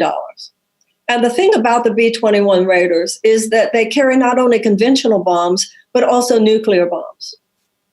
We're going to spend over $500 million on 100 airplanes. Each one has a capacity to drop a nuclear bomb. Now, 5 of those, you're talking about the end of human civilization as we know it. 10 of those, and it's over for the human race for several 100,000 years at least. This has nothing to do with our national security. Think what that $500 million of even one of those would do for schools in these disadvantaged domestic war zones around this country.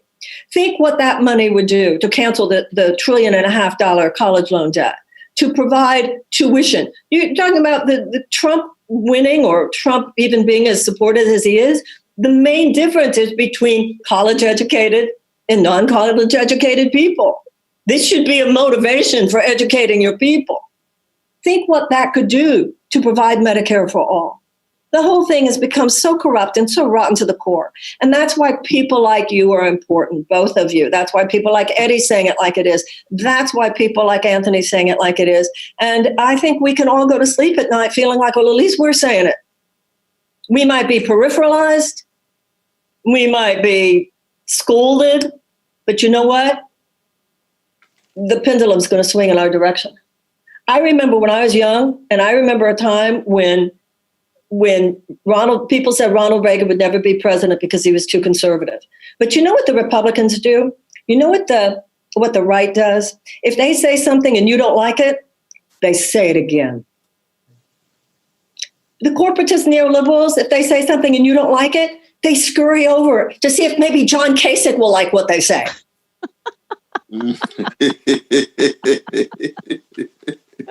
I hear you. Am I wrong? Cornel? Because you're somebody who am I wrong? No, if you tell me I'm wrong, I think about it. No, you telling the truth.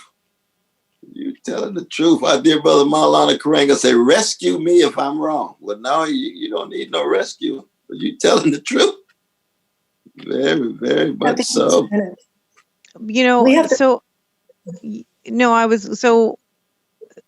Why do you think that the neoliberals are so soft on these issues and they're not able to capitalize on the kinds of fire that we see among conservatives and the push to such a right-wing agenda? I mean, it seems pretty obvious. Why hasn't anybody really tried it? I mean, obviously Bernie has, and so have you. Yeah. But I mean, yeah. Well, they're for the reason that down the ticket, right? Down in all these other races, right? You don't see it. Okay, let's look. First of all, we know what the reason is exactly what Cornel said, because they're taking the money from those corporations also. They're donor class. That's why they don't. So you have this corporatist elite, and they have a pre-prescribed narrative. They have a pre-prescribed narrative, which is that which they feel will still satisfy their elite. See, what happens is the Republicans, as we know, have been bought hook, line, and sinker by this corporatist mentality. And they have no shame around it because they really believe it. The Democrats, they wring their hands. They're like the mother who's really upset that the father is abusing the child, but she's not calling the police. So the Democrats are really upset about all the human suffering that it causes, but they will not challenge the underlying forces that create all that suffering because all those underlying forces are giving them the money as well. Now, and I know this, I ran for president. It's not just seeing what happened to Bernie. I've seen how it works. If you try to have a conversation, you mentioned, as my experience on the debate stage, you mentioned Latin America, you mentioned food policies, you mentioned reparations, you mentioned economic justice, they're coming after you within 3 days. They have a pre-prescribed conversation. They have a pre-prescribed set of people that they feel that they will let in. The rest of it is performative. It's all performative in both 2016 and in 2020. right? Now, this is the even worse problem, and this is heartbreaking to me. They do the same thing on the congressional races. There are such wonderful people, not only trying to run for president, there are such wonderful people trying to run for Congress. Look what happened. Look what happened with Mitch McConnell in Kentucky. Here is Chuck Schumer, this corporatist neoliberal from New York, and he thinks he knows who can beat Mitch McConnell in Kentucky. Meanwhile, progressives in Kentucky, Democrats in Kentucky were ablaze with Charles Booker. They knew the energy was with Booker. And Charles Schumer comes down there with his unbelievable war chest because Democrats all over the country just wanted to beat McConnell. They didn't know. They just listened to Schumer. So they don't just do it on the presidential level. They also do it on the congressional level. That's why you have Hickenlooper rather than Andrew Romanoff. Now, fortunately, Hickenlooper did win, but you had a real progressive running for that Colorado Democratic nomination in Romanoff. It's why you have someone like Sarah Gideon running in Maine against Susan Collins rather than a Betsy Sweet who really carried the progressive fire. So we know where the problem lies. We know where the problem is. We need to stop pretending like we don't know where the problem is. Yeah. Am I wrong? Cornel, tell me if I'm wrong. I don't think you're wrong. Rescue her, she's wrong. No complaints over here. No complaints over here. It's fun to be inconvenienced, isn't it? Sister Marianne, she was the only one raised issue of reparations that Sister Yvette and Brother Tone of ADOS and other organizations been highlighting, but especially those two in the organization. It's a question again of truth and justice. We not talking about all these other issues around it. We talk about telling the truth about the American past and making sure there's some kind of moral response to it in the form of whatever monies, programs, whatever it is. At least hit it head on. And you were the only one to raise that, actually. Well, that's because looking at it from a spiritual perspective, it is a universal spiritual themes that you have to clean up the past before you can go forward. Catholics go to confession. The Jewish holiest day of the year is Yom Kippur, the Day of Atonement. When people go to Alcoholics Anonymous, they have to admit their character defects. When you look at Germany, the war was over in 1945, and Germany has done full-on mea culpa. No one can say it hasn't. And it's also paid $89 billion in reparations to Jewish organizations. That has gone far towards the psychological and emotional reconciliation between Germany and the Jews of Europe. That war was over in 1945. Our war was over in 1865. And we're still passing a baton of toxicity generation to generation because we haven't completed the job. And this is holding back white America as much as it's holding back Black America on a moral level. And it will serve all of our children to just complete the process. I'm not in any way diminishing what any of our ancestors have done. We did desegregate, we did pass the Civil Rights Act, we did pass the Voting Rights Act, but in some ways we're sliding backwards. And when it comes to the economic issue, we simply have not taken on the problem. And once we do, we've not even really stopped the war on Black people, right? Which one could make the claim that, Germany at least officially stopped that war, right, at that point. But let me ask you a question before you, I think, have to go, I've been told. You've been quoted as saying that anger, I love this quote, anger is the white sugar of activism, and that it's a good rush, but it doesn't provide nourishment. Can you speak a little bit about that? And what would be, in your mind, the most nourishing fuel for long distance activism? What, if it's not anger, what would it be? It's the broccoli of love.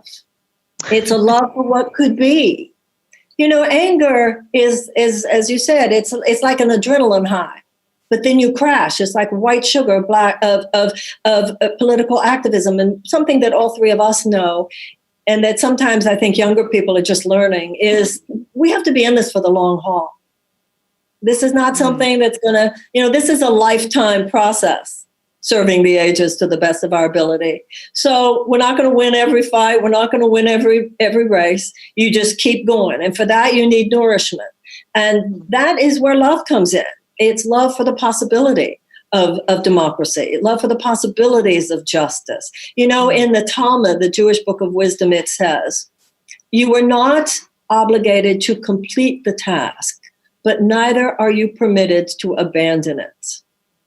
That to me is nourishment, that you are here, once again, in Judaism, tikkun olam, you are here to repair the world. You are here to repair the breach, right? The repairers of the breach, as Reverend Barber says. You are here, as Martin Luther King said, to inject a new dimension of love into the veins of human civilization. That's nourishing inspiration. And you're looking beyond just even one generation. You are serving your ancestors. You are devoted to your great-grandchildren. And it just takes you to a place where maybe the highs aren't necessarily all that high, but the lows won't be all that low either. You're in a Gulf Stream that has to do with the journey of history. You're serving the idea, not just a short-term project. And you know that the arc of justice, of the moral universe, is long, but it does bend toward justice. And you are just, any generation is just the latest line. We're on the same train that our ancestors were on, and we know where we're going. And that, to me, is what it means to serve from a more nourishing place. And it also, I believe, and I definitely feel this with you, Cornel, and Tricia, you and I are just meeting, but those of us who recognize in one another that's that train, it's not transactional, it's relational. It's deep, it's rich. It's something that the alliance, you know, in the I Ching, it says even thieves have alliances, even thieves have allies. We need more than allies. We need deep soul friends. And that's what many of us are finding in each other. And something beautiful, I think, is happening right now in this country that way. Wow. Oh, those words, words of great wisdom and hesed. And you bring wisdom and hesed together, that's living in the loaf. That's yeast that expands all of us. We thank you so very much, our dear sisters, for taking time out on this historic night and sharing these words and vision. Thank you, darling. Thank you. It's such a pleasure to meet you and to hear you, and to think about how what we need to do to get out of this mess, because we're definitely in one. But it's nice to know that people with your level of reflection and commitment feel so confident that we're going to find our way. So right back at you, and we're not stopping now.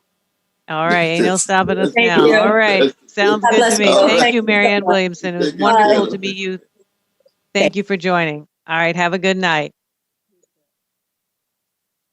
And so now, Cornel, I hear we have some new reports from Max from the Real News Network team. They're going to share us some new information, and then we'll be back. Yeah, I know. I'm interested. And then we're going to have Kshama Sawant and Connie Rice in about 20 minutes, 15 or 20 minutes. So, Max, are you there? I'm here. All right. Man, Sister Marianne just kind of giving me life right now. Yeah, that was very inspiring. I know, and I like broccoli, so we're all set.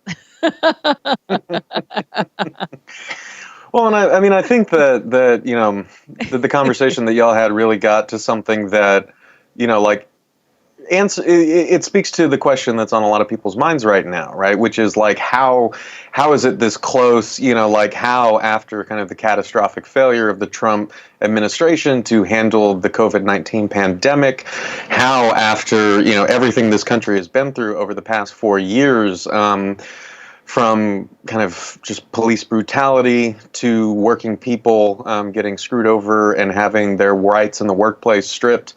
How is it that this is this close right now? And I do want to kind of caution folks, against sensationalism. We knew that there was going to be a lot of uncertainty going into tonight. We knew that a lot of the mail-in ballots would not be counted by tonight. A lot of counties in Pennsylvania won't kind of start counting a lot of those ballots until tomorrow. And so, there is still kind of a need to pump the brakes. But I think that in terms of the general feeling of anxiety around the country and the general kind of probing that people are doing right now to kind of ask how, in fact, the race is this close, and how, after we were told so often that Joe Biden was the quote-unquote safe bet, how we have ended, in this sort of current nail biter. And I think that one thing that y'all talked to Marianne Williamson about that really, really struck me, right, is that every year, as Cornel was saying, we hear the same kind of slogans about how this is the most important election of our lifetimes, and we need to kind of stick with the neoliberal Democrats. And the thing is that people generally show up and they generally kind of do their duty, even though they are getting so little in return, and even though they are constantly told that this is all there is. But I think that what we're seeing, not just through this pandemic, but through years and years of kind of being told to vote for the lesser of two evils and getting so little in return for it, is that, we're told by people like Joe Biden that this election is about the soul of America. But souls, like bodies, grow weary, right? And I think that American people, working people in this country, have grown incredibly weary, and it is a lot. Our political establishment needs to understand that it is a lot to continually ask of people to sacrifice again and again, to hold their nose and vote for something that provides them so little succor in return. Eventually, people are just going to give up. Yeah. And so I know that we have a tight schedule, and I do very much want to kind of leave you all to time to kind of round out with your final guest. And so I wanted to introduce a pre-recorded segment from two of our rising stars here at The Real News, aTunde and Genevieve, who are the hosts of our great show, Why You Should Give a Fuck, which is preparing for its second season. And they got to sit down with the one and only Brianna Joy Gray to talk about the youth vote and the future of today's young workers, voters, and kind of the political strategies that we need in the Millennial and Generation Z generations to kind of build the long-term political change and systemic overhauls that drive so much of our politics. The season finale for America, aka the 2020 election, is finally here. We made it. Yay. Full disclosure, this is actually pre-taped, so I have no idea if we actually made it or not. But we're about to talk about millennials, Zoomers, and bears. Okay, maybe not the bears, but oh my. And damn it, we're going to have some fun with it. Or at least as much fun as one can have in a looming apocalypse.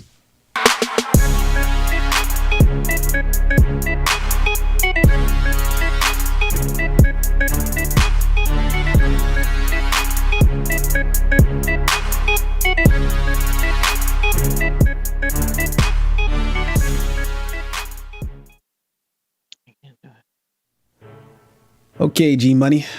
The Why You Should Give a Fuck crew's been tasked with talking about however this election breaks loose tonight. It's an L for the youngins, the millennials, the Zoomers, as they're called for some reason. Cool. I'm down. How are you spending election night, though? Drinking. Heavily. How about you? Well, I just dropped off my mail-in ballot after using it as a placemat for the last 2 weeks, so that's how that's going. And now I'm just watching the election results come in. Yeah, this whole thing's like deciding whether you should eat a Double Down or a Baconator. In either case, heart attack is sure to follow. If only we had someone who could speak to our fears about a Trump or Biden presidency. Cue special guest, the one and only, Brianna Joy Gray. I think the most insidious aspect of the 2016 primary race and what I'm fearful will happen going forward is that young people, struggling people, marginalized people will be convinced that they don't deserve something better. Well said. We deserve something better. Whether it's a Trump or Biden presidency, it's a loss for all of us. And for young people, it's an even bigger loss. For sure. And none of these candidates are prioritizing systemic issues that young people care about, like civil rights and racial discrimination, Like Trump issuing an executive order barring racial sensitivity training, or Biden supporting more funding for police somehow. Healthcare. Like Biden saying he'd veto Medicare for all, or Trump starting from the place of who knew healthcare was so complicated. Climate change. Like Trump cutting environmental protections during the pandemic, or Biden saying he's going to continue fracking. Just to name a few. I can't speak for the Republican Party, but perhaps the Democrats keep giving young people the stiff arm because of that highly dependable, moderate Republican light voter. I don't know. You're going to have to help me with this, Marianne. Yeah, I think a calculation was made. A really concerted, purposeful decision was made by the Democratic Party about who they needed to win this election. And what they decided was that they could win with the help of older voters and what are commonly described as more moderate voters, but the reality is that those are actually conservative voters, conservative Democrats, never Trump Republicans, right? Because when we talk about moderate, when we talk about the middle of this country, what we should be talking about is the fact that overwhelming majorities of Americans across the political aisle actually agree on policies which are routinely described as progressive. We're talking about 88% of Democrats who support a single-payer healthcare system and a slim majority of Republicans who agree with them. We're talking about 2/3 of Americans wanting to legalize marijuana, something that is a really bipartisan preference. You know, we're talking about majorities of Americans wanting common sense gun reform. We're talking about overwhelming majorities of Americans supporting a minimum wage increase, right? So the question becomes, why is there so much distance put between the interests of the Democratic Party and the people they're supposed to represent? But one specific area that isn't talked about nearly as much but greatly affects young people is student loans. As of June 2019, the national student loan debt sat at $1.6 trillion. That's higher than both credit cards and auto loans. This debt impacts about 42 million people. About 42% of all 18 to 29-year-olds have student debt. And both of these candidates have contributed to this crisis as opposed to fixing it. Biden had a hand in creating this crisis by backing a 2005 bill that stripped students of bankruptcy protections and left millions in financial stress. And Trump's administration calling for an end to the popular student loan forgiveness program for public sector workers. And drowning in student loans means that the choices of what you do with your life can be very limited. Brianna talked to us about this very scenario that she found herself in. I went to college, I went to law school, I went to work at a big firm. I thought I could do this for a few years and not make enough money to pay off my loans and then go be a writer, do something I really wanted to do. But then the recession happened my 1L year, and the prospects after graduation changed pretty dramatically, and it became clear that I was going to have to work at a law firm for a decade. And I looked down the barrel of being, 40 years old and still doing this kind of work that was really soul-sucking and not contributed to society and didn't really pair with my interests. And I realized I didn't have a lot of choices because who else was going to pay me enough to keep up with those loans? So like we said, whether we're talking Biden or Trump, they're both terrible on issues that young people care about. But we're not without hope, though. Here's a little playbook that young people can follow in order to not just talk about power or to it, but in some cases take it. As terrible as it might sound, one thing we can do is use fucked up situations we've experienced to our advantage. Take COVID-19, the wildfires, police brutality, school shootings. These events are all part of larger systemic issues that underline problems within our society and show perfectly how issues that we care about need to be addressed. Another play from the playbook is self-education on history. Turns out, this guy Christopher Columbus, a little bit of a shady character. I know, crazy. And that leads us to questioning everything. No rebrands or reboots of the old way of approaching politics with just being satisfied with lip service. We have to be skeptical not just of moments, but of the systems that produce those moments. Going back to that normal isn't going to work. The more that you focus your critique not on, Trump being a Cheeto or, the fact that you just want to return to normal, but the fact that normal really, really was inadequate for millions of people in a way that is easy to ignore, when you have a handsome, smiling liberal president who knows well enough to embrace certain symbols of progressivism. And it's going to be the challenge before us is how to keep people's feet to the flame when so many folks have articulated that they want nothing more than to go back to brunch. And another part of the game plan for how the young can grip more power is by organizing, which can take many different forms. One of which is by organizing around ballot initiatives. This is pretty important on a local level because you can feel the direct impact. Join a group or start one if one doesn't exist for an issue that you're passionate about. And last but not least, run for office. If there's anything that the AOCs of the world have taught us is that no matter what your age or background, anything's possible. Not that there aren't typically barriers. They're usually financial, racial, or even ideological. But what were once considered barriers are now changing, as Brianna puts it. For years, for decades, the status quo in my mind has always been, well, it would be nice to have X, Y, and Z, but if a politician were to run on those things, they wouldn't be able to win anyway. So we have to be moderate. We have to be incrementalist. We have to meet them halfway. Because of the efforts of trailblazers like, yes, Senator Sanders, and more recently, the members of the squad, that reality is different. So there we have it. Long-term game plan for how young people can not just talk about power to it, but perhaps take some of it, especially in the face of these potential administrations that have clearly demonstrated they don't give a shit about dealing with issues that young people actually care about. One last question. If that's the long-term game plan, what's the short-term? The established political order definitely lives to play the short-term power play. This means that we need to invest a lot of energy into pushing and shaping our short-term goals to lay a strong foundation for accomplishing our long-term goals. So what's the short-term game plan? I don't know. You tell us. We don't have all the answers. Probably, according to some of you, we don't have any of the answers. But the real question is, what's your plan for tomorrow, for the next day, for the day after? Because trust me, with whoever wins, the establishment definitely has one.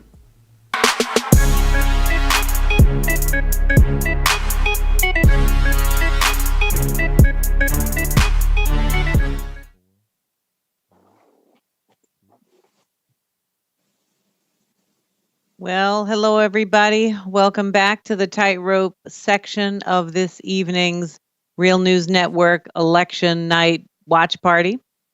And I am joined by my dear friend and full-time evening internet buddy here, Dr. Cornel West.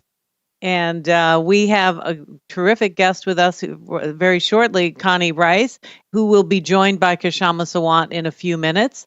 So we're going to jump right in because Ms. Rice has amazing things to say all the time. I learn something every time she speaks. And so I wanted to welcome her to the, election night tightrope. Is Connie around? Is Connie here yet? Maybe not yet. Okay, well, I can talk to Doc before she gets here, so that's fine too. How are you doing? How are you feeling?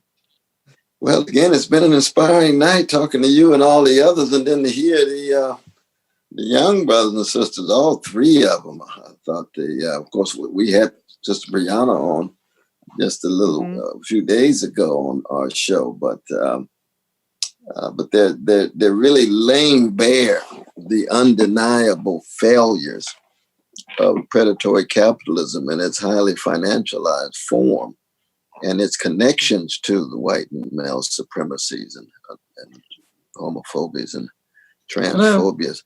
And it's refreshing. I can hear them, but now they their can't hear voices to speak those kinds of truths. Very unpopular, for some controversial, others even scandalous, but I think they're speaking the truth and they've got to continue to speak. They really do. Yeah, that's entirely true. They have to continue that. That's really true. And it's appalling that there isn't a real political home for that kind of critique. Absolutely. Because you think, see, in my generation, we had a whole slice of us who did benefit as persons who gained access to the middle class of the economic boom of the transatlantic capitalist expansion. Whereas young folk now, the last 40 years of wage stagnation, unemployment, no healthcare unless you have a job, unbelievable student debt. And so their experience of predatory capitalism was one of massive failure. Exactly. And that's very different from somebody in my generation between 1945 and 73. We had the capitalist expansion. Now we know that it did reinforce still, inequality and so forth. And that's why Brother Martin was so right to talk about the poverty and wealth inequality. But now these young folks, and Sister Brianna, I'm telling you, she's speaking some serious truths that are challenging to the establishment. Yeah. I mean, this generation is really the fodder. They don't reap the rewards of that expansion. That's exactly right. Yeah. I thought I saw Sister Connie though. Did you see Sister Connie? Me too. Hopefully she'll come back and we can chat with Sister Connie Rice. Absolutely. Hopefully. Well, I think they're working it out. They'll work it out. Well, we'll wait on her and see what happens. But absolutely. But I tell you, last time she was on. Yeah, it's you're talking about a truth teller, Sister Connie. Oh yeah, civil rights lawyer, former member of Obama's task force, author of Power Concedes Nothing, which we can see that in motion right now. Isn't that the truth? And hey, there she is. Hey, can you hear Connie, me? how are you? We can hear you. How you doing out there, sister? Uh-oh.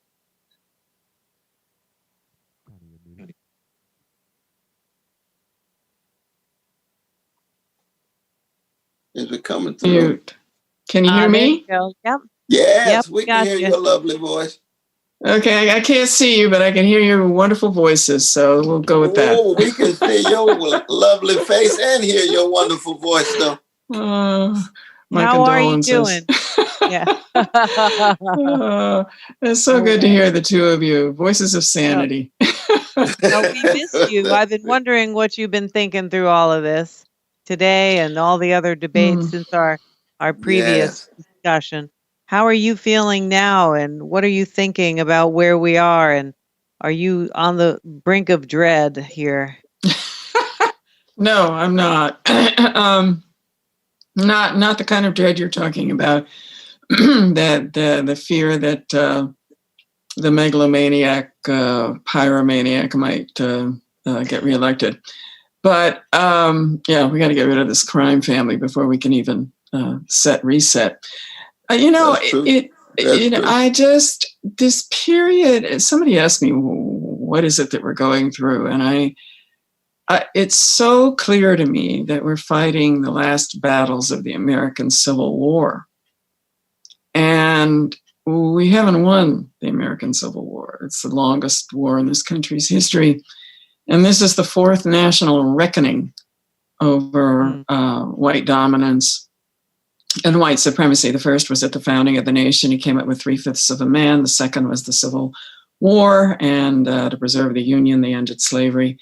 But then they reinstituted slavery light. So there's always when there's a national reckoning, people of color aren't in the conversation. We're the object of the conversation, but really it's a discussion amongst white Americans about how much, with how much racism are we comfortable now?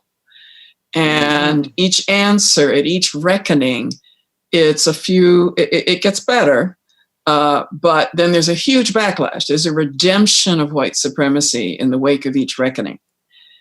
You have the Civil War, then you have 12 years of Reconstruction, you end Reconstruction, you reinstitute slavery light, the Black Codes, the rise of Klan terror and complete suppression. And then you fast forward to the third reckoning, and it's the civil rights revolution. And the country decides to end savage brutality with impunity, and that we had in the South and still in pockets still do. So they agreed to end brutality, but they did not agree to bring in equality. And we fast forward to, and so there, after you pass some civil rights laws, voting rights, housing rights, and the few civil rights laws that were passed in the wake of King's murder, you had 50 years of retraction of those meager advances. So then you have the first African-American president, and the fourth reckoning is what we're going through now. White Americans are trying to decide how much white nationalism are we comfortable with. And what's astonishing is, no, it's not astonishing. It's what's disappointing is that still in the 21st century, 53% of eligible white voters are fine with Trump, fine with white nationalism, lying. That's what the data says for tonight so far. Yeah, and until that early vote, because that massive early vote is what's going to determine what happens in Wisconsin, Pennsylvania, and Michigan. That's his Rust Belt blue wall, Biden's Rust Belt blue wall. So I have no sense of this race yet, and won't until probably Friday. But what's astonishing is that this is like a choice between Mr. Rogers and Caligula. And over half the country thinks it's a choice to choose Caligula. Now, that's that getting beyond the racism and the cruelty and the craven corruption and the trashing of the Madisonian framework. Whatever you think of the Madisonian framework, try vindicating the rights of poor people and people of color without even the hope of ever achieving the Madisonian framework. As I said to people, if you think it's hard to vindicate African-American rights and the rights of people of color, the rights of the disabled, the rights of LGBT, you think the rights of marginalized and discarded populations is difficult in this oligarchy that we have, that it's at least has a couple of documents that are pointing in the right direction if you ever achieve them. We haven't even begun to achieve it. We've gone back and we're now, I really see it as an oligarchy. And in an oligarchy, you find the good oligarchs and hope you can hang on long enough. But we've gone so far back. We've had a reactionary throwback that has destroyed that framework, the rule of law, the separation of powers, all of those constitutional norms that make that Madisonian framework at least viable, and you can operate in it. That's what lawyers do. We operate within it. Once that goes, you're not even going to be able to get back to where we were when with the establishment dynamics. That's what we're doing. We're clawing our way back to the establishment. There's not even anything on the horizon that I think where we can actually reach the issues that your previous guests were so eloquently talking about. So it's a very strange place to be. This is damage control. It's hard to tell poor African Americans and poor Latinos. You really have to get out and vote for this particular party as damage control. It's not a vote to achieve anything that's on our agenda, because this isn't about policy. That's what I had to understand. If this were about policy, Bernie Sanders would be it. This has nothing to do with policy. This is about raw power to preserve supremacy. And it's not about solving problems. It's not about meeting the needs of people anybody cares about. It's not even about the needs of Trump voters. They've lost their rural hospitals under this man. They're about to get completely steamrolled and wood chipped by a pandemic that they've been told is a hoax, and a lot of them just don't care, because it's an emotional affect that says we don't even care if we lose our health care, as long as we own the libs, as long as the people on liberal television and the elites, as long as their hair is on fire and they're outraged and scandalized, we're happy.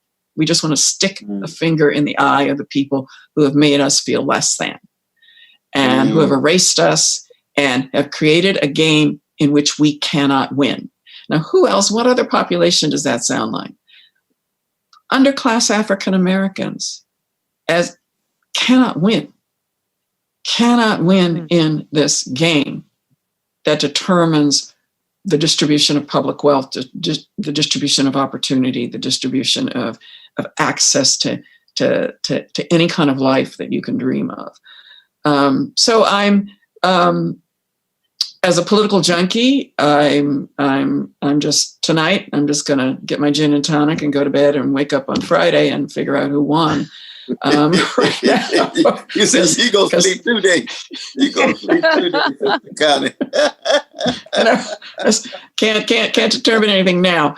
But the folks who live and breathe the crosstabs, you know, Doc, you and Rose, you're the scholars. I'm not a scholar. I'm a pseudo intellectual. You all actually. You're not pseudo. You are not pseudo at all. Well, let me put it this way. I'm utilitarian. I'm not curious enough to actually do the footnotes and write the books. You all are amazing to me. You live, I look for the scholars whose footnotes have footnotes. I want the folks who live, breathe, and have nightmares about this stuff. I want the political consultants who eat crosstabs for breakfast. Okay, because I know they're going to have the gestalt, right? So just the political junkie for a minute. The reason I'm waiting is that this is such a there's never been a race like this ever. So you can't really use the past algorithms to kind of predict what's happening, right? So that was also the case in 16, because I called my ex-husband, I was the problem. I'm sure you have a hard time imagining that. He's still my best friend and my best expert. And I called him and I said, okay, so past polling is 50 years of the previous experiences. The previous experiences don't have anything to do with today. He says, that's right. I said, so Trump has a chance of winning? He said, no, darling, Trump is going to win. So those are the folks I like to talk to. They're never wrong. They're never wrong. And this time, if you look at the Carvilles and the Charlie Cooks and my ex and Jason Johnson and Heilman, the folks who really can dig into down to the plaque tile. It's the physics of this still feel like we can at least end the criminal enterprise of the Trump corruption, and that to me, that's the path. That's why Bernie Sanders is like, nothing else can get done until this. And that was also, that's just, but it's an astonishing thing. I don't know what the two of you think. And when I look at the Trump voter, I see a couple of her. It's just it's a reaction. It's a reaction. It's a reactionary. It's not conservative. It's reactionary. And they're reacting to what? Because it's not about objectively ascertainable fact. It's not about policy. It's not about solving a problem. It's not about facts. It's not about law. It's about none of the things that the three of us operate in, right?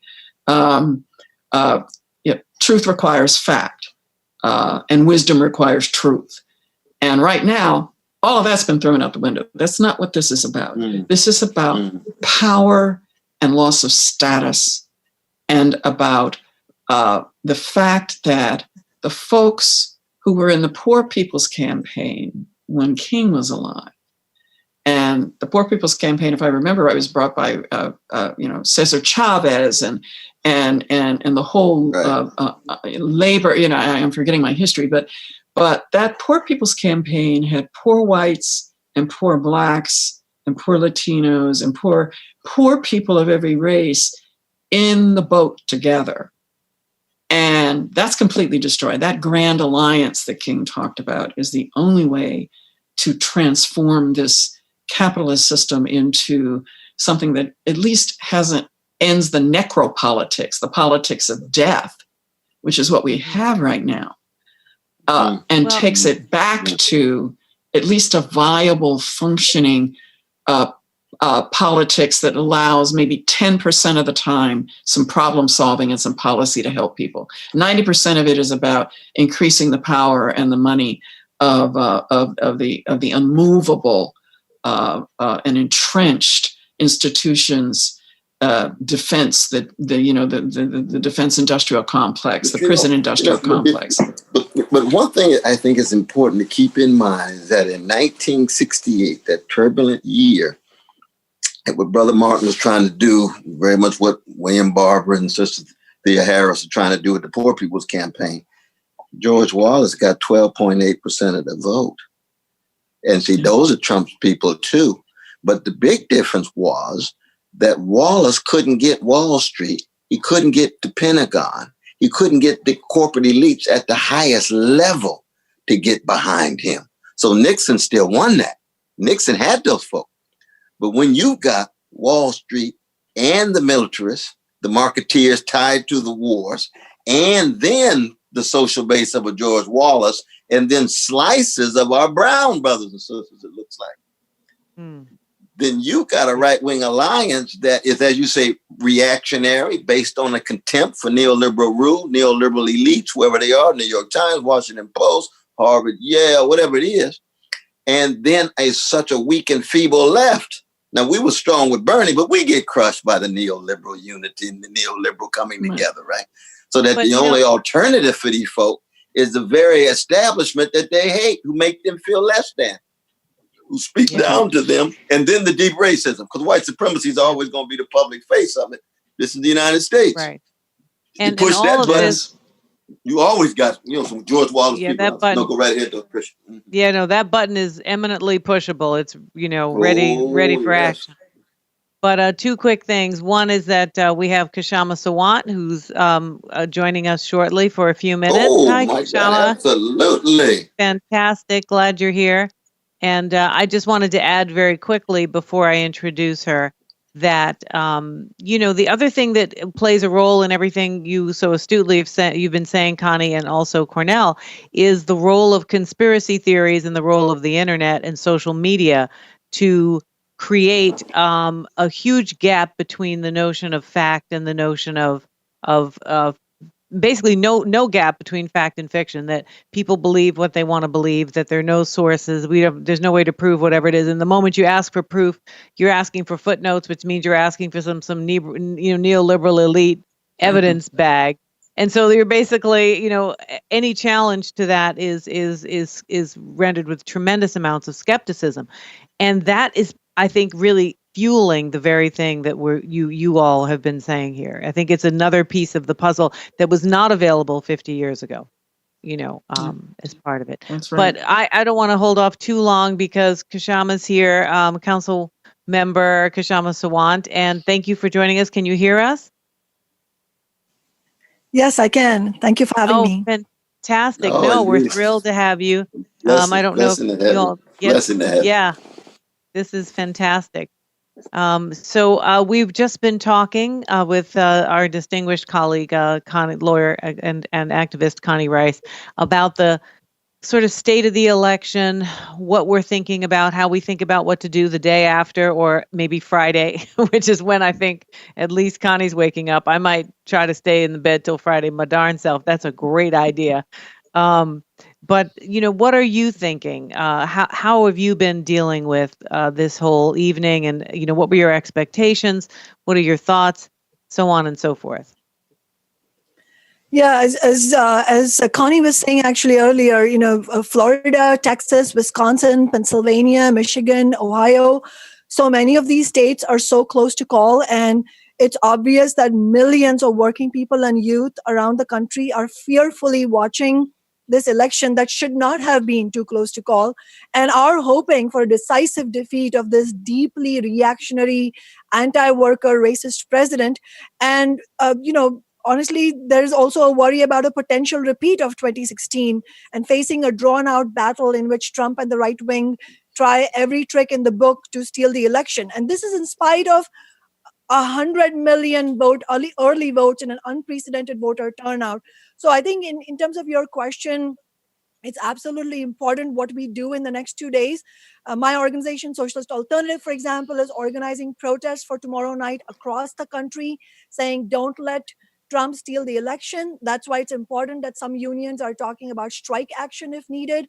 The California Teachers Association is correctly saying that the labor movement cannot accept another 2000-style stolen election, and some are even discussing a general strike if necessary, including in Seattle. And if necessary, we need to shut the system down to stop this. If Trump steps up his efforts, we know Trump's campaign has assembled an army of lawyers. Some of your speakers were talking about this. They've launched 40 lawsuits around the country. 10 million robocalls went out telling people to, quote, stay home and stay safe, end quote, which was, trying to deceive them into not voting. So we have to take the potential attempts by Trump and the right wing to sabotage the vote very seriously and go all out to defend the democratic process. But the other part of this is, of course, the analysis. I mean, it says a great deal about the thoroughly corporate Biden campaign and the Democratic Party that this election is close. And again, it's, the Democrats went all out to crush Bernie Sanders. And if they hadn't, we wouldn't be facing this right now. Because, let's face it, Bernie would very likely not have been in this situation that Biden is in tonight, in a close race with a historically abysmal president, because the campaign that Bernie was running on, a political revolution against the billionaire class, had enormous potential to energize and unite large sections of working people and young people. And in short, Bernie would have won. And so we cannot forget that this was exactly this pro-wealthy position, pro-corporate position of the Democratic Party that made millions of ordinary people either disenchanted from politics entirely or fodder for the Republicans and the right wing, because people are correctly angry at the status quo, but there's no alternative to the big business parties. It was no coincidence that the Tea Party developed under Obama, as Obama bailed out the banks rather than working people during the Great Recession. You had Brianna Joy Gray talk about the toll that the Great Recession took on so many millennials.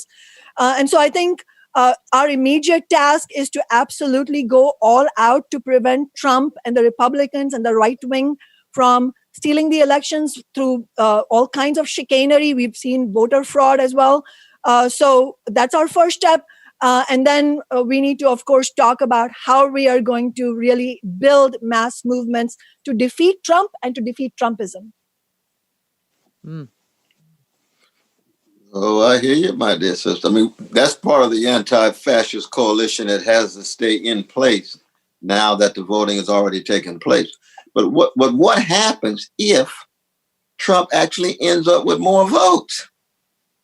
I mean, we still have to have an anti-fascist coalition, but it still says something about just how sick and blind so many of our fellow citizens are, and their contempt for neoliberal rule is intense, but it doesn't move to the left, it moves to the right. So that what happens is the crisis of the neoliberal rule is now just undeniable. There's just no doubt about that. It's hollowed out, it's shallow, it's vacuous, and yet they still were a major impediment against America's march to fascism. That's why many of us still promoted at least voting for Biden. But now that it's very clear that it's so close, but Trump can still actually win, what happens if he actually has more votes? What do we do then? I think the question already that we're facing, I mean, if Trump was to actually win, then of course this question that you've raised, Brother Dr. West, becomes the most palpable. But even now, the fact that we are in a close race itself is evidence enough for why we should be discussing this point about, what is the way forward. And I would say, of course, that obviously there is a current of reactionary ideology, of right-wing ideas. And we, of course, don't want to have a romanticized view of America.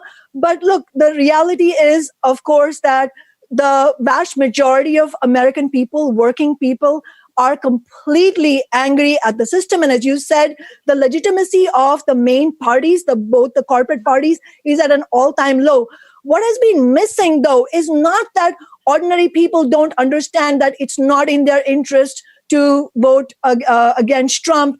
What's been missing is an actual alternative to the Republican and the Democratic parties. I mean, there's been enormous potential for a new party for a working class, like that, a party that is accountable to working people, that is independent of the billionaire class. That potential was visible with the electrifying response that Bernie got to his campaign. But look at the historic setback from him capitulating in the way that he did to the Biden campaign and to the Democratic Party. And as Brother Dr. West, you yourself have said, while Ocasio-Cortez and now Cori Bush are crucial voices, and I agree with them on many, many issues that they have spoken up, and I really value their voices, they're still, as you said, locked inside a party that is simply not presenting a path forward for working people and the oppressed and the poor. I mean, who will represent the vast constituency of people who want to fight for the things that Bernie was calling for?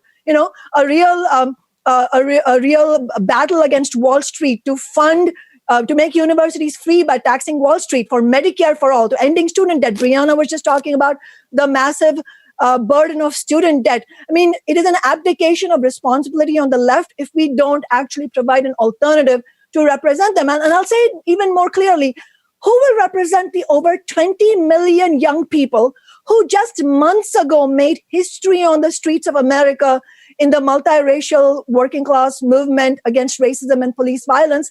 But not just that, the George Floyd protest really captured something much deeper in the consciousness of tens of millions of working people and young people, which is a complete disenchantment with the system itself and a search for a new way forward. So there's a real potential to build something outside of the Democratic Party, but it's not something that can stay in the abstract. It has to be an actual thing that we work for. And I'll just make a few more points. I mean, for the political pundits who say that it's too risky to begin to build a new party, that we have to settle for either of the Democrats or Republicans who represent the capitalist system, look how risky it has been to have a candidate like Biden. Look how risky it was to run somebody like Hillary Clinton, which is what gave rise to the Trump presidency, the con man that took office. And tonight could have been a straightforward victory against a failed president. And now we are going to spend this night in tremendous anxiety. And also I'll say, for those who say we cannot have independent left candidates at the federal level, but we should do it in municipal races, I can tell you, I've been in office as an outspoken socialist, not running within the Democratic Party, for 7 years nearly on the city council. I'm one socialist. There's 8 Democrats on the council. There's no danger of Republicans. And yet we have faced attack after attack from the Democratic establishment and from big business. In fact, right now, my council office is facing a recall attempt by big business and the right wing. So my point being that, yes, it will be difficult. Yes, there will be threats against any attempt to capture the anger that millions of people are facing. And the system and its representatives will always tell us, don't do that. It's not going to work. But we cannot afford to listen to them. All the way from the climate crisis to the pandemic to the recession, we cannot afford to wait. Mm-hmm. Well, no, I hear you, my sister. I hear you, my dear sister. Absolutely. Yeah, absolutely. Well, we are way out of time, I've been hearing in my ear. So this was a very powerful final segment around, really what we need to, how we need to think about it and what the boundaries are and what are the costs of the sacrifices. So, Connie, I don't know if you had a final word very quickly. I know we didn't get back to you as I was hoping, but maybe you just give us a final word and then we'll be able to go to Christian Scott, who's going to play us out and give us some beautiful, soulful, thoughtful, reflective, brilliant music to help us make it to, past midnight and maybe all the way to Friday. But Connie, did you have something you wanted to say real quick before we sign off on our show? Yeah, buckle up because the hand-to-hand combat is about to start, and the lawyers are poised to. They're locked and ready loaded. To go into court, locked and loaded. So we got to get through this election. If we don't put a floor underneath the disintegration and the corruption, we'll have nothing to work with. So I've got my eye on that. Yeah. Yes, indeed. No, for good reason. For good. Well, with the two of y'all, we ended on a high note, and now we move to the musical notes of Brother Christian himself. It's been a wonderful night. Wonderful night. Yes, it has. Wonderful night in dialogue. It's been a grim night in terms of the reality of what we're up against. Well, thanks for that clarification. It was like, oh man, it was rough. Yes, indeed. So yeah, we're going to toss. Yes, it was wonderful to be with you both. Thank you again, and Connie, thank you for coming back. And Kshama, we'll have you. Hopefully, we'll see you again too. So before we toss to Christian Scott, who's going to play for us, I just want to tell everyone and thank everyone that the Real News Network is going to continue their coverage after Professor West and I sign off and the Tightrope takes a little nap. But we want to thank you for joining us tonight. It was a real pleasure. And we also want to remind you to subscribe and send us notes and let us know how we're doing, and pass on any episodes to your friends and family. And hang on in there tonight. So, and the next however long it's going to be. But now we really want to toss this to Christian Scott and take some spiritual balm on the way out. And thanks, Doc, in case I don't get to say goodnight to you. Always Thank a you blessing, for my everything. dear sister Tricia. All right. Always a blessing. All right. Excellent. Me too. My brother Christian got his Scott. act out, looking like a little Dizzy Gillespie, there, brother. I'm trying to catch up still. Thank you guys. Thank you, teacher. Thank you. Thank you.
Amazing. Thank you so much, Christian Scott, for that. Beautiful. All right. So I want to thank everyone from the Tightrope, Doc, Tricia, their whole team, for a great night of election night coverage. As Tricia said at the top of the hour, we are going until 1 o'clock here on the Real News side. And we got a couple more segments left for y'all before we kind of close out the night. As we've been saying kind of over the past couple hours, you know, I think that what we knew going into this night has more or less played out, in that we need to kind of prepare for a little bit of uncertainty and a little bit of more waiting until all the votes can be counted. A number of states are going to kind of hold off making calls until tomorrow. And so, to get us through the kind of final hour of our night, we are going to kind of take things over here on the Real News side and give you another hour of election night discussion. And right now, I am, I believe, joined by Parker Molloy, who's editor-at-large at Media Matters. Incredible writer. If you haven't been following Parker's work, you absolutely should. Parker, thank you so much for joining us at this late hour. Thanks so much for having me. Okay, so let's do a little like real news after dark stuff, right? You know, like there's a lot of uncertainty right now. And, you know, chances are the picture is not going to become much clearer over the next hour. And so we have, you know, I think a lot of kind of unresolved questions to address. And I think some of them I could think of no better person to talk to than you for. You know, when we were in this position in 2016, right, after Donald Trump won, as everybody remembers, you know, there was this massive surge in the news media, right, to kind of shore up and defend the necessity of the free press, right, the necessity of truth-telling in the age of Trump, right? Washington Post changed its kind of slogan to "Democracy dies in darkness." Like this was very much kind of the atmosphere in the wake of Trump's election. Things have kind of played out a little differently than I think we expected, or these outlets kind of led us to believe. And so, you know, we were told that in this new kind of era, it would be more important than ever to kind of be watching the Trump administration, watching what is happening in Washington, D.C. But you've been watching the watchers over the past 4 years, and so I guess I wanted to kind of ask, how's the you know, news media been doing? Well, it's been a mixed bag. I think that, yeah, as you were saying, there was this sense right after Trump's election in 2016, this you know, the news media will defend us, they will protect us, they will tell, you know, they will fight lies with truth.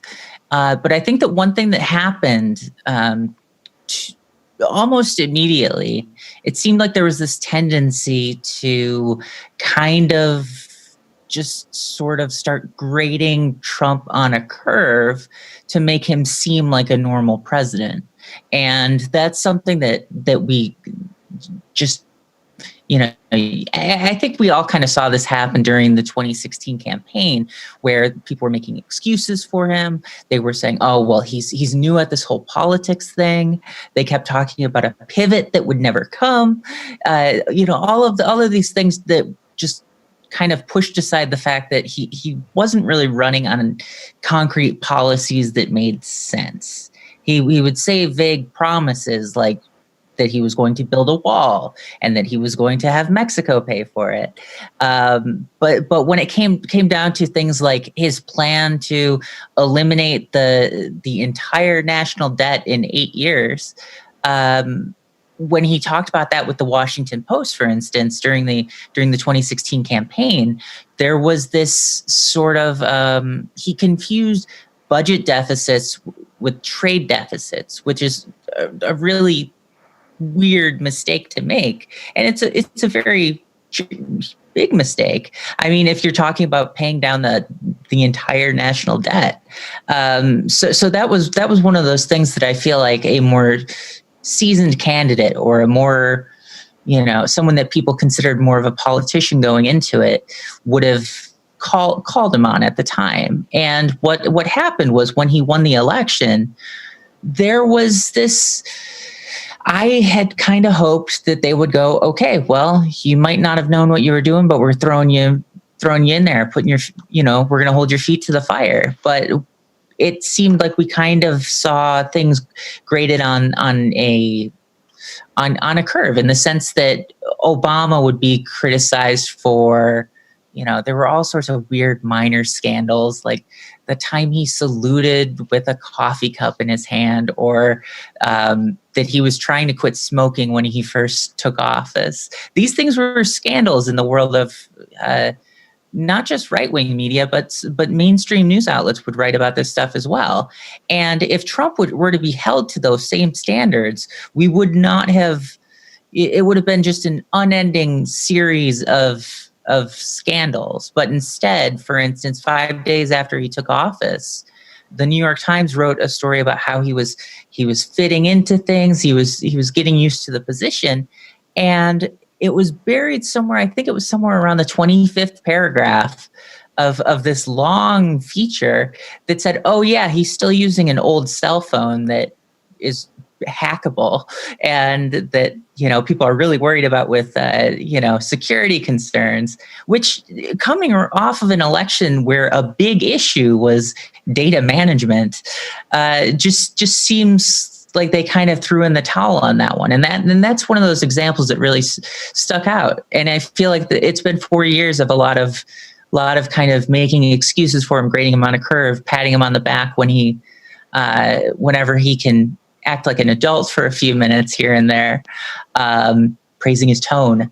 So I think that's been going on, and it's been frustrating because, for these 4 years, I've been writing article after article saying, please don't make the same mistakes you made in 2016. Please change this for the better. That sort of thing. But yeah, turns out we shouldn't be holding our breath on that front. I think I really like the way that you put that, right? Because there is this kind of important back and forth dynamic, which, in which, as you described, right, the media, the kind of corporate news media has sort of projected a certain image onto Trump, sort of projected certain kind of criteria, and then like molded those criteria from how they covered past elections to kind of turn the Trump presidency into something that, just based on the eye test, it very clearly is not. But there's also, as you have covered kind of extensively, there are a lot of ways that Trump himself has kind of projected onto the media, and they have adjusted to him in a way that I think is so hard to kind of really think about and wrap our heads around, because the examples that you're talking about, I know this is kind of an old point, but like, in the hyperspeed of the immediate, in our kind of, new media age, it's so easy to forget this stuff. It's so easy to become acculturated to it and acclimated to it, and in fact lose all memory of what journalism was or should have been in the past. And, you recently wrote a really great piece for Media Matters called "Trump's Closing Pitch is Based on an Avalanche of Lies, and He's Hoping Media Will Spread Them." And so I was wondering if we could kind of drill down on that, kind of talking about things the other way, right? The ways that that Trump has in fact played the media, and in fact played kind of to the media's greatest weaknesses, which have kind of amplified his own strengths. Oh yeah. With that piece, that was kind of that built on a lot of things that I've written before, which was how he launders information through the media. I mean, that has been that's his life. I mean, in the 80s and 90s, he would leak stories to tabloids and get them to put them on, the cover of the New York Post, with headlines like "The Best Sex I Ever Had," which is kind of a weird thing to put a real estate developer on there for. But yeah, so that I mean is classic Donald Trump, the entertainer, the businessman, the everything he was before he ran for office, and he continued that right on into the presidency. He learned very early on that he could tweet something and dictate the coverage for the rest of the day, just depending on where he sent reporters that day. I've heard from people making jokes about how he is essentially the country's assignment editor, in that he can just choose what everyone's going to talk about that day. So when he makes announces policies that he may not have any intention of actually following through on, or actually even rolling out a real policy, it's only because certain segments of the press will take the bait and run with it. For instance, before the 2018 midterms, just kind of out of nowhere, Trump said that he promised that he was going to pass a middle-class tax cut, 10% tax cut for people in the middle class. And Congress didn't know what he was talking about. They were out of session until after the election. And they're kind of like, what are you, what are you talking about? And then they had to kind of reverse engineer something to be like, no, we were talking about that. And you've seen it happen a lot recently with him talking about his healthcare plan. I mean, the fact that we went into this election where the administration is trying to strike down the Affordable Care Act, which, it has some important protections in there that if you're going to get rid of it, you're going to want to put something else in there right away. He just without telling us exactly what that's going to be. And for the most part, he's been let off the hook with it. There have been a few times where journalists have tried to really hold him accountable. And I think that one time recently we saw that was in a 60 Minutes interview he did with Lesley Stahl, where she really pressed him and didn't let him move on past that point, which was great. But at the same time, if you read those questions, if you watch that interview, there weren't any hard questions there. Those were all questions he should have very easily been able to answer. And so when you look back at 4 years of the Trump presidency, the hard-hitting interviews that people look back on, Lesley Stahl, Jonathan Swan, Chris Wallace on Fox News, these things none of them were actually hard-hitting interviews. They were just interviews where they didn't let him veer off topic and go, start talking about the economy is so great, instead of actually talking about the issue he was asked about. So I think that's something that we kind of saw happen over the past few years. And going into this election, we all knew that this week was just going to be him kind of throwing everything out there, in the past couple of weeks with the big push to try to get people talking about Hunter Biden, which was a story that didn't catch on because it didn't really make sense. It wasn't clear. With Hillary Clinton, it was easy. It was her emails, or just her foundation. There were these really simple points that people could just go, yes, corruption, and whether it's real or not. But with the story they tried to push was a little too complicated, I think, to be effective.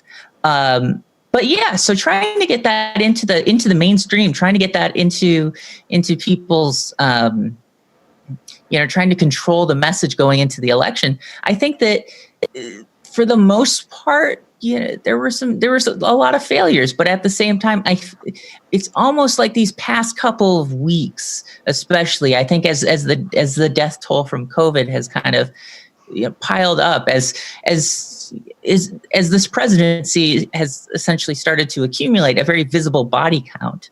All presidencies have had a body count. It's just they're usually not people in our own lives that we see, every day. It's usually, a war or someone forgotten who, whatever the case may be. But with this, I think there's this sense of irritation on part of some journalists, which is good, which is the exact kind of thing they should have had this entire time. Just these past couple of weeks of really, really insisting that he elaborate on his plans and what he wanted to do, and to not let him dictate the conversation anymore. And my worry is that now that we've gone into election night and in watching the coverage that I've been keeping up with tonight, I think that a lot of the news outlets, the mainstream news outlets, I mostly watched CNN tonight, was they failed to really articulate where things stood. CNN had states flipping back, blue and red, based on 3% of the vote, 4% of the vote. And that's not helpful. It's treating it like entertainment, like a game. And and I think that in the coming days, there are going to be a lot of situations where we are going to need more context. We are going to need to know why there are still mail-in ballots to count, that they're not just showing up, that they're not just found ballots out of nowhere. And because we've seen how these arguments are made, whether it's talking about in 2018, where there were some battles against counting votes in Florida, in Arizona, and Georgia. Those were some big some contested races that some of those went back to recounts, or if you go all the way back to 2000, after what happened there. I mean, in 2000, going into the election, the thought process was that George Bush might win the popular vote but lose the Electoral College. And so his team was preparing to make a public argument saying that if he won the popular vote but lost the Electoral College, he should still be the president, because how could we possibly turn our backs on the will of the people? And it really taking a public, a public relations, public opinion kind of campaign out there. But when that situation actually happened to Gore, it was more of a, gotta uphold norms and show dignity, and all of these sorts of things that I feel like going into this, I'm feeling some sort of similarities there, in that I think that in the coming days we're going to see a lot of Trump supporters and the Trump campaign going out there and saying all of these votes that come in are fraudulent, and even if they've been sitting there for 2 weeks, but haven't been able to be counted because states had laws preventing that from happening. In Pennsylvania, there are some counties that are not even going to start counting mail-in ballots until tomorrow. Right. So we're not getting those answers right away. And I think as long as that kind of the uncertainty hangs there, it gives Trump more of an opportunity to kind of try to shape the narrative coming out in the next few days. And one thing that tends to happen is he'll say something and reporters will tend to just go, Trump says, and then whatever in a headline. Right. And it happened he's a content yeah, exactly. It happened with the with the Mueller report when that came out and Barr released a letter. Barr put out a letter that just said everything's fine. No, he didn't find anything. And all the newspapers the next day just ran with Mueller finds no collusion, those were all the big headlines. And it got to the point where a week or two later, Mueller had to come out with a statement and say, you are misrepresenting what I found. And he was not one to make public statements throughout that entire investigation. But what happened there was Barr was able to shape the narrative going into it. And I worry that in the next few days, Trump is going to be able to shape the narrative about what should happen in these states. Should every ballot be counted? What is a valid, response to this? And I think that there needs to be a lot of really strong pushback. And that's why in the past few days, there have been a lot of people really begging mainstream outlets to not fall for it, to not fall into the same trap that they have so many times before. And that's what that piece was about, was just saying, what's coming, what he's going to do. You've made these mistakes in the past, but you don't have to fall for it anymore. You don't have to cave into it. When Congress doesn't act as a check on the presidency and the judiciary doesn't act as a check on the presidency, all that's left is the media. And that, I think, kind of gets overlooked. The media as a whole plays a big role in ensuring that our democracy exists. So that is something that I really hope that, I'll be pleasantly surprised in coming days, but I'm unfortunately not super optimistic about that. Yeah, given the nature of the work that you do, I don't think anyone can blame you for not being totally optimistic. And Parker, I could honestly talk to you about this for days. Obviously, it's something that is very near and dear to both of our hearts, with you working at Media Matters and me working here at The Real News. But we do have another segment, so I just wanted to thank you so much for coming on and sharing your wisdom with us, and really appreciate you and all the important work that you do. Yeah, thanks so much for having me. Appreciate it. All right. Well, we still have news kind of coming in from the West Coast, and thankfully we have our man on the West Coast, Steve Horn, who is ready to give us some updates on some important ballot measures in states like California and Alaska. Steve, how you doing over there, man? I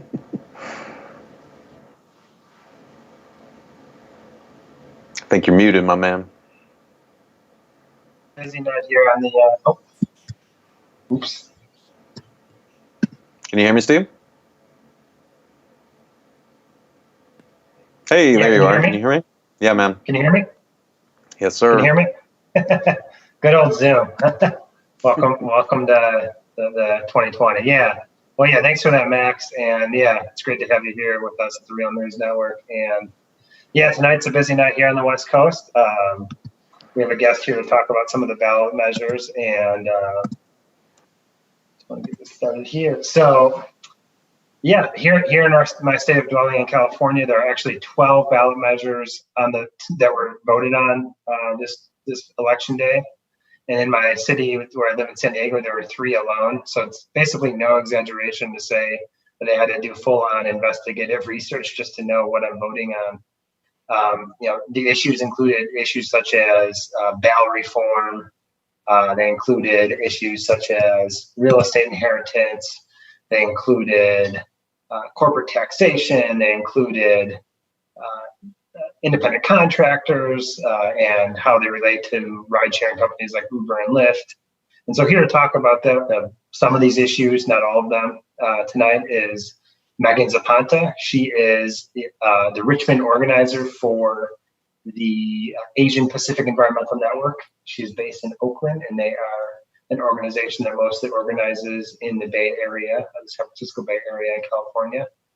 So I just want to introduce Megan and thank you for coming on the Real News Network. Thanks for having me. Good to have you. Yeah, so I guess let's just start. I know the issue that APEN, or the Asian Pacific Environmental Network, has been working very hard on, in particular, is Proposition 15. That is a ballot measure which would raise the corporate tax rate on corporate property. Those who aren't super familiar with California might not know that it's kind of hard to raise taxes on property due to another ballot measure that passed decades ago called Proposition 13. So 15 is sort of seen as somewhat of a corrective to that. But if you could talk a little bit more about that, and I'll just give a quick update. That is, with 31% of the votes in, it's basically a dead heat right now on Proposition 15. So I would definitely call it too close to call. We probably won't know. And I will also say that in California, maybe unlike maybe some parts of the country, we basically never know the results of our elections until sometimes weeks into them. So what the rest of the country is going through is kind of the norm in California because it's such a big state, and there's, that's just how things work. So lots of mail-in voting, stuff like that. So yeah, if you could just talk about that different stuff with Proposition 15.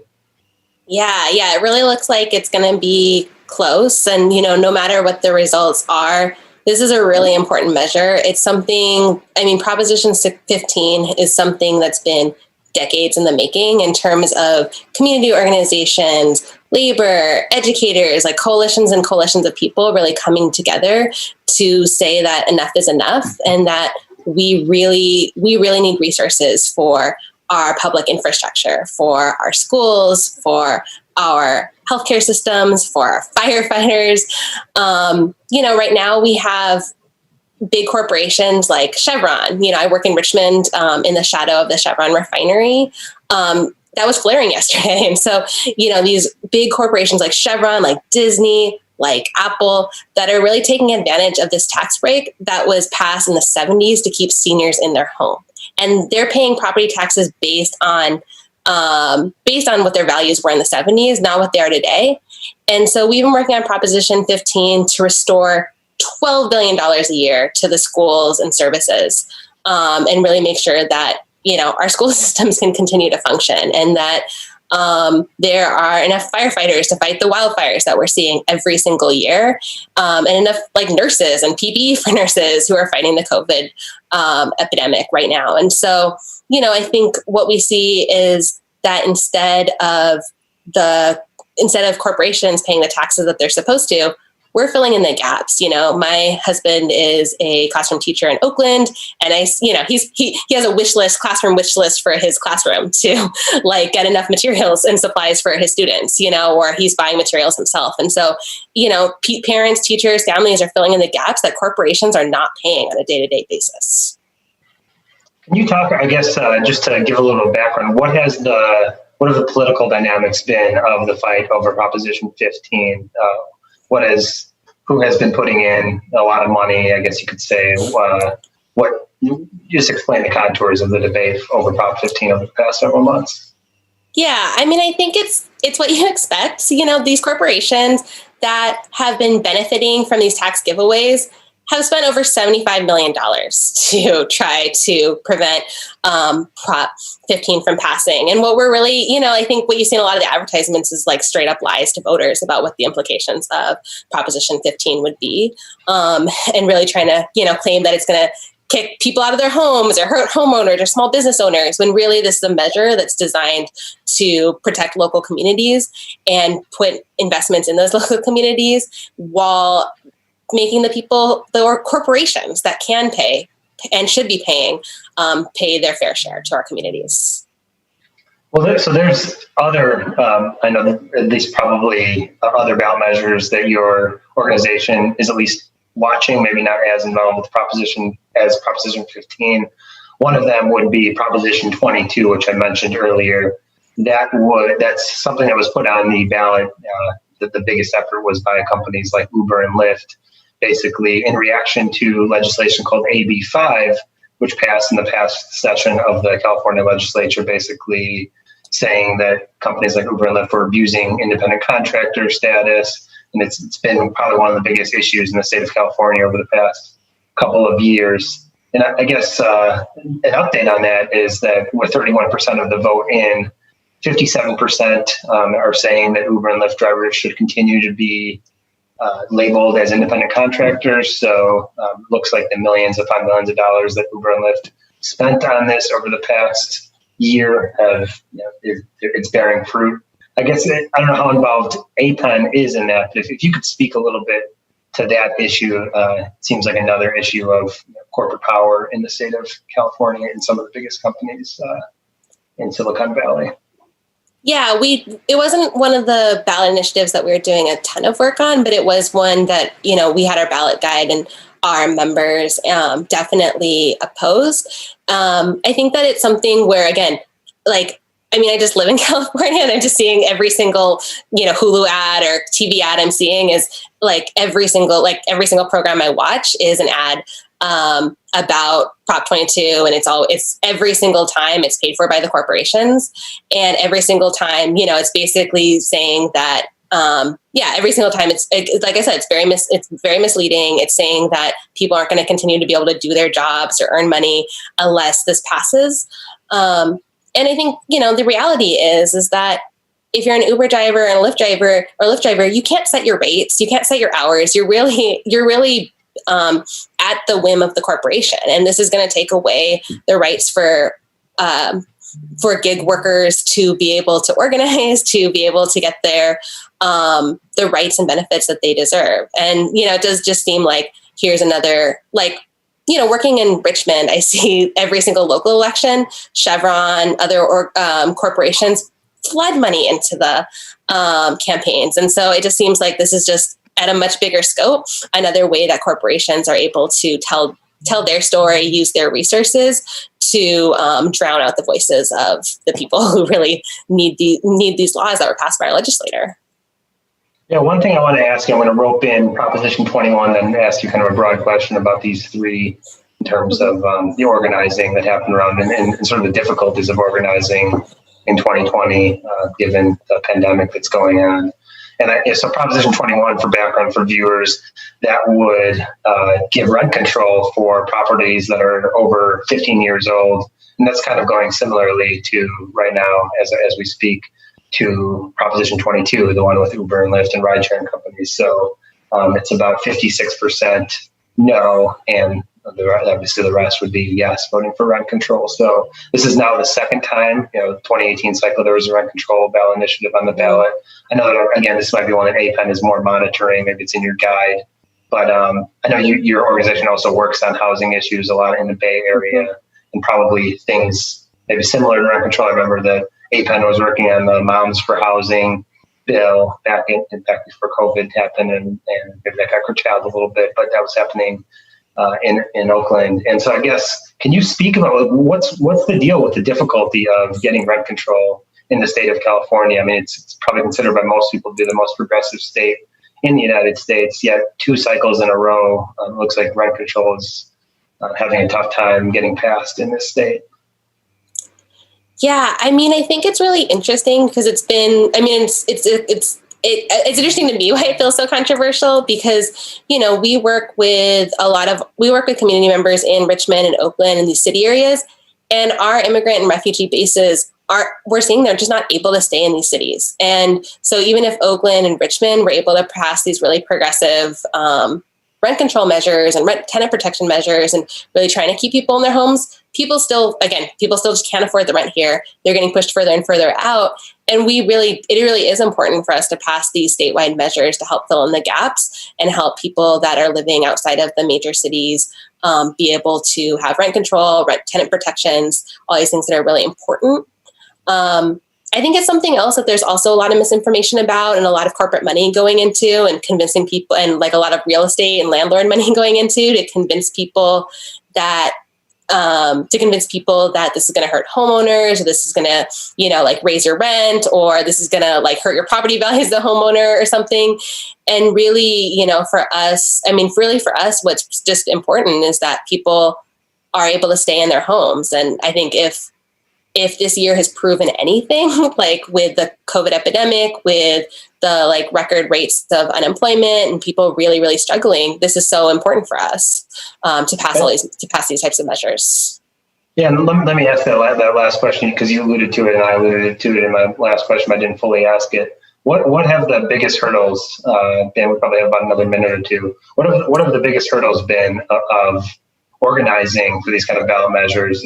We can use 15 as the case study, given that there is a pandemic going on, and it's not business as usual for going out and canvassing and all that. So if you could just speak to that. Yeah, I think on the bright side, we've still been running our phone banking programs and been able to talk to 12,000 Asian immigrant and refugee voters this year. And, a lot of times when we're calling people, our paid teams are calling people, they're talking to people in language for the first time who have never been called. And so, we're still able to reach voters to the state. I think we're going to see that there were record early voting numbers, especially among Asian Americans. And so there are some bright sides in terms of how people are getting engaged and being activated this year. And we weren't able to run door-to-door campaigns in our local cities in the ways that we would have wanted to. I think that's the main difference is the one-on-one conversations and the field campaigns that we have in person with our deep local organizing. Those things have obviously shifted to online strategies. Well, yeah, I want to thank you, Megan. This has been Megan Zapata. She is the Richmond organizer, the head organizer for that area for the Asian Pacific Environmental Network, and we definitely look forward to keeping in touch with you and hope to have you on again soon. Thanks a lot for joining us tonight. Great, thank you. And next we shift to a state fairly far from California, but also in the western part of the United States, the state of Alaska. And tonight, Alaska voted on Measure 1, which, Alaska is still, it's not even 9 o'clock yet in Alaska. So votes have yet to be tallied in the way that they have been in a lot of other parts of the United States. But this is a ballot measure basically to raise the corporate tax rate for extraction of oil in Alaska. And it is something that's garnered a lot of debate, and joining us here tonight to talk about it is Alaska State Senator Bill Wielechowski. He is a Democrat representing District H, which encompasses the city of Anchorage, Alaska. And I just want to thank you for coming on, Bill. Absolutely. It's a pleasure to have you. So I guess let's start with the basics. I gave a very rough explanation for what Measure 1 actually does. Could you explain, on the ground terms, someone who's been following it, someone who's in the mix in Alaska, what does Measure 1, what would it do if it passed? And can you explain kind of what the debate has been like over it? Yeah, it does a few things, but fundamentally it increases the amount of taxes that the state gets for our oil. Historically, we've gotten around 12.5% tax on our oil. For decades, we got 12.5% of the gross value of the oil. The Republicans took over in redistricting the last cycle, and they passed a bill that had a whole bunch of giveaways to the oil industry. They put in place a system that gives the oil industry roughly $1 billion in tax credits every year. And it lowered the tax rate from our historic average of 12.5% down to about 4% at most prices. And so it's not a coincidence that shortly after this happened, we plunged into a recession, the longest recession in the state's history. We've actually had a negative tax rate for the last 5 years. In other words, we've paid the oil industry, when you factor in tax credits, more in tax credits than they've paid us in taxes. We've actually paid them to take our oil from us. And so this has caused us to have massive cuts in education, in our university system, we have many communities in Alaska don't have roads. They rely on ferries, and we have massive cuts in ferries, just cuts all over the state, cuts to snow plowing, for example, in Alaska. Can you imagine that? And so this was an effort by a group of citizens, and it was led by a man who is an attorney and who actually represents small oil companies, and who just recognized this is a terrible system. And he has pushed to do this. The oil industry has spent $27 million so far to defeat it, and it's going to be a close one. Yeah, I was going to you kind of prompted my next question, which is what the big dynamic of this fight has been, that's been reported out, is that if you look at the number of donations that have been given, or the contributions in favor of Measure 1, there's quite a bit. A lot more individuals who have given, but much smaller amounts. And then, the industry, it's been several big companies which have totaled that. And so last time I checked, which was about a week ago, it was about 18-1. So it sounds like it may be even higher now. And I guess my question about that would be, so that's the kind of typical kind of situation of corporate power, you could say. But it seems like there's something about this where the political tide may be changing a little bit in Alaska. Maybe it's because of those dynamics that you just mentioned and the budget shortfall and all of that. But there's a grassroots movement behind this particular ballot measure. Can you just talk about it? Is there something happening that's a little bit different with how the people of Alaska are seeing the oil industry, or at least seeing like how the oil industry should relate to the residents of Alaska in terms of paying taxes and all of that?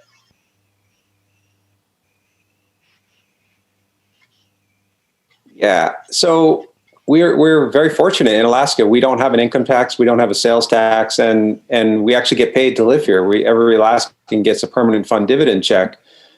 It was supposed to be this year about $3,000 for every Alaskan. And because we've given these massive tax credits to the oil industry, we're paying them roughly $1 billion a year in tax, allowing them $1 billion per year, then we haven't been able to pay a full dividend. And so Alaskans are effectively giving $1 billion a year to the oil industry. That's roughly $1,500 for every man, woman, and child in the state. And so, that's caused a lot of people to really question why we're doing this, and I think you'll see it's going to be a close one, no doubt about it.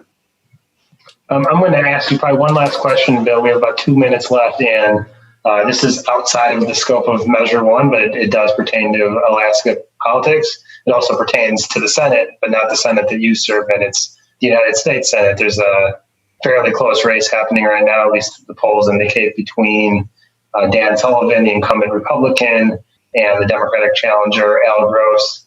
I guess, could you talk about what the dynamics of that race have been? And I guess I know I've talked to some people just on and off over the past several weeks that it does seem like, Alaska maybe has this reputation of being just very, very oil friendly, very red state, but it does seem like there's something changing about the state politically. Maybe what's happening in 2020 indicates that. Can you talk a little bit about that? You have about 2 minutes. Well, interestingly, the architect of this really bad oil tax structure that we have is Dan Sullivan, who then later ran to become the United States Senator that we have now, who's up for election. He is being challenged by a doctor in Alaska from a very well-known family. His name is Al Gross. He's never run for office before. He's running as an independent. In Alaska, we allow independents to run on our Democratic ticket. He's raised $19 million, which is really a staggering amount for an Alaska race. And the polls showed the race is very, very close. And I think what you're seeing in Alaska is it is becoming, we have been for years a very red state, and it's becoming much more purple. And you're seeing demographic shifts in the state. You're seeing people who are realizing that, we're just not benefiting from the Republican policies that are being put in place. So I think he's got a good shot. The national trends are looking a little tough, so he may come up a little bit short. But I think in years to come, Alaska is going to be a place where you're going to see some very, very close statewide elections. Well, we've been speaking with Senator Bill Wachowski. He's a Democratic member of the Alaska State Senate. He represents District H, and really appreciate you coming on tonight, Bill. And we would definitely like to keep in touch with you going forward. So thanks a lot. Absolutely. Thank you so much. And we're going to turn it over to a panel of real news people, I guess our editorial team, to talk about how we go forward in this craziness that is 2020 and the aftermath of this election, which may, the fallout of the election may be happening for days to come. So I'm going to turn it back over to Max and to Kim Brown, who's going to be heading this conversation. Hey, what's going on, everybody? Welcome to, I would imagine, what would be the final laps around the election night track as we sort of wrap up our coverage for tonight. Clearly, we still do not have a decision as it relates to the presidential race, but that is absolutely to be expected, as a number of states are still having to tally and begin the tally of millions of mail-in ballots and absentee ballots. Indeed. Steve Horn, are you still there? Because there's other people supposed to be on here with me. We're still keeping an eye on a lot of the races and still looking across the country. I want to thank everybody that has participated and joined us tonight in our collaborative broadcast effort with the good folks over at the Tightrope with Drs. Tricia Rose and Cornel West. We appreciate them joining us and their amazing slate of guests that they had join their program. And of course, our offerings here with checking in with a lot of the real news folks, including Mark Steiner, Amon Azar, live on the scene downtown Washington, Steve Horn, Max Alvarez, Lisa Snowden McCrae, and I got them both. Good. Lisa and Max, thank y'all. And Lisa, let me thank you especially for mentioning me in the tweet, because I certainly was dozing off on the couch and my phone went off and I said, oh, that's right. We're supposed to talk to the people one more time before I go to sleep, because this is way past Auntie's bedtime now. Let me get you guys' take on what's happening so far. I mean, clearly we don't have a result. That is to be expected. But as we look around the country, are there any surprises, any upsets, anything that is sort of getting your attention as we are approaching 1 a.m. The day after Election Day now?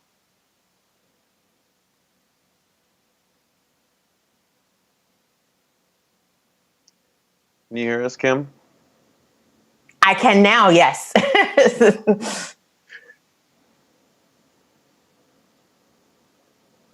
Can y'all hear me? I guess is another question. Yeah, I can hear you. I guess maybe we're having a little audio trouble on Lisa's end. But no, don't hear me. So yeah, so this is the end of the night, right? You know, like you said, we're all running on fumes. It's been a very long night, and we really appreciate it. Oh, hey, we got Lisa on. I was muted. I'm sorry. Last time I was on the camera, my children were running around crazy. That was several hours ago. No worries. This is Real News After Dark. We're oh gosh. Oh boy. So what thoughts, takes, perspectives? So I tweeted something yesterday, and it was literally just like a thought that passed through my mind. And so I tweeted it, much like our president.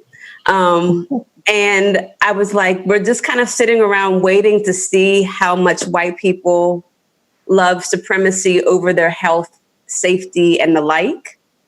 And it ended up getting like thousands and thousands of retweets. And I thought that was just like interesting, because I thought that isn't that obvious that this was what this presidential election was about?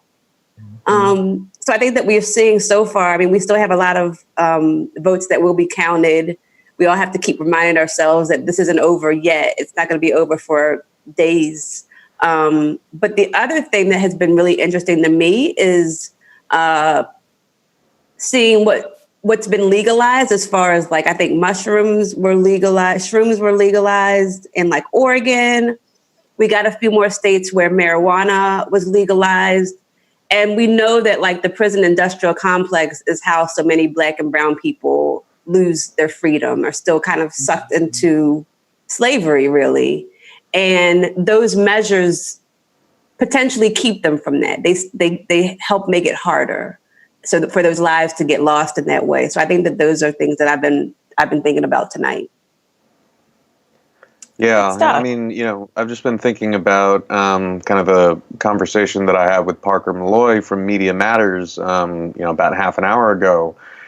And, you know, it's really kind of made me think not only about, you know, the issues that we are going to continue to face as, you know, we navigate all the crap that comes out of not only the news media, but also all the stuff that kind of populates our social media feeds, all the clutter, right? All the kind of hot takes and stuff that I think really are not built to give us the kind of deeper context and nuance that we absolutely need to understand what this country is going through right now.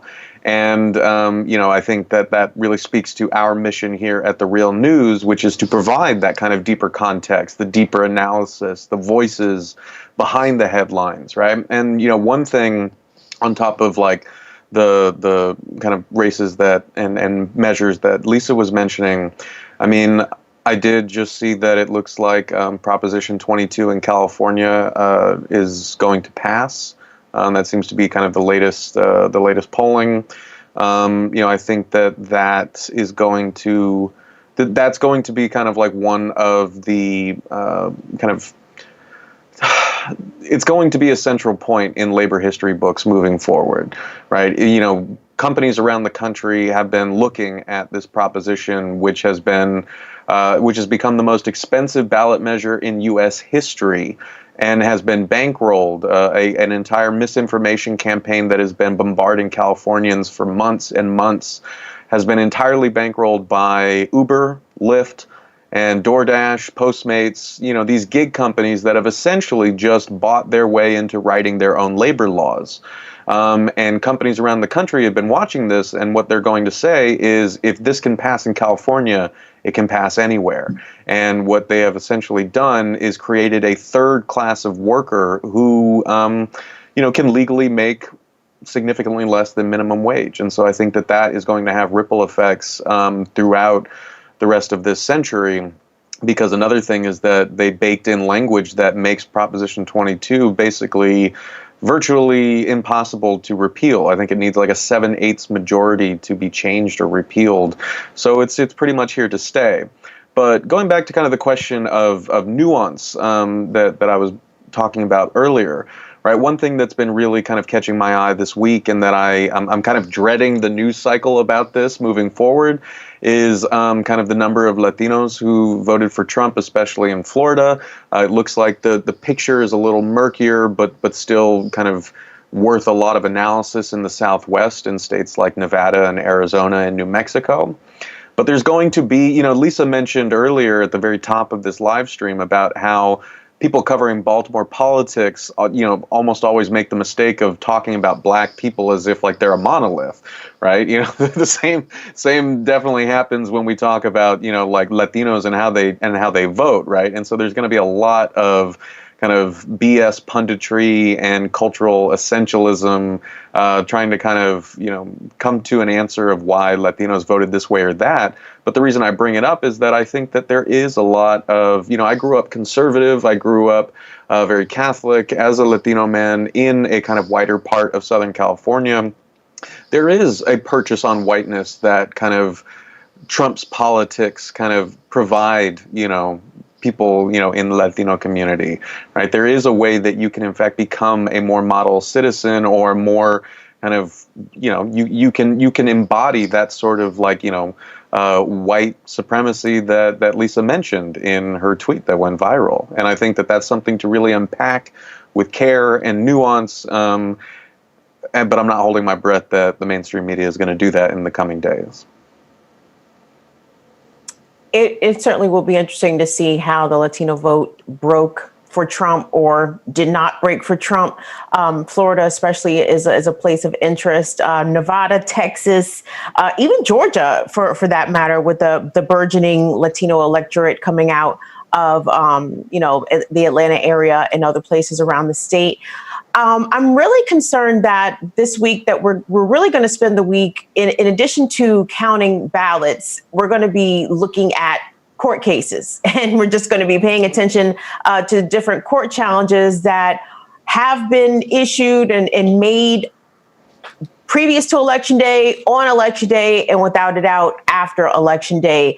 Are there any places that so far beyond, I'm guessing, I know there was an issue in Pennsylvania, obviously. They're still trying to figure out whether or not there was even some impropriety by the Trump campaign. At least NBC News was reporting this earlier, that the campaign had allegedly made some inquiries about election security for 3 different counties in Pennsylvania, to which the Secretary of State for Pennsylvania asked the FBI to maybe take a look at this and see what's going on. But it would not be a contentious national election if it was not going to be headed towards the court in some way. And with the recent swearing in of Amy Coney Barrett, with Trump now having a handful of justices that he has handpicked sitting now on the courts, Lisa, do you think that we could unconscionably see a repeat of Bush v. Gore from 2000 if this election result continues to be delayed and if further questions continue to arise at the state level? I mean, that's definitely what Republicans want.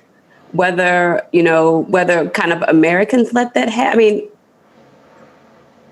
I don't know. I can comment from my little bubble, which is, admittedly more liberal and lefty, but like nobody's trying to do that again. Nobody's trying to sit idly by and let that foolishness happen in front of our faces.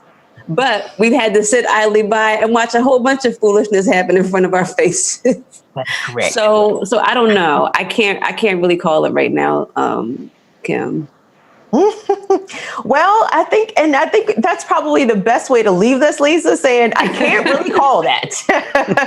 Maybe that could be our exiting line as we wrap up this marathon of a broadcast that we have been very, very happy and enthusiastic to bring to everybody. I was watching on our YouTube channel, and the chat was extremely enthusiastic and active. So thank you to everybody that hopped in with their comments and with their analysis and telling us what was happening from their corner of the nation. Maximilian, do you want to leave the good people with the final thought before we say good night? Well, before he does, can I say something? Absolutely. Real quick, I wanted to give some shout outs to people that worked super hard on this. Dwayne Gladden, Jocelyn, Adam, and Max just started 2 weeks ago and then immediately had to put this together. So I really just wanted to acknowledge their hard work. So sorry. No, I mean, I really appreciate that, Lisa. And I really, really thank everyone who tuned in tonight, everyone who shared our live stream and engaged with us on social media. You know, we hope that this was a good representation for everything that we bring to the table in this very packed kind of media landscape.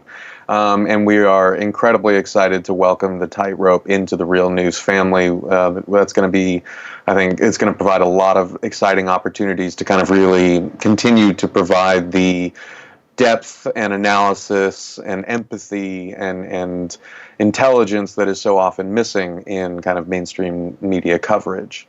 And like Lisa said, you know, like a lot of work goes into producing a 6-hour live stream that we are doing between two operations, both the Tightrope and the Real News Network.